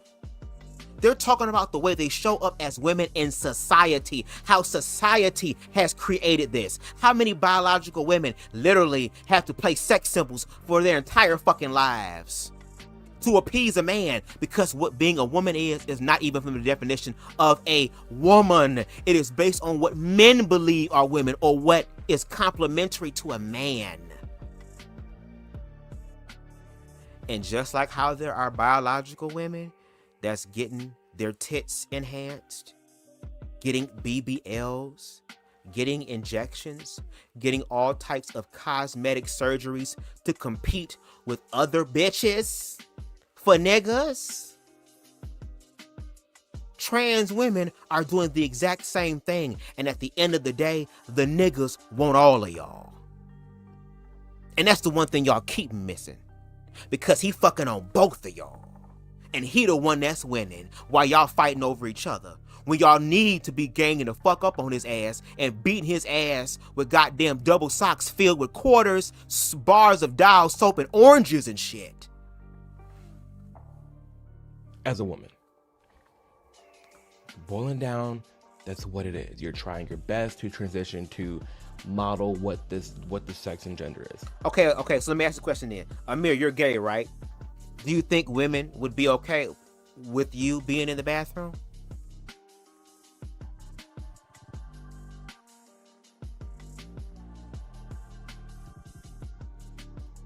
If you had to pee real bad, girl, and the men's room is a line down the hall, girl, but in the women's restroom across the way, girl, ain't nobody in there, just a few other women in there.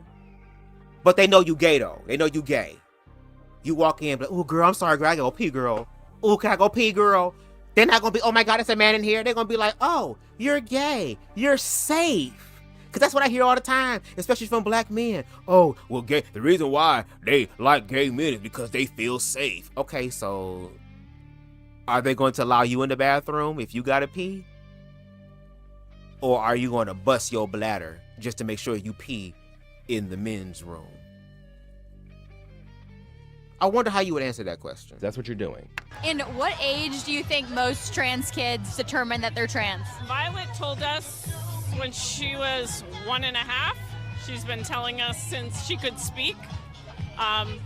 So she knew since birth. What motivated you to come out here today? We're supporting our child, Violet, and her access to the medical care that she needs. We're here for her rights and her ability to be who she is.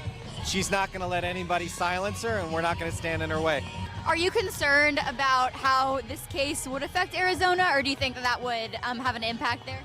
Yes, 100% we're concerned, and we've discussed having to move, which we don't want to do, but Violet comes first, and her medical care and her medical needs come first. So This is why. There's people out there just like, I don't rock with the gay community at all. I don't rock with none of this. These people are not parents. They're not parenting. They're not leading. They're not doing any of that. You're being a child's friend and accepting any type of delusion you want from them. And you did a piss poor job raising your child if that's how they end up being. I'm sorry. This is one. I try to be kind, nice. This is one. It's children. It's a minor. What the hell do you mean it came out as transgender at 1.5 years old? Well, again, to your point, they can socially transition. And when they talk about gender affirming care, mental health is also a part of that affirming care too.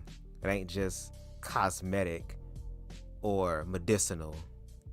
It's also dealing with your mental health too. You know, your mental health is very important as well, because your mental health can affect the rest of your fucking body. As my father would say, the king of quotes in my life, girl, compared to Davion CTV, girl, your dis-ease can manifest into a disease. A lot of people create illnesses and sicknesses in their own bodies because of their lack of mental hygiene, a proper, healthy mental hygiene. Now, no shade. To hear her say 1.5, I can understand why people are shocked and they're shooketh. What I want to know is, how old is homegirl now? How old are they now? Okay. What has the doctor's appointments been like? What has the therapist appointments been like? And when you talk about gender affirming care, like, what do you mean by gender affirming care, so that we can hear about their own particular case? And yes, no shade. If you look at the world, there are parents that end up manifesting realities that is not what they would consider favorable in their life. I'll give you 2 examples, even though they're extreme examples, even though there's people in the world, but it's very, very rare. To your point, Amir, one's enough, right? I mean, one's more than enough, so it has to play across the board, correct? Okay. There were 2 documentaries that I remember watching back in the day, especially with this channel called Discovery Health. They had all type of cases, like, of different anomalies and different rare conditions, just things that it's out of the norm, but it's a part of the reality at the end of the day. And there were 2 documentaries that I watched that stuck with me, and maybe I need to watch those again. The first one, I forgot his name. He passed away, unfortunately. Both of the people in this documentary passed away. But the first one was about a boy who had this rare degenerative skin disease to where his skin was literally falling apart. He had to wake up.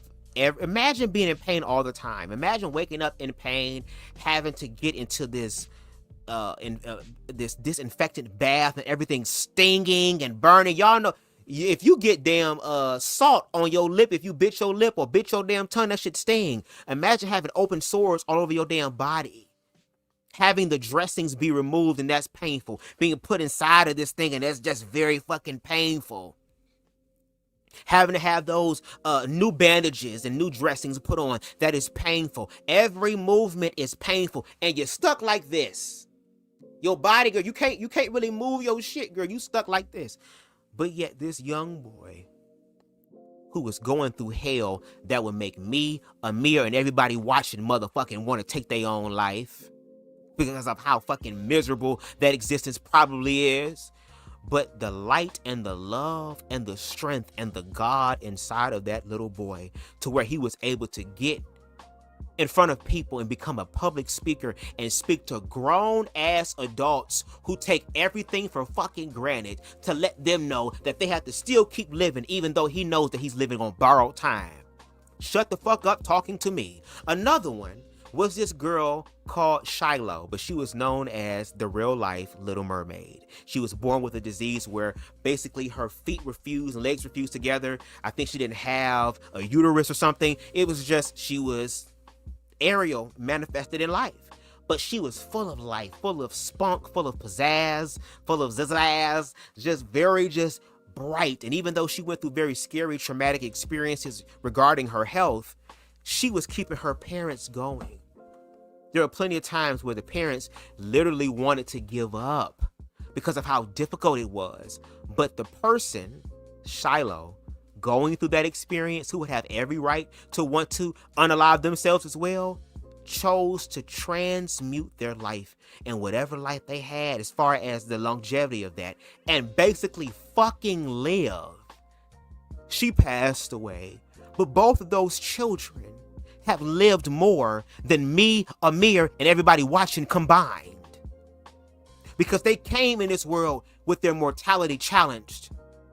And I don't give a fuck if you gay, straight, black, white, Republican, Democrat, rich, poor. When your mortality is threatened, when you are reminded that you are living on borrowed time, girl, one or two things happen.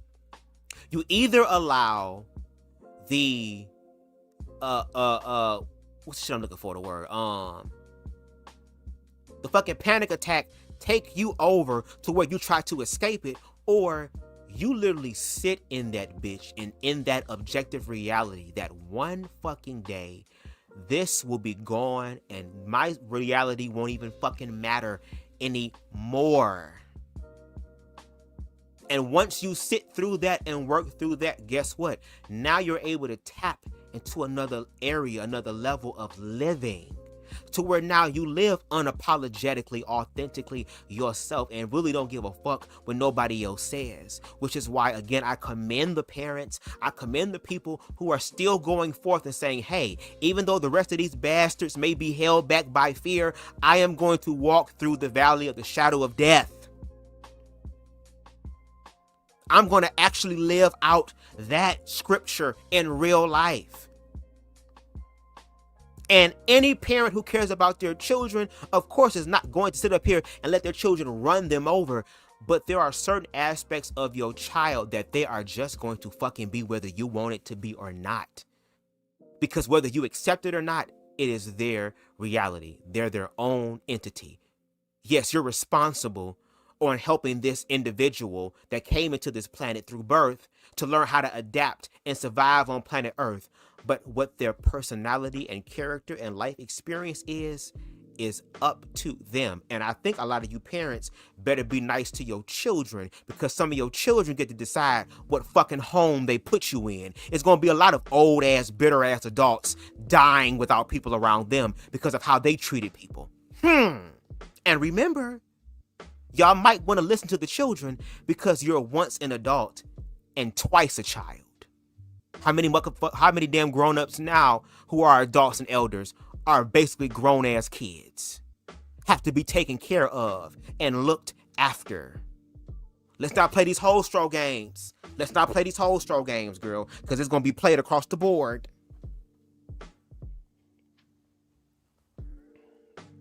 Oh my gosh. Yo, Cash App Conscious TV, girl. I'm smoking up my good shit with y'all. Like, literally, what are we gonna do? I'm hoping more content like this just highlights the insanity of these conversations and how real it is. So like when you hear it with your friend groups, when you hear it around, and you're, oh shit, I'm breaking my chair. You hear it with family and friends, you're just out and about, you push back politely. Because we're gonna get to a place like this where there's literally marches and protests of grown ass adults saying their child came out to them when they were trans as 1.5 years old, were fighting for their rights to medically manipulate themselves for the rest of their life. I have nothing to say. Well, that's always been the case. Here are things that the woke people do that really pisses me off as a gay guy. Thinking you can be whatever you want to be. You want to be a dog? Well, you are one now. Just because you look rough doesn't mean you're a dog. What the fuck? How far do they take it? Like, if you're ill, am I allowed to take you to the vet, or do I have to take you to hospital for humans? I'll make you shit in a litter tray, don't try me. Scary how easy it is to now just be the opposite gender. For example, all I have to do is just tell you, guess what guys, I'm a woman now. Yep, that's bad. We don't need people out here just saying, yep, I'm a woman, I'm gonna do whatever I want. No! And that's it, I can now go into the women's bathrooms. It's discrimination if you try and kick me out. Again, there are genuine trans people out there that I actually love, respect, and I love watching their journey. I should call him. There are people out there that really abuse that system. Like, Okay, well then, where your friends at? What about your friends? Where they at? Y'all don't ever show them. Y'all, I hear this all the time. I have gay friends. I have trans friends. Bitch, where they at? Because you talking about you need real friends around you. Girl, these are not your real friends. If they got you online talking dumb and stupid like this, bring them on so they can validate your shit instead of using it as a talking point. Oh, I have black friends, and Amir is the black friend, girl.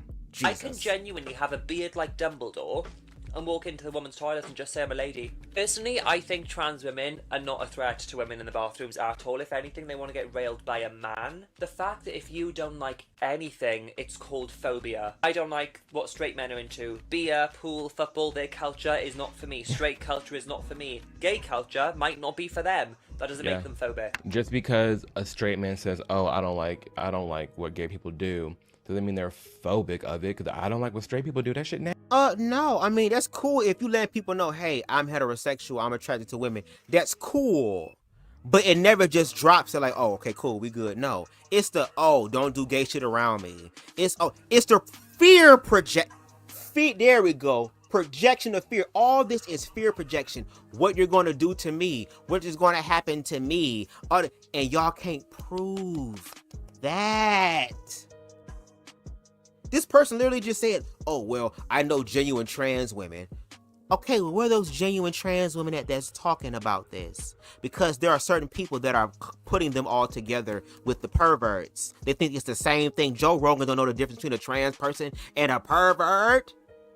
He literally called them the same thing, just like the DL whispered, believe that DL men and trans women are the same thing. And that's what he said out of his own mouth.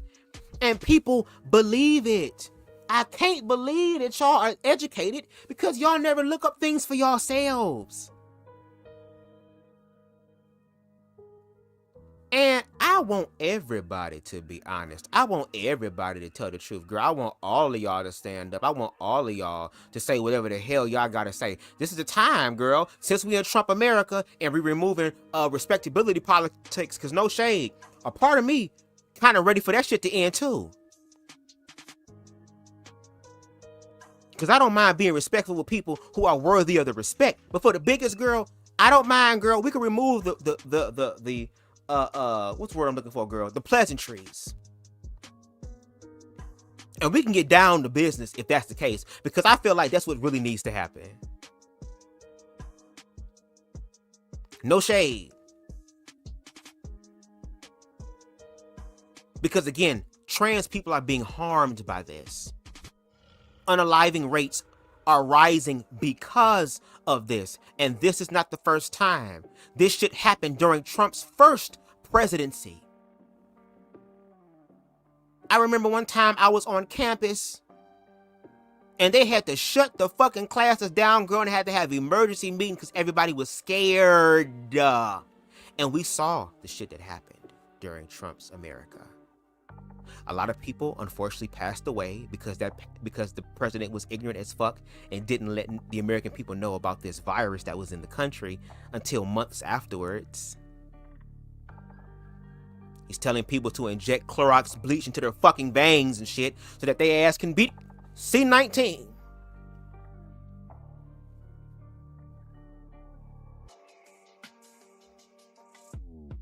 And for Amir to get up here and literally use clips to demonize trans people's existence because these bills are not being put in the name or in the way to stop what you call, I forgot what Joe Rogan called, the people who are you who are utilizing loopholes, i.e. trans experience, to be able to be in spaces with women, near women, biological women, probably even some trans women, bitch, but biological women, girl, to be able to receive self-pleasure from that. There are no bills being created for those people. The bills are being created for trans people.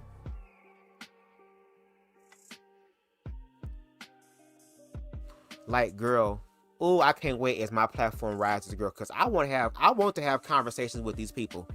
And no shade, it could be a debate if you want to, because I'm good at that as well. Trust me. But I would prefer to have a conversation.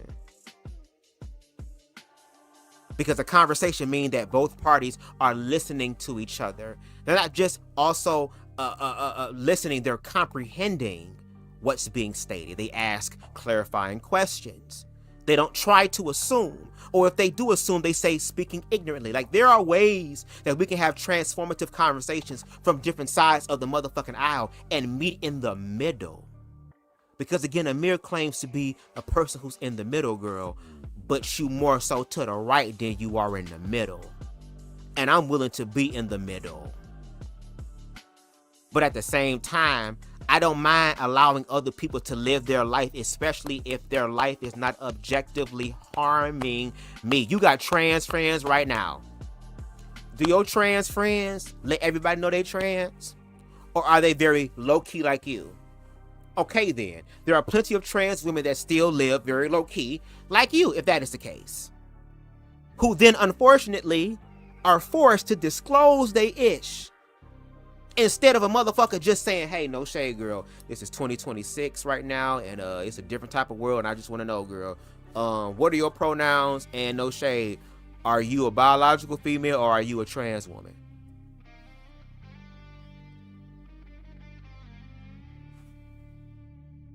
Like, there are ways around this. Like, there are ways to get what the fuck you want.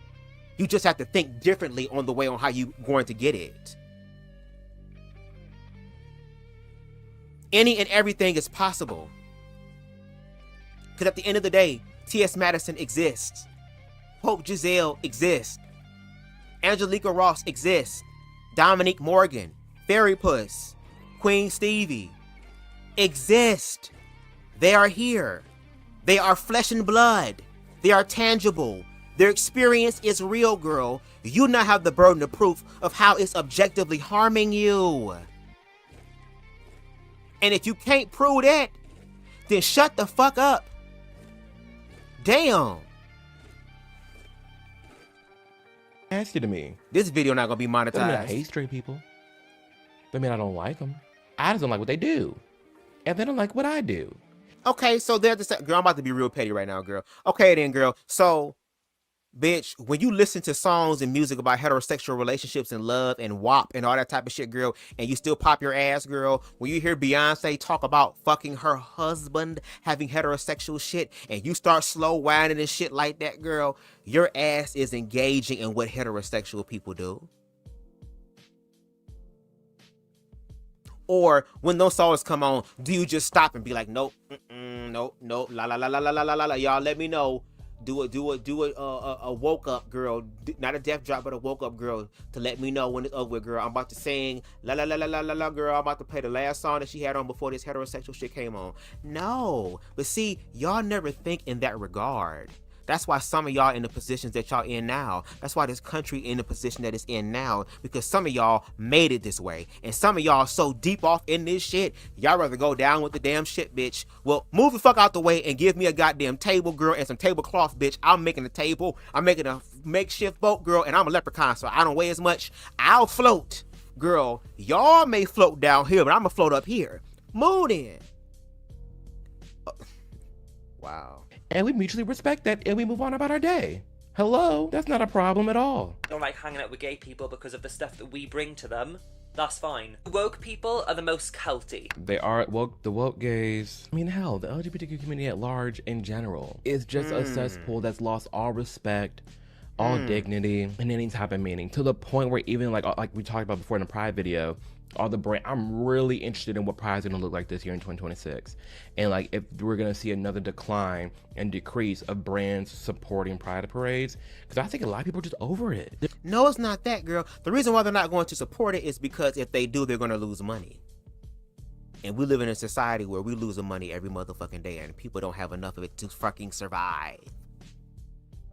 Secondly, I also wonder how Pride Month gonna be this year. That means you coming out with the family-friendly Pride?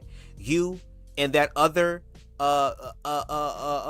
woman you showed earlier in the video, girl, who looks very backstreet motherfucking boyish her damn self, girl. Are y'all gonna come together with the family-friendly Pride event and show us what it actually looks like so that we can see, so that we don't keep fucking up for the community and fucking the... Are y'all ready to show us what Pride community looks like when it's saved? Of course not. Y'all just gonna be ready to critique more and not do a motherfucking thing to change it, to help change it. Y'all just talking shit.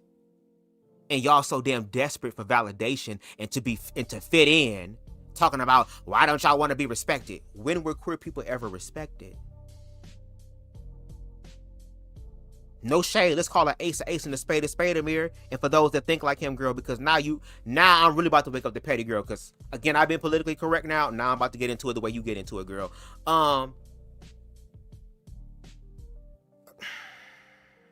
See, the universe trying to get me to stop, but I'm really about to ignore the fuck out this shit, girl. I feel like New York, girl. I've been on pause for a minute, but I'm about to press play in a motherfucking millisecond. Oh, girl. Let me just press play. You're completely over it, you guys. Let me know what you think. Let me know in the comments below. Are you someone that's straight and you're just tired of the antics that the gay community has always been up to and promoting and pushing? Are you gay? And are you just like a normal gay person that is also tired of the nonsense? Let me know, because this is getting very tiring. It's upsetting. It's unfortunate seeing how gay people are viewed in the society, especially for me, actively seeing us being more supported and then all of a sudden come crashing down to the point where there's regular gay people who are even like, I want no part of this. What are we doing, you guys? Something needs to be said. I'm glad we're having this good discussion and more people are waking up to it and this rise of like normal gays out there. But I hope this video outlined and showed a clear reason as to why there's a lot of people out there who just do not like the LGBTQ community, and it doesn't have anything to do with homophobia.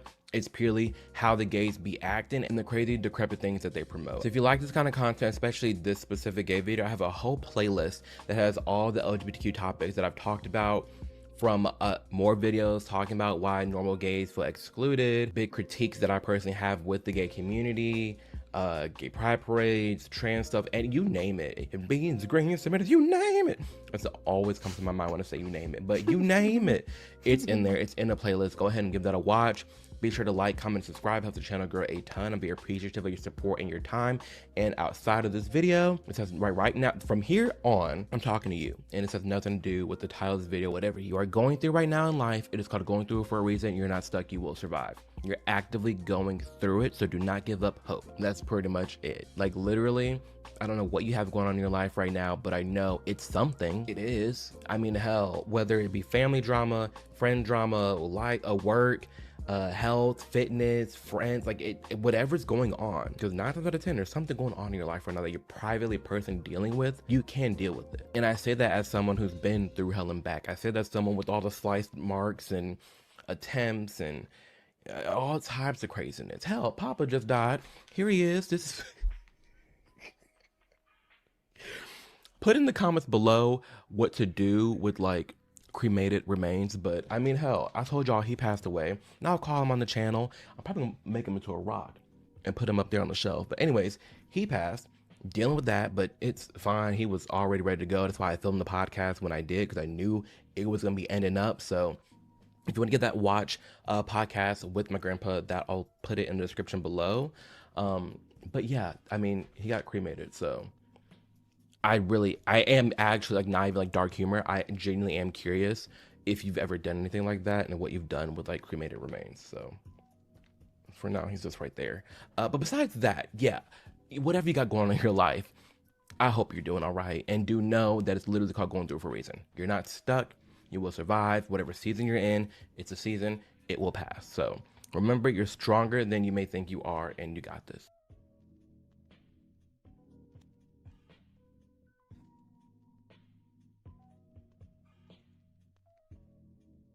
For you to do all that you did in that video, the clips that you took out of context and broadly stroked across the queer community, and to have people believe that, basically telling the queer community that people are tired of y'all for simply fucking existing, which means actually living just like how they live, and they have a problem and an issue with that, and then for you to end your video by saying that everybody has something that they're going through. Family stuff, of course, if you're queer, there's some family stuff going on 9 times out of 10. Work stuff, we just heard some things about the work stuff. Just things in general in your fucking life, that you will get through it, that you will make it, and that you will survive. And the sad part about sharing the statistics of unaliving shows how many people are not going to. And the fact that those situations we experienced as children almost claimed you and I, Amir. Both of us. We both almost didn't make it. And hell, as an adult, I had an unaliving ideation to where I probably wouldn't have been here today if it wasn't for people like CTV in my life to teach me how to love myself when I spent the majority of my life seeking validation from others who would never give me what I wanted. And the only person, to your point, Amir, that can give what it is that we want is us.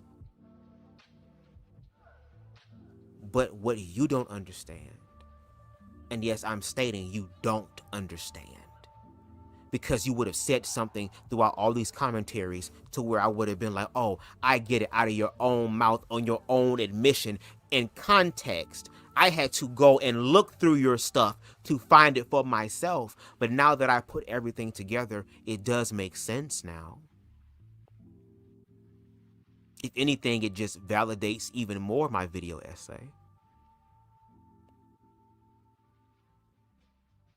And your recent content, because like I said, video 42, 43, 44, whatever the case may be, I knew you was going to talk about it. And now in your other videos, you got to give the people what they want. This is Trump's America. So, of course, we know they're finna turn everything the fuck up. They are ready and preparing, girl. They've already given us the promissory note, girl. They're already chanting. They're already taunting. They're already seething at the mouth, prepared to be unleashed. We know this. We understand history. But you are playing into the reason why so many queer children, not just adults, but since we're talking about the children, which was the same thing used against us, but the children, every child that takes their own life, especially if they've watched your content or had parents, family members, a church family, or those in their social circles or their communities watch your video and then project all that onto the children, just like how your parent, your mom, and your family ended up projecting their fear onto you to where you had to go to conversion therapy, and you went through the conversion therapy and you was still the fuck gay, and you dealt with more traumatic experiences, and you're saying but not revealing how you have slice marks on your arm because you understand the fucking struggle. I want you to understand that your commentary is literally gearing up for the next Amirs of the world who are probably not gonna make it. Because it's by the grace of God, source, universe, consciousness, that your ass even made it, correct? So yes, this is why I continue to do my commentary, using your commentary as a springboard Because until you start doing commentary where you are also challenging your own audience, when you actually put out the fucking videos you said that you was gonna make, and no shade, I can't be really mad at you about that, because girl, I need to do the same thing, girl. I'm working on my shit. But you got more resources, girl. Yo, you got faster computers, girl. You got faster RAMs, girl. You and able to do shit to make it come out fast, girl. I gotta take my time. But until you start doing commentary that is balanced, that means when you talk about, oh, well, the heterosexual people and the Disney stuff, girl, I need a video on that, girl. Disney, heterosexual people, I need accountability, girl. I need you to be like, girl, 30, 40 minutes, girl, we finna go through all these motherfucking Disney classes, girl, and I need y'all to speak to that, girl. The same energy that you give in the queer community as far as not around the kids, I'm gonna need that same energy, baby. Can you do it? Can you stand the rain? You want the queers to stand the rain. You want the queers to be accountable. Are you also willing to be accountable? Are you willing to not hide behind the Bible and all the other shit, girl, and walk in your objective truth, girl? No Bible needed, because it's the truth, girl. It's the truth with the Bible or without it, because truth don't need nothing tangible, physical. It just is what it is, right? So are y'all willing to do that? And we know what the answer is, girl. But I would hope that you would humor us, girl, those in opposition, girl, to your perspective publicly. I would love for you to humor us, girl, and show us what that looks like. And again, I always be giving honor to Boss Man, because when Boss Man was on a particular platform, girl. Okay, hold on. La da da da da da. Boss Man was on a particular platform and had a series called the LGBTQ plus conundrum, which I believe hopefully this year he's going to continue. Because again, if you have reasonable critiques that make sense, then I'm all for updates and evolution. Because again, we all need to adapt and to grow and to evolve, girl. And we need people on the outside who can see our blind spots, girl. But you need to be able to see the blind spots, girl. And verify that the blind spot needs to be paid attention. You know what I'm saying? You got to do that. But every motherfucking live that he did, girl, in reference to the LGBTQ plus conundrum, I made sure to set my notification and to be there. Because now it was somebody actually educated, somebody actually informed, somebody who actually doesn't just copy and paste shit, but actually look up shit, girl, and figure shit out, girl, and has a mind of their own, girl. I was able to learn from this person, and I did learn some things from this person in reference to the queer community. That no shade, if people were paying attention, they were so desperate to have a tool to use, girl, not realizing that that same tool was actually validating the queer community, actually being an ally to the queer community, actually helping them to better themselves. And then at the end, or the last one that he did, because again, it's supposed to be more, I said to him, hey, I appreciate you doing this with the queer community, because some of us are listening and comprehending. It may take us a little while and we may make mistakes, but girl, we still gonna go forward. Now ask the motherfuckers on the panel, girl, on the channel, can they do that? But yes, since you've been objective of the queer community, can you also be objective of the religious community? And he said, Bubs, hold on, buddy. You're putting the cart before the horse. I already had that in mind. The first fucking video, as far as the LGBT conundrum, as far as the live that he did, was the most viewed video that I believe he ever did on that platform, if I'm not mistaken. That's because, no shade, that live was a piss po ass trap to get me over there, because they believed that me and Boss Man was gonna go at it. And then after Boss Man then came through and did what they believed that he was going to do in reference to my commentary, then the fat ass hogs, Mog niggas in the back can come through like pigs and eat up the slop that's left to claim a cheap ass victory. Unfortunately, an individual named Mantis Punch, girl, went up there and unfortunately ended up volunteering as tribute, unbeknownst to him, girl, or shall I say involuntarily, in my stay. So again, I thank you for your sacrifice. Okay?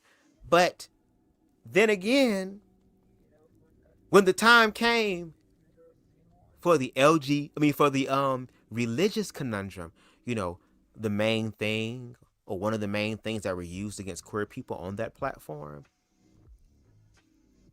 these niggas is literally gluttony manifested, talking about me being gay. I don't want to be around you. You might eat my gayness.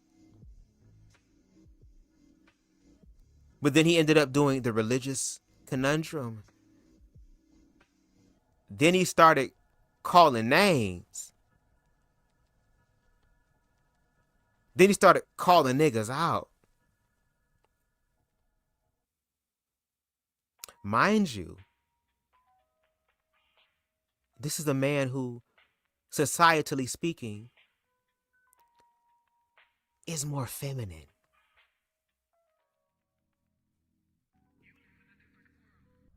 More pretty. More eccentric. More eclectic. More unique. Or as I would say, just secure. Just secure. That's the easiest way to put it. Just secure. Baby, pulled out all type of scriptures that we ain't never heard, girl, in our church history, bitch.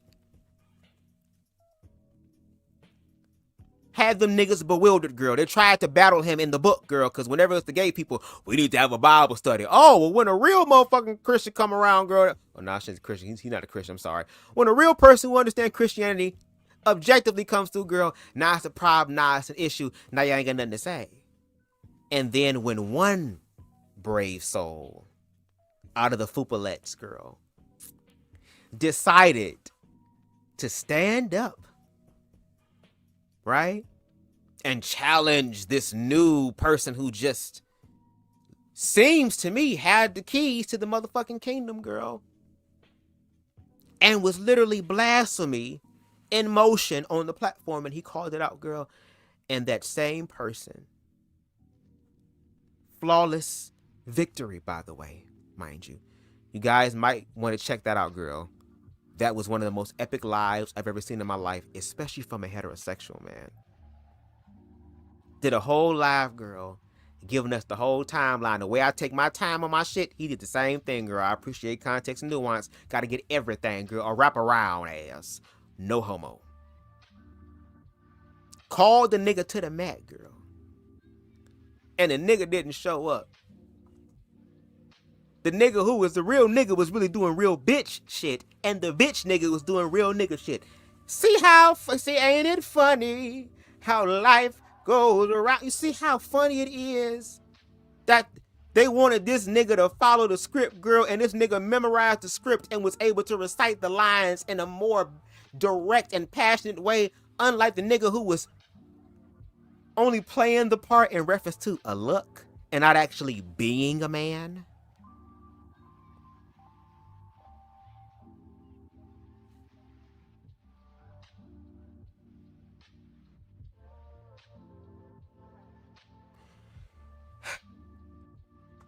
Anyway, let me stop.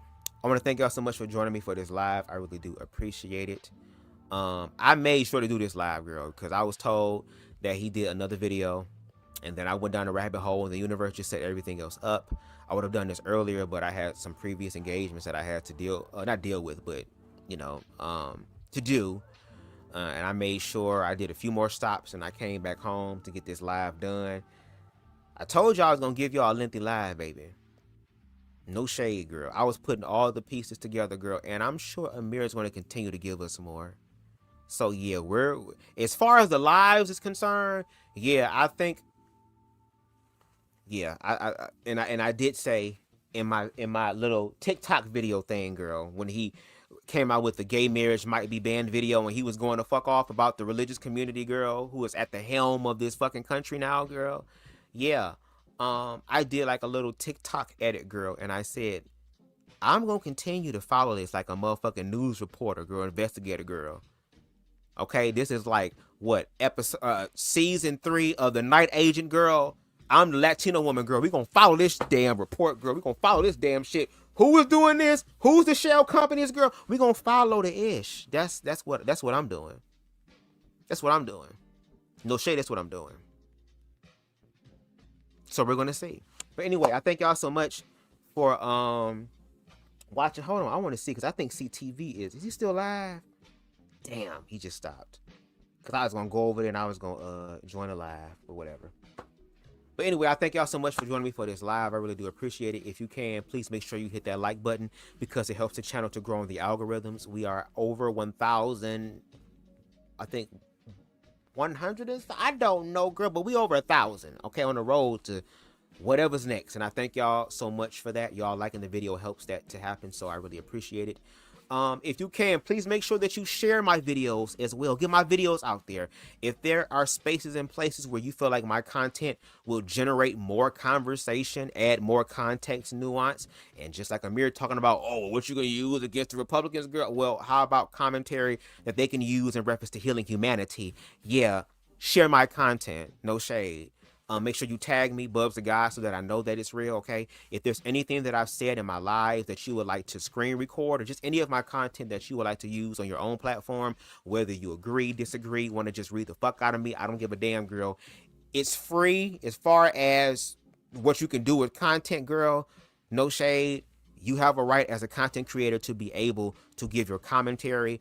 I would be a fool to sit up here and to use other people's content as a springboard and then get stingy about people using mine. So no, you can use my content. I have no problem with it, any of my content. The only thing that I ask, though, that is imperative, okay, that is something that needs to happen, is that you need to tag me, BubzDaGawd, so that I know that it's real. And if you feel compelled, you can definitely hit that Cash App at the bottom of the screen, $ Conscious TV, CONSCIOUZ TV at the bottom of the screen, okay, and put in the message, this is for BubzDaGawd, because if not, that witch will use my shit to buy some more goddamn hot foot powder and goddamn black candles and shit, girl, to be able to get these hoes together. I'm just saying, okay? So I thank y'all so much. And again, Amir, if you happen to see my content, as far as the public persona of who you are, that is the individual that I'm challenging in reference to the ideology, in reference to the perspective. And if you claim to be an individual that is trying to find the gray area, then I'm trying to connect with other people who are trying to find the gray area. So since you're publicly stating that, I'm also offering an olive branch or a white flag to say, hey, girl, let's have a conversation. Now, we can have a private conversation, what would be cool? Or hell, if it ain't you, if there's somebody that you know in your social media circle that feels the way that you do, since y'all are coming up with a club and finding people, send one of them over this way. I don't want to be an echo chamber. I don't enjoy being an echo chamber. The only time it's an echo chamber is when iron is sharpening iron. But as far as learning and growing and evolving, I'm going to need other people who think differently. And if you have people around you that you know that think differently, that actually can save the queer community, then I don't mind having that conversation. But what I am seeing, unfortunately, is that a lot of y'all are making these videos and clips saying that y'all care about the queer community, but we don't see y'all out in the fucking streets doing anything, let alone using y'all platforms to literally change the narrative to help the queer community. Because if you really was trying to save the queer community at large, you would be trying to protect them from these fucking laws being put in place that's going to remove their humanity and make it easier for them to be the target. Because with all the shit that's happening in this administration, these individuals need as many distractions as fucking possible. They want more Amirs. They want more Brandon Tatums. They want more Candace Owens. And the gag is because money is messed up, ain't enough to go around. People got to work slave jobs, and 3 and 4 of them just to be able to afford a full fridge of groceries and to make sure their bills are paid. There are a lot of people who are willing to find loopholes and shortcuts to the top and will grift in order to survive, not realizing that, yeah, you're surviving for now. You're thriving for now. You're validated. You're affirmed for now. You're the champion for now. You're the people's champ at that for now. But again, when they removed the pride flags, they didn't just remove the trans part of the pride flag, because regardless of what you believe, that pride flag has all of us on it. And they've been indoctrinated to see all of us on it. So when they took that pride flag down, they also took down your history. They also took down the information and took down the awareness and the stories and the lives of people who survived worse than you. That conversion therapy that you received was in no comparison to the conversion therapy that they had to receive. We're talking electroshock therapy. We're talking about lobotomies. We're talking about all crazy ass, sick, real perverted ass procedures done on people.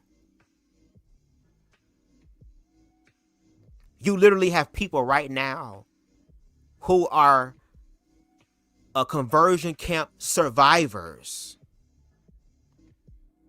who literally, I think another documentary just literally came out. There's so much shit I have to watch. That's why I cannot wait until I can make YouTube one of my streams of income, because I live a pretty chill life any damn way. No shade. I really just like to create and shit like that.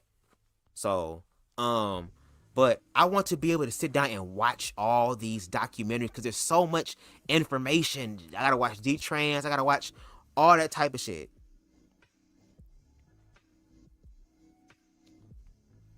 Girl, I could talk about this all day. And I'm gonna get to a point where I can get paid for it. No shade, girl, because this shit takes time. You're talking about stress. You're talking about time. You know how much time it takes to edit, to get all these clips together, to get the live together, to do all this. And this is a part of my community work. This is a part of my activism work. This is what real activism looks like. But what I'm also stating is that, as Jay Inclusive said earlier, we have to start coming together now. We are all that we have. And despite what Amir believes, baby, we are all that we have. He gonna figure that out eventually on his own. That's his reality. That's his story. His story's not finished yet. His story arc is not complete yet. But because I am open-minded for real, because I talk to other people for real, because I go out of my way to educate myself about other people's experiences for real, in reference to human decency, I'm able to show up around other human beings who are going to be different and unique than me, and to honor them in that uniqueness because they get to do it. And you sit here and talk about individuality, but yet you're so worried about the public opinion. Again, cognitive dissonance is real. There's literally a fucking divide that we are seeing Amir go through in real time. One side of the Amir is the validated Amir who is gay but not gay because that's what his mama said to him. He took that literally. But yet when we see him be himself, girl, he is the zestiest of zesties, girl. It's still in you. It's just buried. And speaking of buried, you're also going against the little Amir in you that we saw that was so innocent, that was in love with some of his straight friends because he didn't understand anything about being gay. He just honored what it is that he fucking felt, even though he didn't understand why it was happening.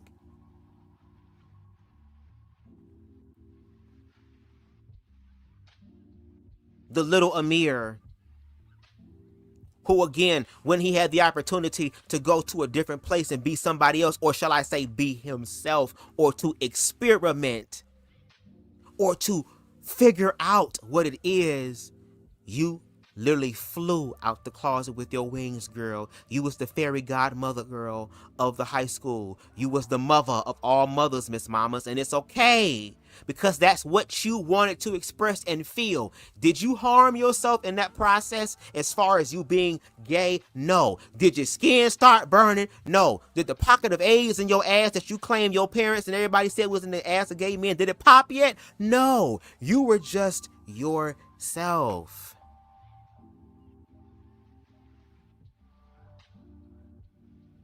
And then when your mother found out that you were an affirmed, that you like because your sons have asked Miss what's her name,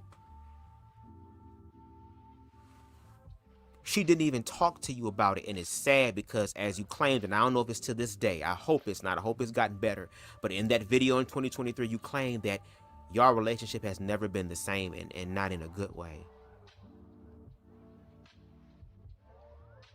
Not in a good way. I hope that that relationship has mended. I hope there is some reconciliation there. And in closing, that Amir on the inside, the little Amir, you need to nurture him more, grown Amir. You need to love on him more, grown Amir. You have to allow him to be able to be himself publicly. Because when you do things privately to appease other people and they ain't got no fucking rhyme or reason to be able to verify that what you're doing is harmful, it's just what they think, not what is actually happening, you are actively silencing the little Amir inside of you that is crying literally to come the fuck out. Now, if you want to live your life as a public gay man who is quote unquote closeted, as far as you're not going to partake in loving your partner wherever you are, because you don't know when it's going to be the last time that you and your partner going to see each other. He may not live to get to the house to show you that affection. You may not live to get to the house to show you that affection. That all we have is the present moment, and that tomorrow is not promised. So why not love your partner where you're at? So if you at the boardwalk and it's a romantic motherfucking horizon and everybody else got their partners and your man comes up behind you and puts his arms around you and kiss you on your neck and tell you how much he love you, you're going to allow what the fuck other people think about y'all love to tell him to stop? And no shade, I ain't even gonna hold you. That's something that I had to learn and I'm still letting go of. I'll give you an example. For those of you who know, I was dating fellow content creator Scotty by Nature. Shout out to him. He came to visit me a few times.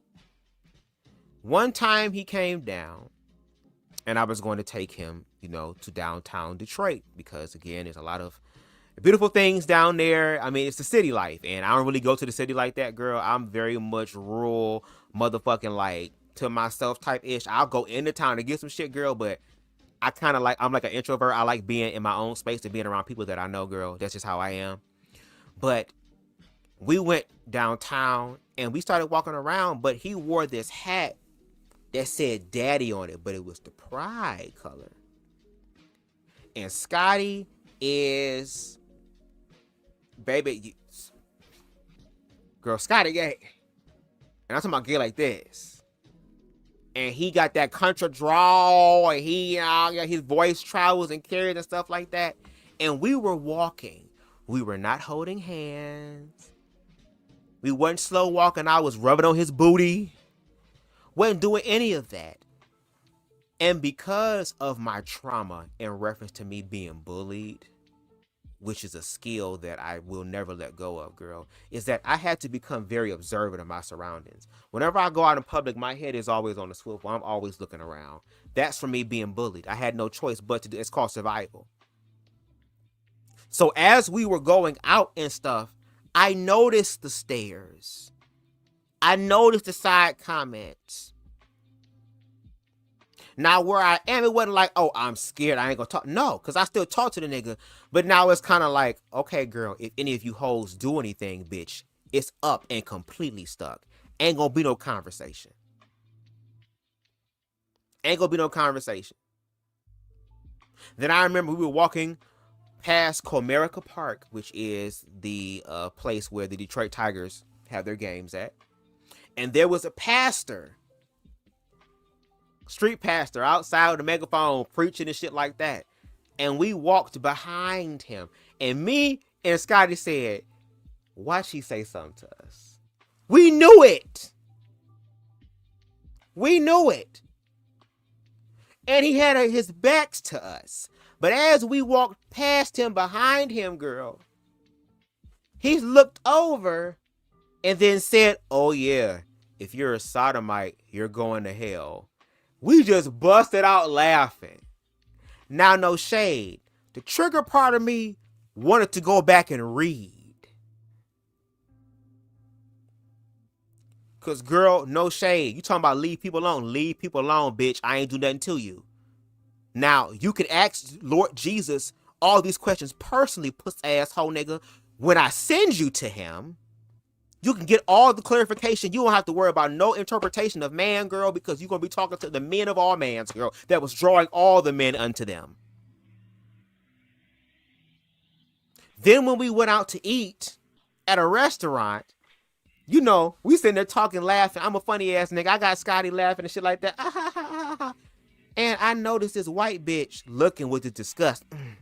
And it took everything in my power to be like, excuse me, ma'am, do you have a problem? That's something that I still need to work on. That's something that I still need to deal with.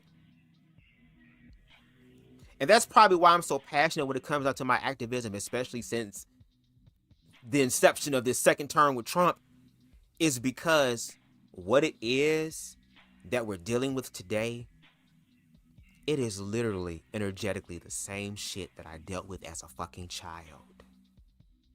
It is literally the same fucking thing. It is literally the same thing. The discrimination is the same thing. The judgment is the same thing. The narratives is the same thing. I highlighted this in my video essay. In the X, or the part where I said what conservative people said about gay people. And what Amir Odom says about trans people. And they are literally the fucking same.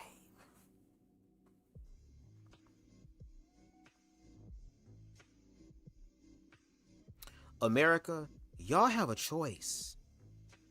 Despite how dark it is and how dark this bitch finna get, we always and forever have a choice.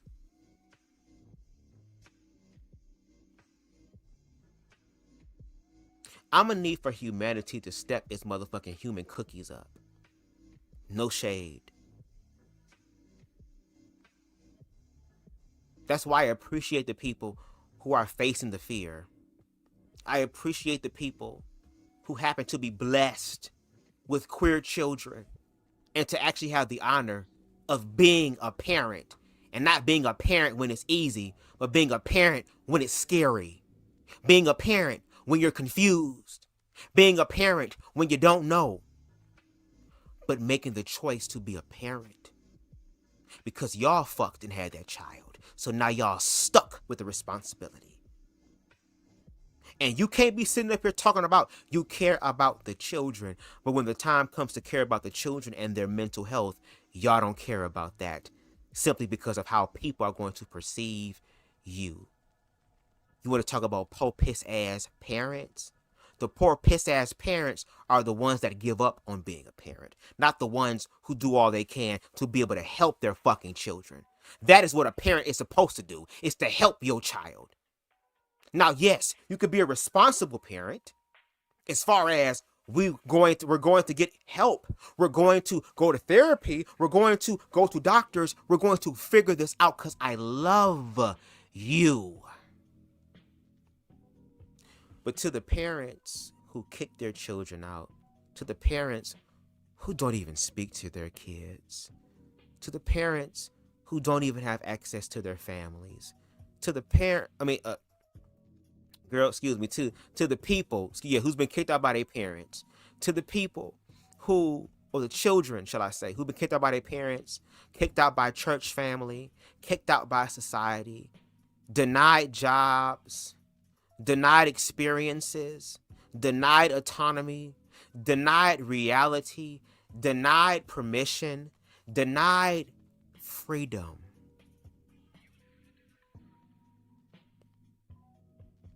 My heart goes out to every single one of y'all.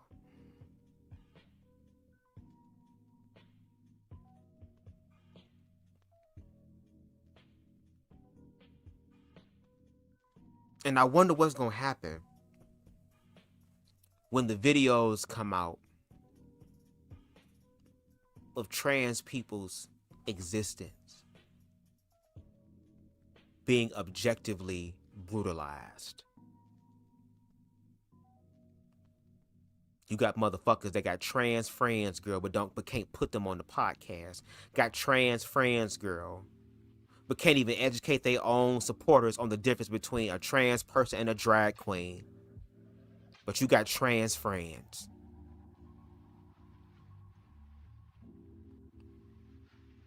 That's why I'm going to do my part to call people like Amir Odom the fuck out. Because you're actively unaliving the child inside of you. No shade. The one thing that that innocent child did not do, which is to delete itself, the adult version is doing that. You are literally finishing what little Amir had the courage to stop. Let me stop. Anyway, thank y'all for watching. I really do appreciate it. I gotta go, girl, because I'm about to be really triggered. I'm about to be really triggered by this. I know I got some things that I still need to deal with, girl. And I am dealing with them and will be dealing with them. But this environment is not conducive for any sort of healing. It's making everything more difficult. You have people who want to heal, who want to change, who want to be better, who want to grow. But this administration, people like Amir, is literally creating content and talking points that are laced, imbued, endowed, saturated, drenching in fucking ignorance and fear that is going to harm all of us, Amir included. And Amir, if you feel like, again, you are exempt, you have the burden of proof to prove how you are. And if there is a pathway to being exempt, you have to show us what it looks like. When I was on Amir.com, I saw all type of shit. You was working out. You was in the snow, girl. You was laughing at something like this, girl. We need to see a 24 hours in the day of Amir Odom so we have a understanding of what we should be. Because if you're claiming that you are the model minority and the model citizen in reference to how queer people should act, I need to see what that's like 24/7, not just when the camera's on. Not when PragerU is ready, set, action. I'm not talking about when your supporters are asking you for a new video. I'm about to call you 1 minute. I'm talking about what we can actually objectively see. So anyway, y'all, I'm going. I gotta take this call. I'll talk to y'all later. Y'all enjoy the rest of y'all evening. And until next time, everybody, peace. I can be anything I choose in this round. We are a sound vibration too deep to tell.